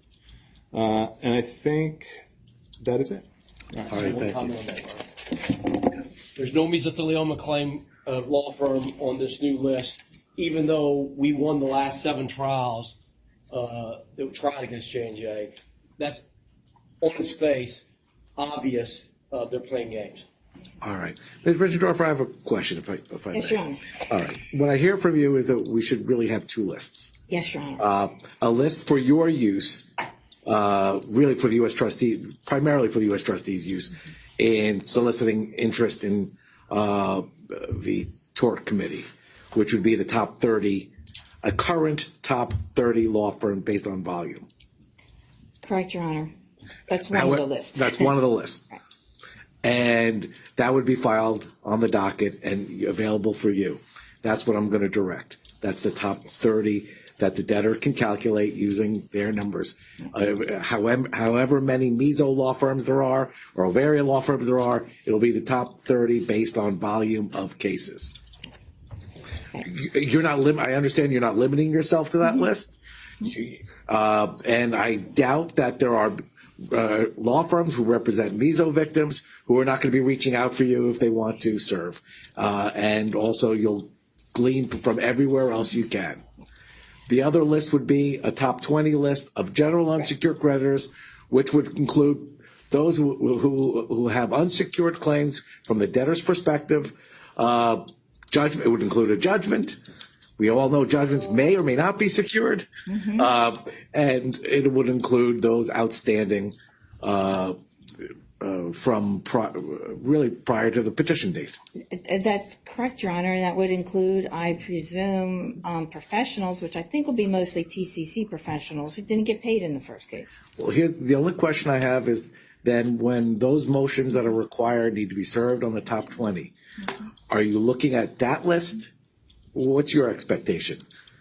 Service would be on the 30 law firms because we want to get notice out to the claimants primarily. The professionals who didn't get paid, they know where we are. They don't need the protections. So which would you foresee as being the use for the motion? Your Honor, I believe that the way it's supposed to work is that with respect to the matrix, the creditor matrix, that the debtor can put down, if they don't have a home address, or if they have a home address, I think they're redacting it, or they can put down the name of the law firm representing the person. So if they're going to, when they need to serve the creditor body, it's supposed to go out to the law firms on behalf of the individuals. And or if they don't have a law firm, it goes directly to the individual for service purposes. And I think, as in all cases, I've had several cases, not tort cases, but I've had a lot of other bankruptcy cases where the top 20 creditors can include 5 different law firms because that's who they were using on the eve of the bankruptcy filing. And so they're listed. Do they ever show up and try to get on the creditors committee? No. But they're on the top 20 list because it gives the court and my office a glimpse into what the creditor body looks like. Now, things may occur in the future and some of those people may come off, but that's what happens in a case. It's not unusual for creditors to come off for one reason or the other. I mean, 1102 is clear about. So the U.S. trustee is comfortable with these 2 lists being prepared? The top 20, and with respect to the tort claimants, the top 30 list, that's kind of become, I will say, the norm. But in the toxic tort cases that I have been involved with, we had both lists. Did we ever end up with an unsecured creditors committee? No, there was no interest. But those, they paid up to date. This is a case where we don't have all of our unsecured creditors paid up to date. And we have parties who may or may not be secured, as Your Honor said, but who have judgments. And that's a direct claim, Your Honor, that I think needs to be highlighted separately. Mr. Prieto, do you have guidance now? Or? Yes, I think we can do both lists, Your Honor. All right. So with respect to that motion, the other elements I think are granted. We'll have an order to be submitted. Ms. Richendorfer? Your Honor, I'm embarrassed. I forgot an important point. Your Honor, we are trying to move post haste to at least get our tort claimants committee up and running. So I don't know when I'm going to get the other 12 names, but getting them a week from now is not going to do us a lot of good, and I don't think the court wants us to. Can you get it by the end of this week, or what? Well, Your Honor, we would like to have a committee formed by the end of this week, so Your Honor, participate. I think we can get it to her sooner than that. I think yet tomorrow we could do it. Close the business tomorrow. Tomorrow would be wonderful. Close the business tomorrow. Thank you. On the top 30. Yes. Yes, on the top 30, yes, Your Honor. Sure. Thank you. I believe that leaves the last matter is the section, chapter 15, 1505. Yeah, Your Honor, I'll be real brief. This is the similar relief we sought last time. This is really just to authorize the debtor to be a foreign representative for purposes of seeking recognition of this Chapter 11 case in Canada. As Your Honor is well aware, there's there's class actions and some other actions pending or potential class actions pending in Canada. And by this motion, we like the debtor to be authorized to be the foreign representative. If the relief is granted, the debtor intends to seek from the Ontario Superior Court of Justice two things in the short run. First, to terminate the pending recognition proceeding that relates to the prior case. And second, to have the Canadian court recognize this case instead of the debtor's prior case. And in fact, Your Honor, if Your Honor grants a motion today, we have requested a hearing in Canada for this purposes for April 13th. And of course, the primary reason for doing this is to ensure that the automatic stay and any injunctions Your Honor issues are enforced in Canada, because otherwise there would be unequal treatment between American and Canadian claimants. So, Your Honor, I would ask that Your Honor would approve this relief today. All right, thank you. Mr. Sponder.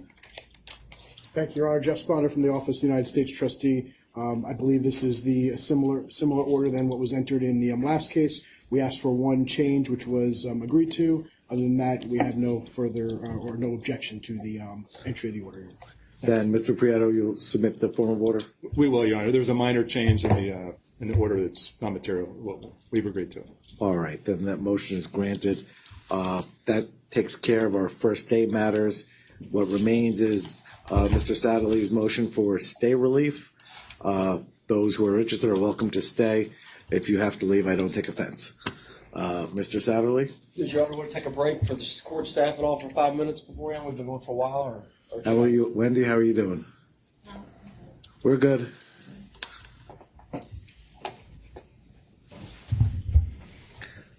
And they can always take a break. They just disappear. Mr. Satterley, do you have a copy? I do. Great, I do. thanks. You're welcome. May I proceed, Your Honor? Yes, please. May it please the court, Joe Satterley and Kays of McLean, Satterley and Greenwood, on behalf of Anthony Hernandez Valadez. The lawyers who have to leave are going to leave now. We just didn't want to disrupt them. No. I'll just pause a minute and let just everybody... pause a minute. Let those who need to catch flights or who aren't riveted. Thank you. Have a good flight, safe travels. I think so that's going to stay and listen to Mr. Satterley. I was trying a case one time and I gave closing argument after 3 o'clock. It was a defense verdict. I said I was never going to do this again. But here I am. May I proceed again, Your Honor? Yes, please. Okay. I'm not going to directly address many of the things in the papers. We've submitted extensive written materials addressing things that were brought up earlier today with regards to the $61 billion termination of the funding agreement. I'm not going to address that. We incorporate by reference in our papers that, and I'm not going to address the alleged settlement that apparently counsel believes may exist somewhere. I haven't seen any proof of that. I'm not going to address it, but we incorporate by reference what we put in our papers. The automatic stay filed with the filing and the temporary restraining order that Your Honor entered last Wednesday irreparably harms the movement Anthony Hernandez Valadez. And we would request Your Honor to enter an order lifting the stay and setting aside the temporary restraining order with regards to this individual case. Your Honor said first thing this morning, you're going to put your head down and do what is right. And that is the only right thing to do under the facts and the law of this land. This is a couple of the photographs I showed Your Honor, and just since this is a new bankruptcy, I feel like I have to incorporate by reference that this is, I think, my fourth time before Your Honor on this individual case. Starting last June, I filed the motion. June, Your Honor lifted the stay to allow me to file the lawsuit. In July, you lifted the stay to allow me to move for a trial date and collect and preserve evidence. And I appreciate that. We got the trial date, and I'm going to go through the timeline in a few minutes. So some of these photographs are in here that Your Honor's seen before, but because this is a new case, I have to cite to it. The photograph on the left, though, is Mr. Valadez on Sunday, Easter Sunday. And his condition has progressed to the point where he is in very bad medical shape. He's living, and he still gets treatment, and he still goes to the emergency room, he still goes to the doctors, and he's trying to live, and his doctors are trying to keep him living. The photograph on the right is when he gave his deposition on September 13th of 2022, and J&J was present and cross-examined him. Does the volume go through this TV? I didn't hear it come on. I could. Let's give it a shot. I'm working hard. No, let me just turn my little speaker on. If we get feedback, I'll turn it off. Okay? Sorry about it. We talked about this earlier, Your Honor. Let's give it a shot. Okay.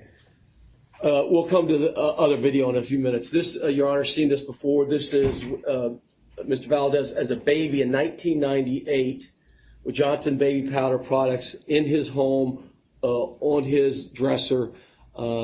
Undisputed in this case that he was extensively exposed to asbestos from Johnson's baby powder and used Johnson baby powder for decades. This is both a pericardial, primary pericardial, but also a pleural mesothelioma. You'll see in the medical records, which I've submitted, that he's got cancer lining of his heart and the lining of his lungs. I skipped past that. This was his declaration we submitted to Your Honor in the first bankruptcy that served as the basis for Your Honor to lift the stay on 3 separate occasions. And this is where he said during his 4 days of deposition, he experienced body pain, headaches, stress, anxiety. He's used supplemental oxygen. He's been through 5 cycles of chemotherapy. He's the cancer has triggered his emotions to the point that he can barely function. He has nausea, vomiting, poor appetite, chest pain, tightness, breathing difficulties, discomfort, fatigue, and body pain, all undisputed. We submitted the medical records showing that he has mesothelioma, that he has bilateral, that means on both sides of his lining of his lungs, of these pleural effusion that cause this compressed atelectasis. And that means his lungs collapse because of that. That's so much fluid that is causing his lung to collapse. Go.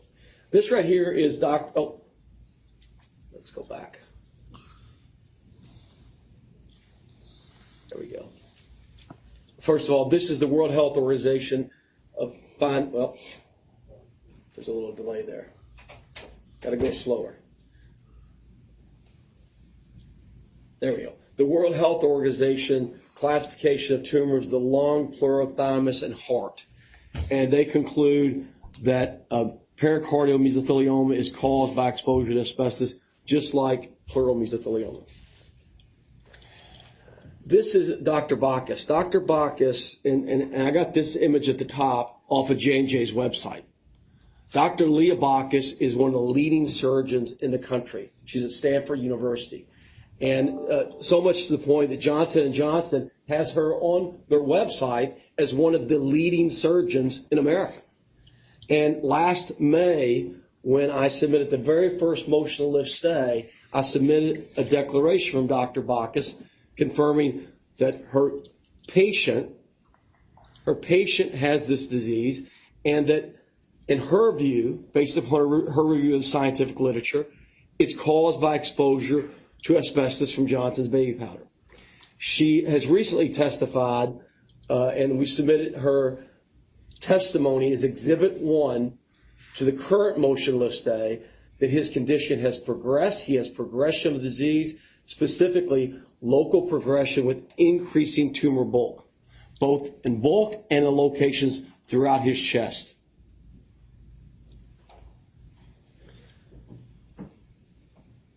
You'll see in a few minutes when I get to the timeline that some of these medical experts were deposed already. This is Dr. David Eagleman. He was deposed already in this case. He's been deposed and cross-examined in numerous other cases. He's an occupational environmental medicine specialist, and he took the medical information and was able to create a PowerPoint, which we marked as Exhibit, I think, 4 to the current motion, that shows the exact ingredients, not just the talc and mica, but aluminum silicates, iron, the other ingredients documented in Johnson's baby powder in the tumor, right next to the tumor tissue in Mr. Valadez's case. Dr. Felsher is a Stanford oncologist.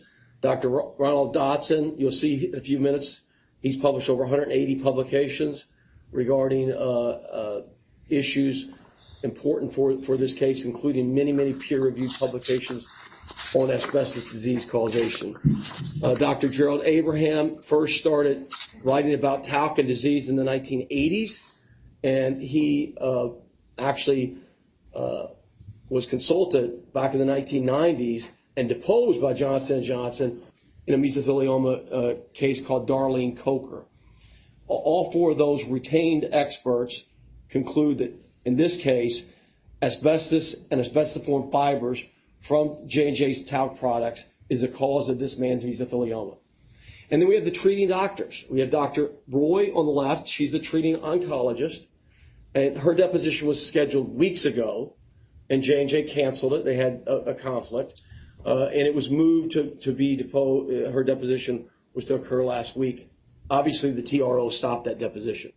Dr. Bacchus, she was deposed 3 times in this case, over 3 days. And she was she's a treating surgeon. Think about this for a minute. She's a treating surgeon at Stanford University. She's on her 3rd day of deposition, and right in the middle of her deposition, the attorney stops, says, I can't ask any further questions. A TRO has been issued. So instead of just finishing the deposition, they stopped that deposition. This is Dr. Langer. Is volume working?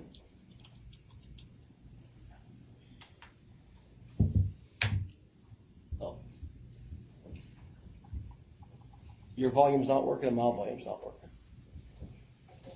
Well, I'll talk. This is a video of Dr. Langer from last Monday, the 3rd, a week ago yesterday. Dr. Arthur Langer from Mount Sinai University testified that in 1971, he met with Dr. Galvin Hildick Smith at Johnson & Johnson and specifically told him that he documented Christile asbestos in Johnson's baby powder. And we submitted his testimony. I took his deposition in Virginia just last week.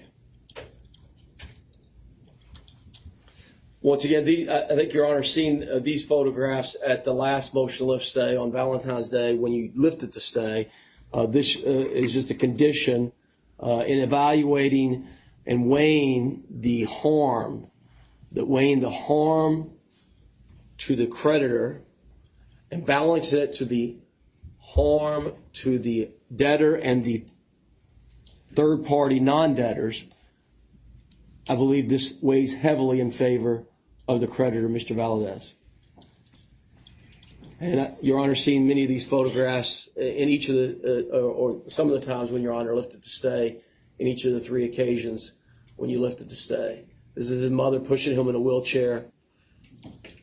This is how he slept for a number of months because it was the only way he could breathe.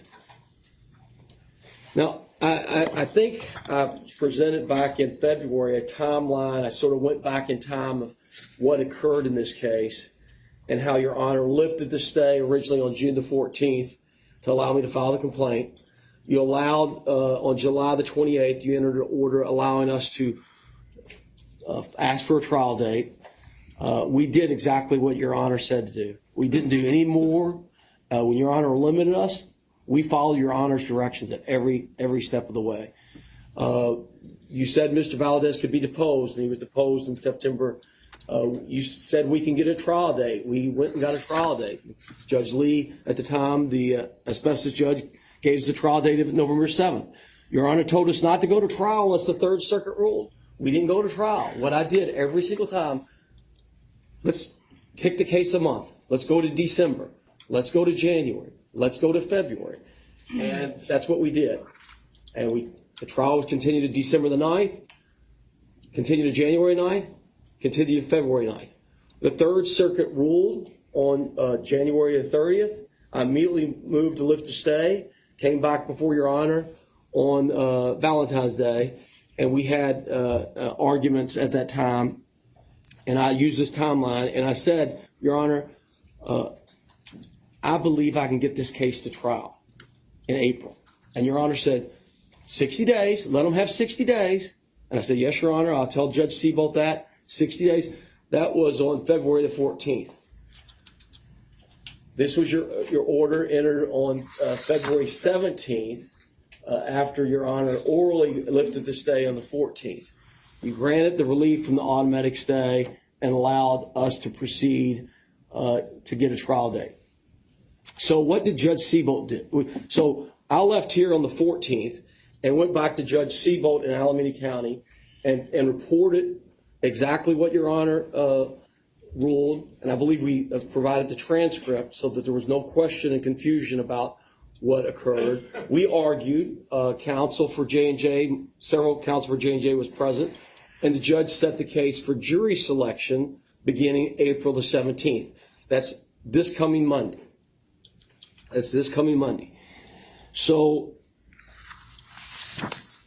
we also, before I go back to that, he set a case management conference every Thursday at 3 o'clock.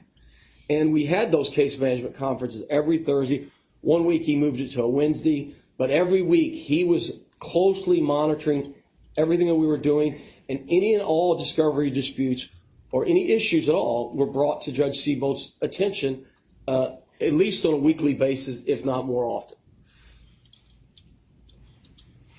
So Judge Seabolt entered a fact discovery deadline of April the 10th, yesterday, and an expert discovery deadline of April the 14th. I argued for earlier. I said, Your Honor, let's stop the fact discovery earlier. Let's stop the expert discovery earlier. J&J said, no. We need to as close to trial as possible. And since the trial was going to be on next Monday, he gave them to expert discovery the day before trial. Which I said, okay, if that's fine.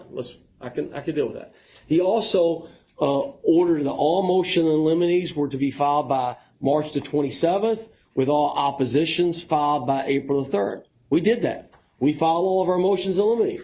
They filed all their motions and limine. We filed all of our responses. They filed all of their responses. And the court was intending to rule upon those, but for the TRO. This was the answer to the complaint. Both J&J and LTL answered the complaint back in February, I think February the 24th, and they immediately, the same day, listed their expert witnesses. It wasn't like they had to do a lot of work or do, within 10 days of Your Honor lifting the stay, orally lifting the stay here, they had already listed their expert witnesses in this case. So I put this chart, and Your Honor, I believe I've provided Your Honor this PowerPoint and your staff. This is sort of an overview of what we've done to work up this case. Mr. Valadez's mother was deposed. His grandmother was deposed. His two aunts were deposed. Dr. William Longo, who documented asbestos and baby powder for decades and through probably over 100 tests, was deposed. His deposition was completed, and I think about 3.5 hours. Dr. Alan Smith, the epidemiologist, he was deposed. His deposition was completed. Dr. Eagleman, his deposition began, although I got the feeling during the deposition that, now looking back at it, I feel like it was, they were asking the same questions they asked him in other deposition, and they said they weren't finished with the deposition. So I got the feeling something strange was going on last week when that occurred. Dr. Langer, his deposition, I tried to show you a video clip. He was one of the folks that documented asbestos and baby powder in 1971. Now, we had on calendar, and Dr. Bacchus was deposed 3 times. When it says to be taken, it should be to be completed, so I apologize there on that one. We had all these other depositions on calendar. Dr. Dotson was scheduled to be deposed today. Dr. Abraham was scheduled to be deposed yesterday. Dr. Roy was supposed to be scheduled, taken last week before the TRO was entered. And Johnson is the economist, the millions of dollars of lost wages, and his deposition was, they were all on calendar. And we were ready to get this case ready for trial. With regard to the defense witnesses, they were all on calendar. We completed 3 expert depositions. Dr. David Weil, he's a witness I've cross-examined many times. He says everything's idiopathic, spontaneous. Alexander, his deposition was complete. Lionel Van Zyl is a geneticist who I deposed over 4 days, who, even though all the genetic testing is negative in this case, was potentially going to try to say this guy's just got bad genes. There'd be some Dalbert-style, Fry-style issues with regard to him. The folks on the right, the first 5 are expert witnesses, and their depositions were all scheduled. Some of them were, like Lucien Sheriak, his deposition was scheduled originally and then continued to last Thursday. So I don't know if it was purposely continued because they knew they were going to be filing a second bankruptcy, but they continued it to after the filing of the bankruptcy. The 5 people at the bottom are all, I believe, retailer witnesses. Retailers, they're the ones that interacted with J&J, the corporate witnesses from folks like Target and some of the other protected parties. All of these depositions could easily get back on calendar quickly, should Your Honor lift the stay. You won't be able to hear this testimony, but this is Dr. Let's see if you can. Yeah, you can't hear it. This is Dr. Bacchus in her deposition where she's testifying about asbestos and Johnson baby powder being a cause of her patient's disease.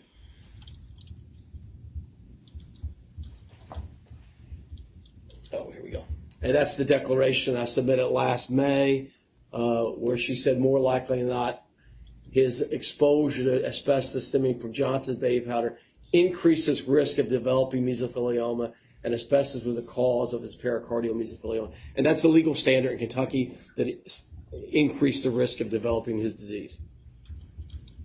Dr. Roy, likewise, gave the declaration last May. And like I said, she was scheduled to be deposed several weeks ago, but they canceled and moved her deposition until recently. Dr. Ronald F. Dotson, I believe that he is one of the most world-renowned experts on what's called tissue digestion analysis. And he digested Mr. Valadez's tissue, the pericardial tissue right next to the cancer, and documented talc and mica and aluminum silicates. And he didn't find asbestos, but the size of the sample was so small that he wouldn't expect to find asbestos. And by the way, he is a consultant not only for plaintiffs, he works for defendants, he works for talc defendants, he works for Ms. Brown, he's an expert witness for Ms. Brown. And he's published, like I said, extensively on scientific literature on asbestos and disease. And we turned over, and I showed this to Your Honor back in February, the talc in Mr. Valadez's tissue right adjacent to his cancer, and the mica right adjacent to the cancer. And this is, Your Honor, seen this probably a couple of times, this is the off-the-shelf testing done by the FDA's lab. So when they attack and say only Dr. Longo or only certain plaintiffs hired experts have found asbestos, that's not accurate. Well over 10 labs have found asbestos in their product. And they found mica, and they found the platy talc, the exact ingredients in Mr. Valadez's tissue. I showed Your Honor this back in February. This was in addition to, we attached Exhibit 2. Exhibit 2 is his aunt's testimony, where she's testified just last week, last Monday the 3rd, that her nephew, she sees him on a regular basis and he's doing terrible. This is medical records showing his disease progression, that he's struggling. And this is, once again, another treating doctor, Dr. Joe Neal. Another progress note in early February showing that progression of the disease, and he's having additional immunotherapy. I told Your Honor in February when you looked at the stay that this is 54 years of lost life. He will die this year from this disease, and this is a significant situation. Now, earlier this morning we heard all about J&J's promises. We heard all about their false promises. They're not living up to their promises. Mr. Gordon last fall, when we argued this, said, and I showed Your Honor this in February, we will agree, this is if this Third Circuit makes a ruling, we will agree in turn to give Mr. Alley the preference he wants. We just need to have a 90-day window post the Third Circuit ruling. And Your Honor at that hearing said, no, you don't need 90 days, 60 might be enough. And this is Your Honor saying 60 days after the Third Circuit, if I were to rule that way, to allow scheduling to keep things within place. And I said, I appreciate Your Honor's point of clarification. So Your Honor said 60 days, and you said it last fall, and you said it in February. And you further say, I'm placing on my record my views that J&J should have at least 60 days to prepare. I think that's reasonable.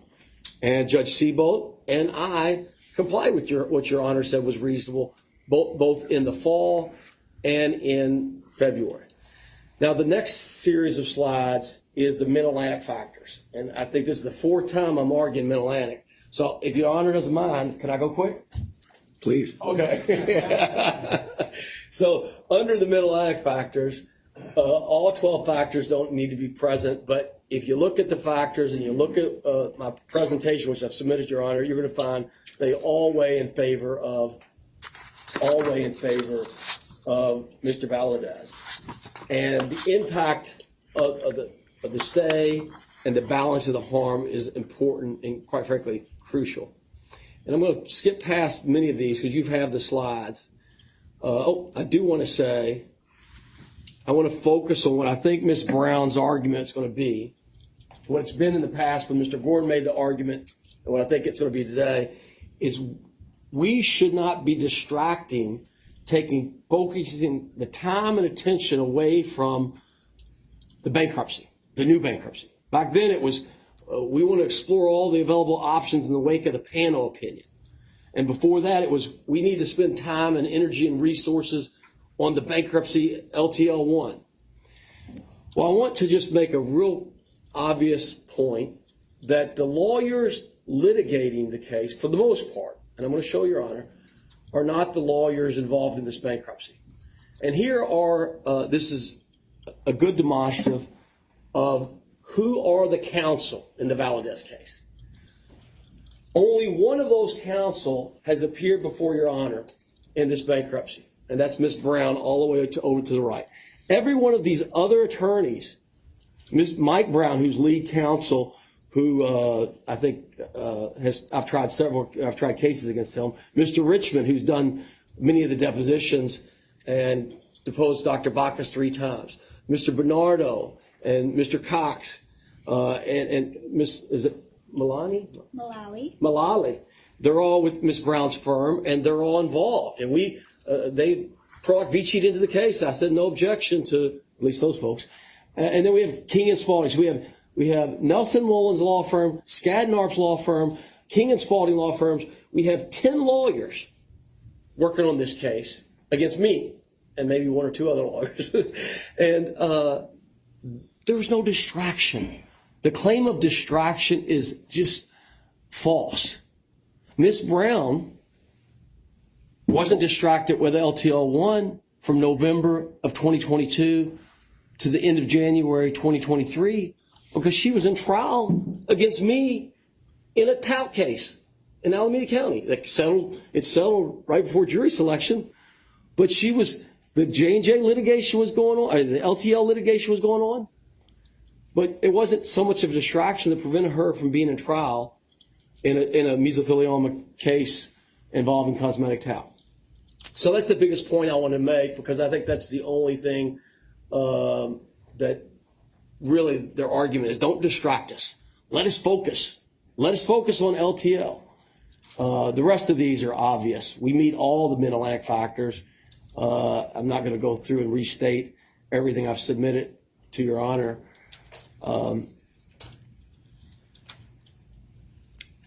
I wish I could play Mr. Valadez's. Mr. Sadley, do you want me to see if I can adjust the setting? Yeah, is it on my computer? Yeah, I don't know if it's going to work, but let me just give it a shot. Okay. This is my last slide, Your Honor, and I'll sit down after I conclude. I'm going to stop the screen share for just a moment. Sure. Oh, you know what? I'm muted. Just take the mute button off.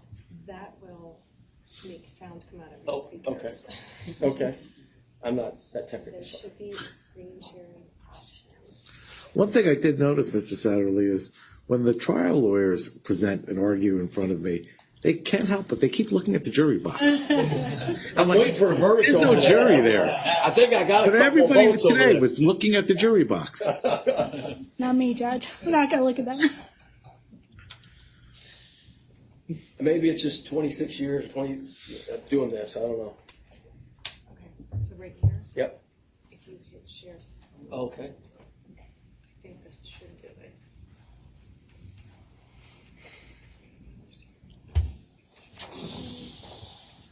I tell you what, if we unmute it, I can do it to that box. Let's try this.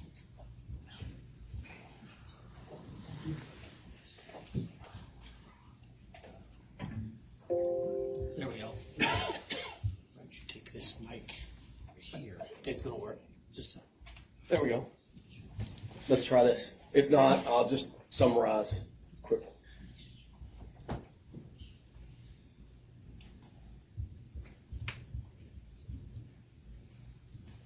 What are your concerns for the future? I have so many concerns, like, my main one is just, am I ever going to get my life back? That's always my main concern. Am I ever going to get my life back? Every one of these cases, Your Honor, and Your Honor's made a comment when I was here with Vincent Hill, talking about other folks. They are somebody suffering, and I know what Your Honor probably is thinking, that who am I to pick and choose who gets to go to trial? But I think I've demonstrated on behalf of Mr. Valadez since May and June of last year that his case is truly a case that the stay should be lifted, and he should be allowed to go to trial before he dies. I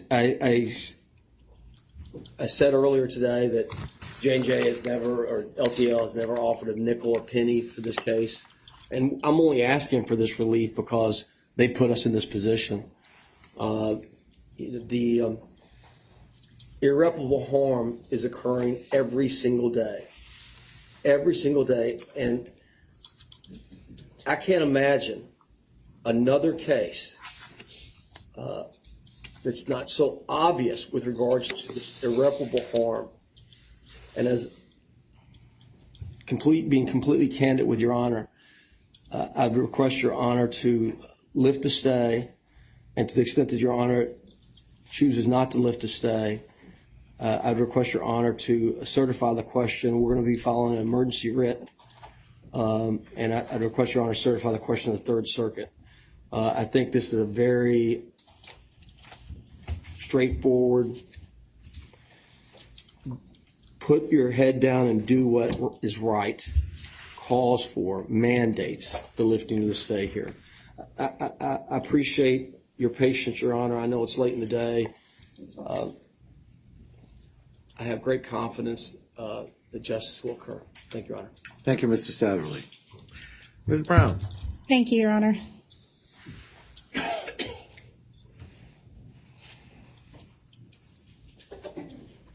Judge, can I have a PowerPoint, can I just approach with a... Absolutely. Thank you.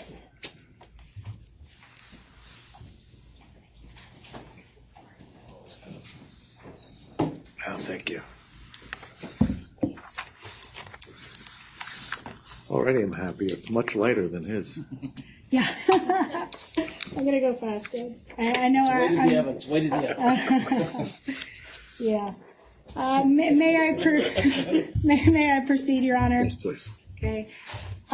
Your Honor, I am going to do my best to refer to Emery Valdez in the way that Emery would like us to. As you probably saw, Mr. Satterley put up a slide from the medical records where we know that one of the few things that has brought Emery Valdez happiness in this enormously difficult time has been changing their name from Anthony to Emery, and no longer identifying as Anthony Valdez or as a man or a woman. And so I want to be respectful of that. And so my presentation refers to the plaintiff as they wish to be referred. This, Your Honor, is a recent picture of Emery just a few weeks ago on social media. Emery Valdez, Your Honor, suffers from pericardial mesothelioma. One of the things Your Honor has come to learn about this litigation is that while Johnson's baby powder is one of the most commonly used products in America and in the world, the diseases that plaintiffs claim in the underlying litigation that baby powder causes are some of the most rare diseases. Mesothelioma and ovarian cancer, fortunately, are very, very rare cancers that most people do not get. So, for example, there are over 300 million people in the United States, and thankfully each year the number of those folks who are diagnosed with mesothelioma is only about 3,000. Of course, Your Honor, not to take away from the seriousness of the disease and the terrible fate of those 3,000 folks, but in terms of sheer numbers, this is a rare disease. The disease that Emery Valdez has is pericardial mesothelioma. Each year, only 10 to 15 people in the entire country are diagnosed with a disease that the plaintiffs are claiming in this lawsuit was caused by one of the most popular consumer products that many, if not all, people have used, Your Honor. And that's one of the things when these cases get before juries that have them scratching their head and returning defense verdicts, Your Honor, because it doesn't make sense that if Johnson's baby powder truly had asbestos and truly caused these diseases, that, for example, only 10 to 15 people a year would be diagnosed with the disease that Emery Valdez has been diagnosed with. I thought I heard Mr. Satterley suggest, well, it could also be a pleural mesothelioma, but the testimony from Dr. Bacchus, Emery's treating physician, is crystal clear because she was the surgeon that went in and did the surgery and looked at the pleural cavity and determined, no, there was not primary tumor in the pleural cavity, but rather this tumor began around the lining of the heart.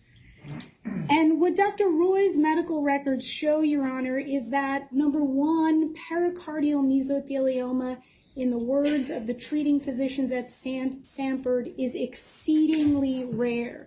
You see this note from Dr. Roy, one of the Stanford treating physicians from last year. Exceedingly rare and sometimes reported at a very young age and without clear association with asbestos exposure. If you look down at the bottom, Your Honor, you see that Dr. Roy references that in all of the world's scientific literature, this type of mesothelioma of the lining of the heart, has only been reported in the medical literature about 200 times. And there is a body of scientific literature, Your Honor, that pericardial mesothelioma is not caused by asbestos exposure, but rather by genetic mutations, by familial hereditary cancer syndrome. And in large part, Your Honor, science doesn't know a lot about this disease because it is so exceedingly rare and so very few people are diagnosed with it each year. What Dr. Roy recommended, and it is frankly what we see in these cases a lot, Your Honor, is a genetic referral. The treating physicians at Stanford have implored Emory Valadez to get genetic testing. And I think Mr. Satterley must have misspoken before, Your Honor, when he said Emory had genetic testing and it was negative. We'll go through some of those records, Your Honor. That's not accurate. The tumor was tested to try and figure out the best chemotherapy to try and prolong Emory's life as long as possible. But what the treaters, what Dr. Roy recommended here is called germline testing, where you take a blood or a saliva test and you look at a panel of genes to try and identify whether or not there is a genetic or familial mutation that could be causing the cancer. And Your Honor, there are very many reasons to believe that Emory Valadez has that type of a mutation. And one of the reasons, and it's listed throughout the medical records, and there are a lot of them from Stanford, is that Emory Valadez has an incredibly strong history, family history of cancer and of genetic mutations. And Emory Valadez was diagnosed with cancer at such an extraordinarily young age. Mesothelioma, as Your Honor has heard, is a disease that is usually diagnosed later in life, 50, 60, 70 years old. But Emory Valadez was diagnosed at just age 23, Your Honor. Many people would say the latency period for asbestos exposure isn't even long enough because unfortunately Emory wasn't even alive for what it typically takes for a disease like mesothelioma to develop. But Your Honor, going back to the family history, Emory's father passed away from something called osteomyeloma, which is a very rare type of bone cancer caused by a rare plasma, at age 38. At 38 years old, his father passed away of this extraordinarily rare cancer. His mom, his two aunts, and his grandmom have the BRCA mutation that is associated with a number of cancers, including breast cancer. One of his aunts who has that BRCA mutation had breast cancer herself at an extraordinarily young age, and then had a second cancer, leukemia. As well, Emory's great-grandfather suffered from lung cancer. And Your Honor, this is a case that is on an enormously fast-paced discovery track, and we are only just starting to understand the different parts of this family tree. And so, as the treating physicians at Stanford suspect, there are no doubt other folks that fill this tree out that also suffer from cancer at a young age or from a genetic mutation. This is plaintiff's expert, Dr. Barry Horn, whose deposition I took a few weeks ago, and he testified, Your Honor, to the truth, which is that this family needs a genetic analysis, that Emory, for the good of Emory's treatment and the many siblings that Emory has, should undergo genetic testing to try and understand if this very, very rare cancer was, as the treaters at Stanford suspect, caused by a genetic mutation.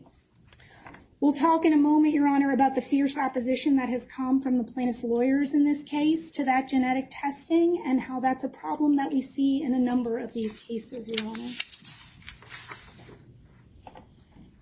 But what I want to start by talking about, Your Honor, and I know I'm the last person to speak, I'm going to try and go as quickly as possible, but I want to talk about some of the statements the court made when we were here in February of 2023. As Your Honor knows, and as Mr. Satterley referenced today, he has come before the court many, many times seeking to lift the stay on the Valadez case. And we were recently in front of the California judge, and I think Mr. Satterley told him he's moved on this case 18 or 19 times. And I think that might be about right. At 18 of those 19 times, the court, mindful of the mid-Atlantic factors, weighed the harms and considered the potential prejudice to the other creditors and considered how lifting the stay for one case would impact a potential global resolution. And so each time, Your Honor, was very careful to either deny the relief entirely or to allow only a preservation of evidence, allow a testing to be done, allow records to be collected. But it wasn't until this February hearing when Your Honor said the pendulum had swung. At that point, Your Honor, the Third Circuit had ruled, and from the court's perspective, and based on your comments, the court perceived this to be the end of the case. The court perceived the options to essentially be out, and based on your comments, the court intimated that in just a short period of time, all of the cases would be back in the tort system. And so the court made clear, because of a change in circumstances, at that time it was appropriate to lift the stay and allow the Valdez case to get a trial date. But we are here before you today, Your Honor, in a totally different factual pattern. We are here before you today with real, clear prospects of reorganization. You heard today about the support of 10, 20, 30, 40, 50, 60,000 claimants, Your Honor, who are in support of plans of reorganization. And so respectfully, Your Honor, we're back to where we were the other 18 times before this hearing, when the court said that understanding the Mid-Atlantic factors and weighing the harms and the potential prejudice and the potential interference with the bankruptcy case, it would be inappropriate to lift the stay for just one case. And Your Honor, that is even more so true when you consider two categories of facts that I want to briefly run through for the court. One, there is no question, based on a number of different pieces of evidence that we'll run through quickly, that the plaintiffs intend to put the bankruptcy itself on trial in front of a jury in Alameda, California, in the Valdez case. And two, Your Honor, I would submit to the court that representations about the case that have been made to Your Honor in that February conference and even in counsel's presentation here today are not supported by the evidence and are not accurate.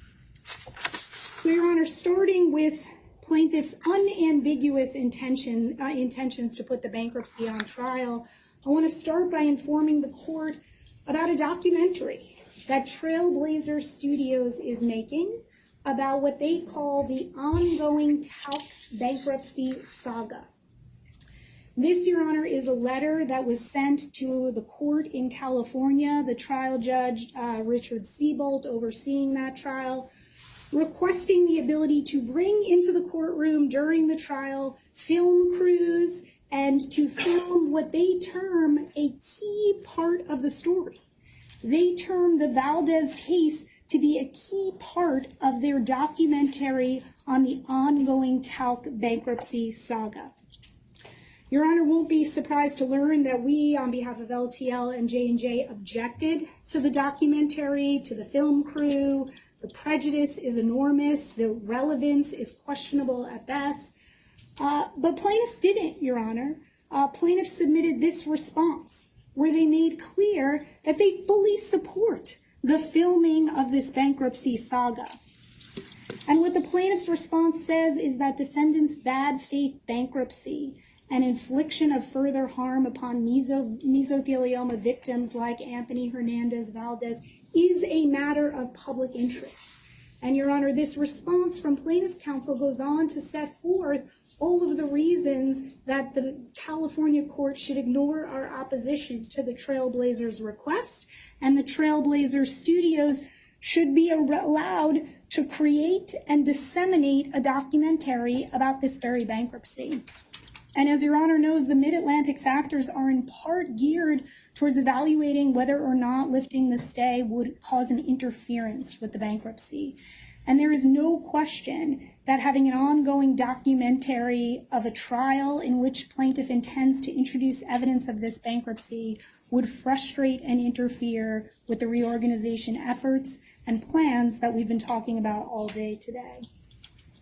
We moved in limine, Your Honor, to exclude reference to the bankruptcy as prejudicial and irrelevant. And plaintiffs responded and said that this evidence was absolutely relevant and admissible for numerous purposes. They opposed, Your Honor, our motion to exclude evidence to the bankruptcy. And while they said, well, we won't use the word bankruptcy, They said what they were going to offer was evidence from the proceedings in front of Your Honor, that they intend to offer evidence from the LTL bankruptcy proceedings, as well as the Third Circuit opinion. So, Your Honor, they have made clear and have listed 5 or 6 different ways and reasons why this evidence they believe would be admissible in front of a jury in California who is supposed to be deciding whether this incredibly rare cancer that is most often not associated with asbestos exposure could have anything to do with Johnson's baby powder. But the plaintiffs in this document, Your Honor, list out defendants' motivation as one of the reasons why they want to put this evidence in front of the jury. Additionally, Your Honor, plaintiff has sought extensive discovery in the Valadez case about issues that go to the very heart of this bankruptcy. Mr. Satterley has served notices for persons most qualified from LTL and J&J on issues of LTL and this very bankruptcy.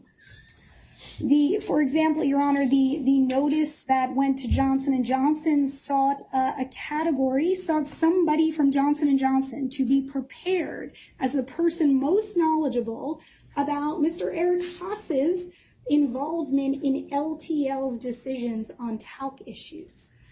The same for Andrew White, another in-house lawyer at J&J.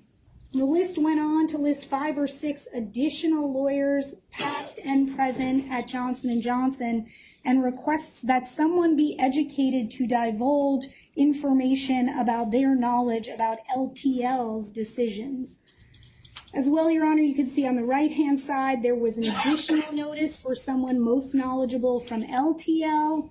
Those topics were lengthy, and they included some of the categories that you see here: formation, existence, acceptance of liability, agreement to indemnify co-defendants.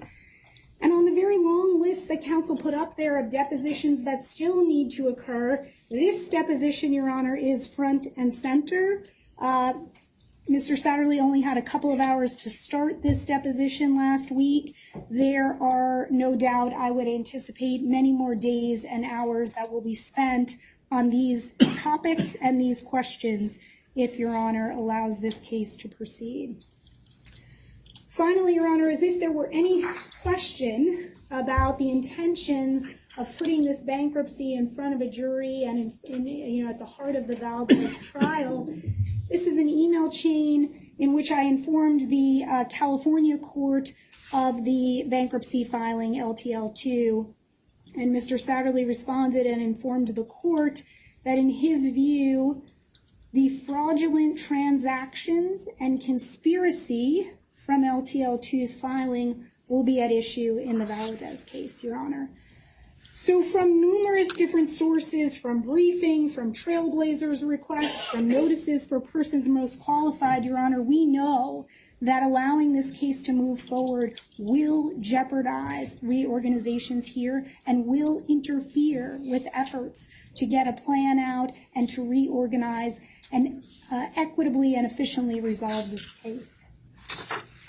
Finally, Your Honor, and I'll do it quickly, I do want to point out to the court representations that I believe were made in an effort to convince the court that this was the case. Out of all the tens of thousands of other cases, this is the case that should be allowed to move forward when all the others are not.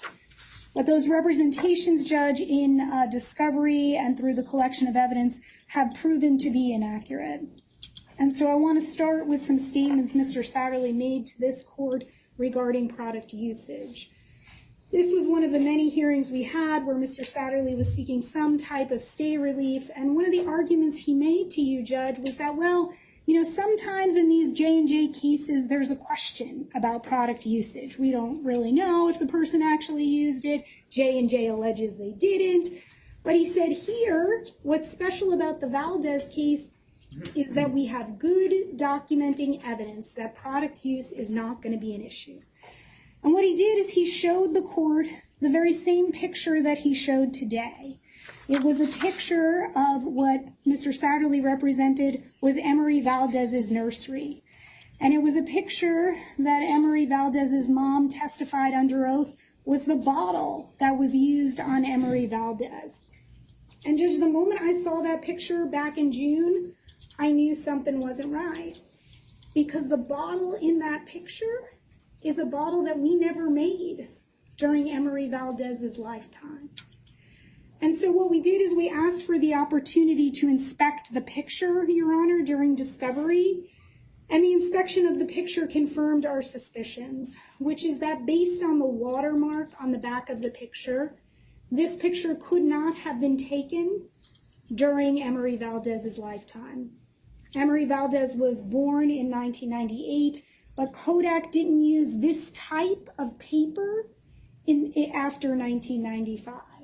And so those representations, Judge, that product usage wouldn't be an issue in this case are just not accurate. Like many of these cases, Your Honor, product usage is a huge issue. Because this isn't a case about a medicine where you have pharmacy records or a medical device. This is a litigation about an over-the-counter product that people have used for decades, more than a century. And so people can and do claim usage even when that's not accurate.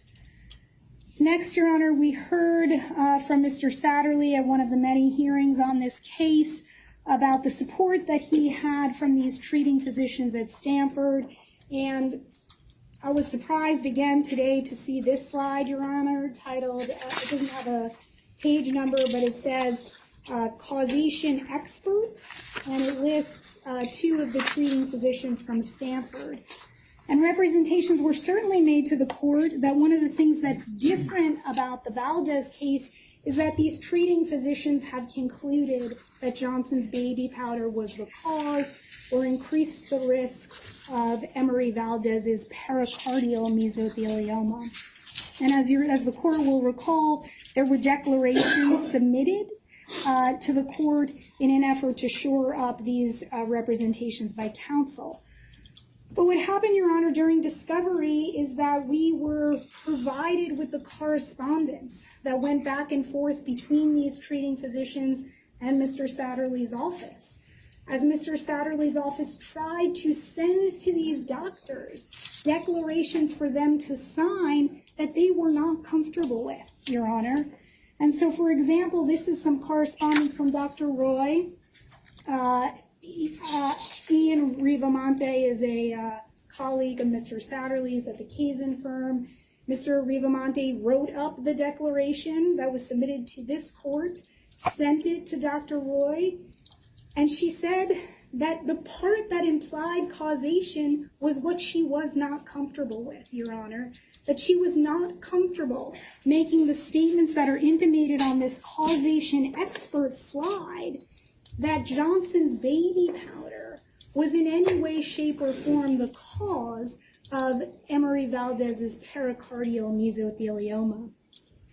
And Your Honor, while we're on this slide, I would note that almost all of the individuals on this slide that counsel showed have yet to be deposed. So Dr. Roy's deposition has not yet gone forward. Dr. Abraham, Dr. Dodson, Dr. Felsher, these are all purported causation experts that have not even in this case yet given testimony, much less been preparing for trial.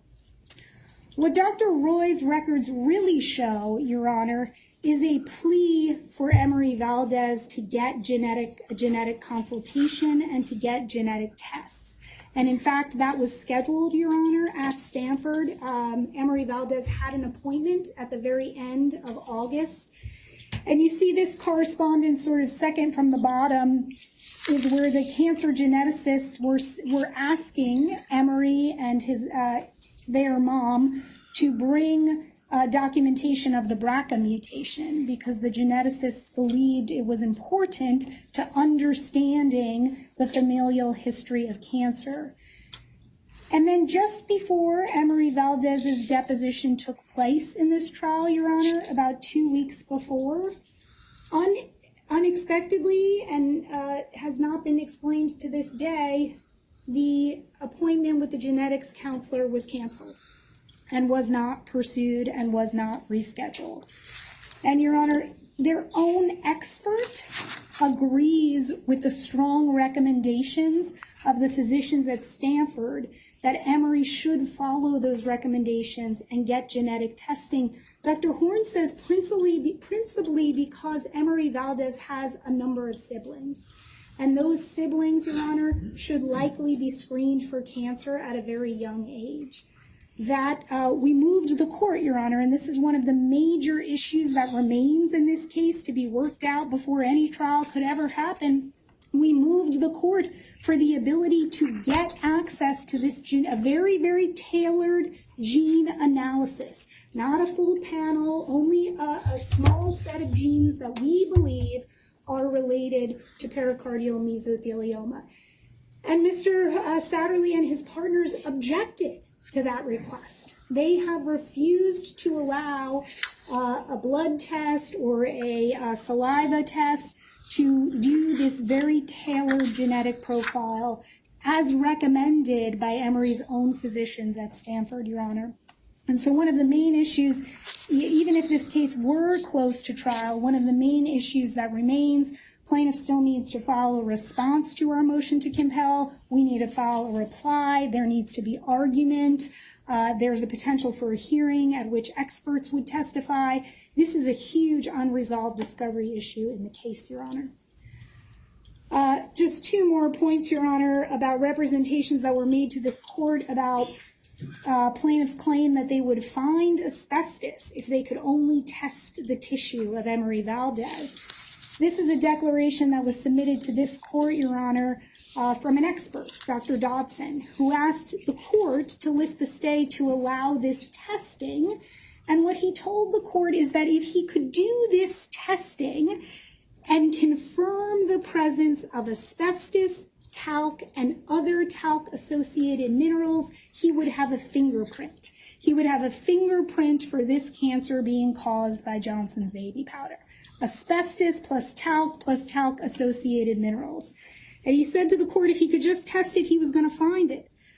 And what happened, Your Honor, is they sent this expert back 4 times to try and find it, and he couldn't because it's not there. 4 different reports were issued from this expert, and they all begin with Mr. Satterley asked us to go back and check again. And that happened on February 9th, on February 13th, on February 17th, right around the time, Your Honor, that he was asking this court to lift the stay for the trial, and again on February 17th. And despite all of this repeat testing, Dr. Dodson was not able to find a single fiber of asbestos. In fact, he was able to find 200 other particles, Your Honor. And the overwhelming majority of the other particles he found have nothing to do with Johnson's baby powder. And so if you look at this pie chart in his report, all of that blue, 83% of these 200 particles were iron. Nobody claims that iron is a part of Johnson's baby powder. And so I asked him, well, Dr. Horn, where did the iron come from? He says, I have no clue. Titanium, aluminum silicate, crystalline silica, all of these particles were found in the tissue, Judge, and their expert agrees they have nothing to do with Johnson's baby powder. Counsel made a big deal and showed pictures about talc being found close to the heart. So 4 particles of talc, Your Honor, were found. And Dr. Horn says, I got no idea where they came from. I don't know if they were actually in the tissue, if they were picked up in the handling of the tissue, in the preserving of the tissue, in looking at the tissue. He agreed it could have been somebody's eyeshadow in the pathology lab, packaging up the tissue, and some of the talc from the eyeshadow got on it. 4 particles of talc, Your Honor, is what they found. And counsel yet represented that a fingerprint for Johnson's baby powder was found in the tissue. Not true, Your Honor. Most of what was found, 83% of what was found, got nothing to do with Johnson's baby powder, and nobody knows where it came from. Moreover, Your Honor, what Dr. Horn agreed to and what is the truth based on the evaluation of his CT scans, this individual has no markers of asbestos exposure. And Your Honor, one of the things you may have seen in some of the briefing is that when someone is exposed to a lot of asbestos, when someone inhales the amount of asbestos that these folks claim is in Johnson's baby powder, your body should show the mark of that. Your lungs should show the scarring of that. You can have what are called pleural plaques that form, and you can see on x-rays. You can get thickening of the pleural tissue. You can get a disease called asbestosis. And of course, asbestos bodies can be found in the tissue. Unequivocally, Judge, none of these things exist for Emery Valdez, and their own expert admits that. Finally, Your Honor, and we touched on this briefly, and we in fact just discussed it with the California court last week. This case is not trial ready, Your Honor. There are almost 20 expert and fact depositions that remain, some of the most critical folks in the case. I mean, Mr. Satterley showed the court this slide, and the majority of the quote-unquote causation experts on this slide have yet to be deposed. Our experience in these Alameda cases is that depositions are not completed in one sitting, but rather they will go on for multiple days. So we have about 20 of those left to do. We have serious and important and critical to causation issues motion practice on this genetic testing that we have requested, that the treating physicians have pleaded for, and that plaintiffs' counsel have opposed. There is extensive written discovery that's been served on us and that we've served on plaintiffs that needs to be responded to. We have not even been able to start the process of designating testimony from most of the transcripts because the depositions haven't been completed.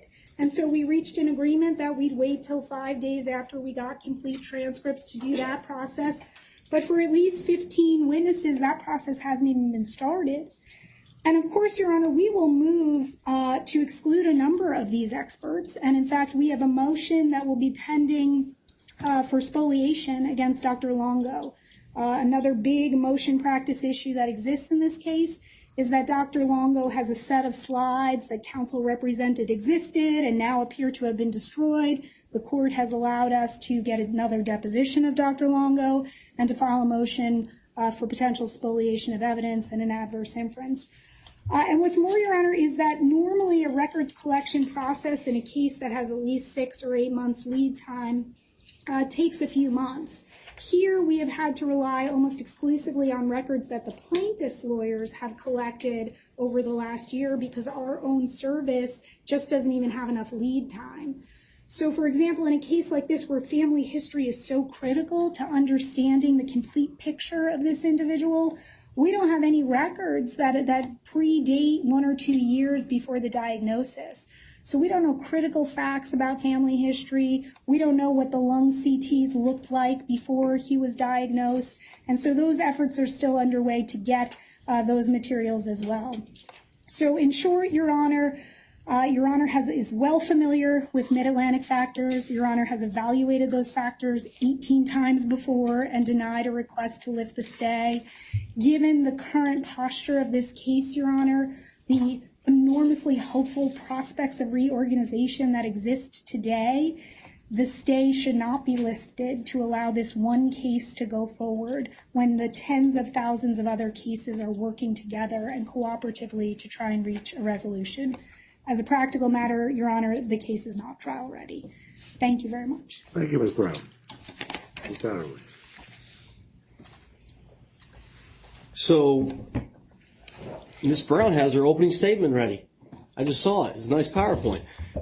If Mrs. Brown and J&J has such great defenses, then they should allow the case to proceed to trial, and they can win the case if they think they have such great defenses. This is further evidence of why the stay should be lifted, and the case should be allowed to proceed. If they're so confident that they have such great defenses, let me start by, number one, saying there's no declarations from any witnesses that they submitted. Right? What you heard so far is lawyer argument. And I know Your Honor said that some of this may bleed over to the 18th because Your Honor is going to take time and give thoughtful consideration to this. So I'd request Your Honor to allow at least brief discussion of this on the 18th, because I've just been presented with many things I've never seen in the past. Apparently they've got some expert witness to make a comment upon the back of a photograph about a Kodak photograph. I guess they're basically saying the plaintiff's a liar, the mom's a liar, the grandma's a liar, both aunts are a liar, and just so happens that picture with the little, I think it's Mickey Mouse in the bedroom is made up. I guess that's brand new. I've never seen that before. Let me switch gears and talk about a couple of little things that counsel is using out of context. And counsel's very, very good at doing that. This Trailblazer Studio, it's some production company. I don't know the details of that. All we were saying when we didn't object is there's a freedom of the press in the United States. It's my understanding that Courtroom View Network, who's done 10 or more talc trials, likewise applied to have access to the courtroom. Judge Seabolt hadn't made a ruling upon that yet. So the mere fact that we responded and says the media has a right to participate is not a basis to deny our motion to stay. Second, counsel said that we were going to put the bankruptcy on trial. Quite the contrary. We conceded we would never use bankruptcy in the court. I don't want the jury to be thinking about J&J's in bankruptcy. What I said is because they insist that LTL is now the entity for JJCI, and the verdict form is going to have J&J and LTL on it, the jury has to know, in order to properly allocate fault under the statute, who is LTL, without talking about the bankruptcy. And as a matter of fact, counsel said we've engaged in intense and aggressive discovery, and she showed the notice. Last Friday, I took the deposition of the person they put up as LTL's corporate witness. I took his deposition for 3 hours. At the conclusion, I said, I have 2 hours left, because they just gave me over 2,000 documents the day before the deposition, 2,000 PDFs. I said, there's no way I could possibly read 2,000 PDFs in less than 24 hours. So we did 3 hours, and I agreed that I had about 2 hours left of that deposition of Mr. Mittenthal. They designate it as the corporate representative. So a lot has been taken out of context. With regards to the genetic testing, our opposition to the motion to compel genetic test was due last Wednesday, the day Your Honor entered the TRO, and we had it ready to file. And the TRO entered. We couldn't do anything otherwise we'd be violating the automatic stay. And Judge Seabolt was ready to hear the issue. With regards to that issue, they hire a guy, Van Zyl, a plant geneticist from North Carolina State that's never testified before any jury, never ever been involved in any genetics at all, to say that my client should get tested by some third-party lab that no one's ever heard of, because the expert they hired is not a doctor, not licensed to do genetic testing. In fact, has done genetic testing illegally in the past. So there's a lot of little things that Judge Seabolt would have to siphon through with regards to the genetic issue, but certainly it's not something to deny the stay. The discovery that she showed you about indemnity agreements, it was to demonstrate, because they hired an expert, the retailers had an expert, said they had no duty to do any research. It was industry standard for retailers not to do research regarding the safety of products. And the expert they have, Ms. Kinsey, one of the points is if you have no obligation under the law because of an indemnity agreement, that's a motivating factor for you to not do any research. The other thing we uncovered in this course of discovery is what they've been telling Your Honor about indemnity agreements with retailers is not true. Two of the retailers said, no, we are not being indemnified by J&J. There's no indemnity at all. And I forgot, it was Walmart maybe. I forgot the two, but that was two indemnity agreements that turned out to be what they've told Your Honor turns out to be false when we take the deposition and learn of this. With regards to the tissue digestion analysis, Dr. Dotson, who I believe is talc defendant's consultant on many occasions, his deposition was supposed to occur today. They could have asked him all the questions about where the various particles were and what's the import of not finding asbestos. Instead, they chose to ask for a TRO. Your Honor just didn't sua sponte do this TRO. They asked for it, right? They're asking. So they're affirmatively asking to stop this discovery. And now they're using it as an excuse on why they can't be prepared for trial. So I'm sure there's several other points that I would make in response to this PowerPoint that I saw for the very first time. Unless Your Honor is inclined to grant the motion today, if Your Honor is going to, here's the picture with the Minnie Mouse in the background and Mickey Mouse in the background. I guess they're accusing my clients of all being frauds. And by the way, there's multiple pictures, family pictures of baby powder in their house back in the time. And also, just off the top of my head, it says, I don't know the citation, it says dates usage 91 to 95, and they cite to Weaver versus Long in 2009. I have no clue what the heck Weaver versus Long 2009 is.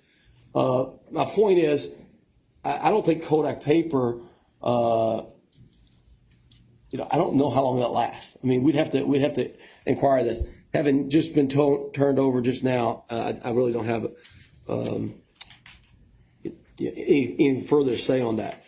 Let me end with suggest, Your Honor, unless Your Honor is inclined to grant the state, lift the estate today, which I think Your Honor said you want to take time and consideration.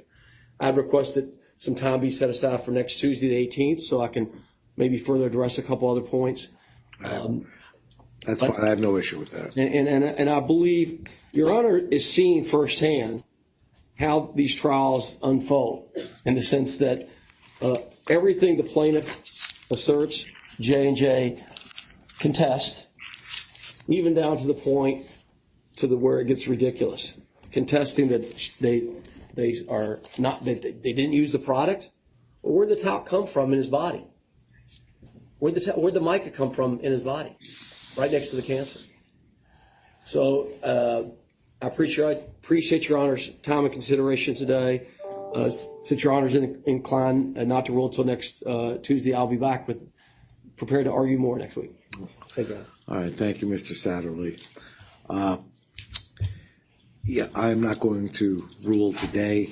I think the issues are somewhat related to what's at issue on Tuesday, the 18th. Just for the record, and I'm not sure for what it's worth, Trailblazer Studios did reach out to my chambers twice now, I didn't have anything to do with Your Honor. asking for Zoom video recordings that we would have. That request has been referred to the Administrative Office of the U.S. Courts. It is unlikely to be agreed to because it's not the official record, but they have reached out independently to our court as well. I thought I would make that clear. Long day. Safe travels, folks. I appreciate your time. Oh, Ms. Simonowski. No, not yet. Sorry. We're so close. Yeah, very, very close, but not quite there. In anticipation of Tuesday's hearing, as you heard throughout the day, we had reached out to counsel for the debtor to arrange for certain depositions to be taken. We'd like the court to formally allow this discovery to take place. Obviously, it's on an expedited basis. One of the reasons is that the TRO, by its terms, stays discovery, which I don't think the court intended in connection with the very TRO that the court will be hearing on Tuesday. So we had reached out. We want to have the depositions, Mr. Westhoff, Mr. Kim, Mr. Haas, Mr. Watts, Mr. Pulaski. Mr. Watts and Mr. Pulaski, we frankly were going to serve Mr. Watts today when he was present, but again, we were concerned. We didn't want to be in violation of the court's orders, so we didn't. But we would like the court to permit us to take this discovery, and obviously we look forward to the cooperation of Debtors Council to have these folks made available at a convenient time between now and Friday. The discovery is intended to support defense of the preliminary injunction? That's what I want to know which. Well, right now you've got a TRO in place right. That would otherwise expire. I think you have technically 4 days that you could extend it if you wanted to. I think the TRO actually provided for the full 28 days, but I don't intend to go that far. We're going to resolve the issues on the preliminary, on the schedule of the preliminary injunction. But yes, the issues would be limited to the TRO. To the TRO or the injunction in general? Injunction. That's what I'm just trying to get a handle on. You're right. Mr. Gordon? So, Your Honor, Greg Gordon on behalf of the debtor, we're going to need some guidance from you on this, because the problem we have is, yes, they've requested depositions. I've advised them, we've advised them, then we have depositions we would like to take. They issued discovery requests, written discovery requests just yesterday. And the question is, how are we going to get all this done in the limited period of time that we have? And does it make sense to even have depositions at a time when there's no formal committee? I mean, you heard them say today that things should be delayed until there's a formal committee in place. It shouldn't be that these individuals have to be deposed more than once for that purpose. So we need guidance from Your Honor. We're prepared to make people available subject to their schedules. I know Mr. Westhoff, for example, is unavailable from the 13th through the 20th. The others, I think, are available, but we want a right to take discovery as well. There's very limited time. There's no committee. There's no FCR. We don't think it should be duplicated. Well, all the more reason for no TRO. But putting that aside, Your Honor, the burden's on them. It's their burden. They want an injunction. We have the right to question that and to use whatever we have available. Right now, we are struggling without a committee, but we will do what we need to do to protect the claimants. And if I could just say, Your Honor, as a matter of practice, and what's occurred is when they first filed the first bankruptcy in North Carolina, I deposed Mr. Kim on Halloween, October 31st. And we did conduct multiple depositions. I was doing it on a Sunday, on a Sunday. Instead of taking my kids out trick or treating, I was deposing Mr. Kim. So I guess as a matter of practice and purpose, they bear the burden, and we have the right to take this discovery. And so I strongly urge that. And there was no committee formed either, but in the first bankruptcy, we did it. I did it individually, and I got invoices from the court reporters individually. So I would urge Your Honor to allow us to lift the stay with regards to these discovery depositions, so that we can be prepared for next Tuesday. The court entered emergent relief, and the court's confident in its decision to do so. But it's the debtor that is pursuing this injunctive relief, and I'm not in a position or desirous of restraining those who are being subjected to that injunction from taking discovery. So you have to work out a schedule that makes sense, that works within the schedules of the prospective deponents. But I'm not going to restrain any discovery. The court expects discovery to go forward. There's limited time, so be it. We can adjust the schedule when we talk on the 18th if we need further discovery and further time. I think you've seen in 18 months, we take things in steps, but the first steps have to include discovery. Thank you. Your Honor, my only related question then would be on the deposition topics, or on the depositions, there were no topics provided. It would be very much appreciated if the court require them to provide topics. So listen. I think subject areas is relevant. The preliminary injunction. Yeah, and it's also their personal knowledge. I mean, so it's not a POQ, person most qualified, 30B6 deposition. This is they've got personal knowledge of what occurred, and we didn't have to put categories in the notice when we deposed all the witnesses before the first filing. I mean, that's just not the way it's it works in terms of discovery for a PI. But it's directed at the preliminary injunction. Correct. Yeah. Yes. That's what I'm trying to. And Absolutely. Absolutely. Because we've talked about whether Absolutely. it's a good faith Absolutely. filing and fraudulent transfers, and that's what I'm trying to hone in on. Yes, sir. Correct. All right, then the preliminary injunction. Thank you, Your Honor. You're welcome.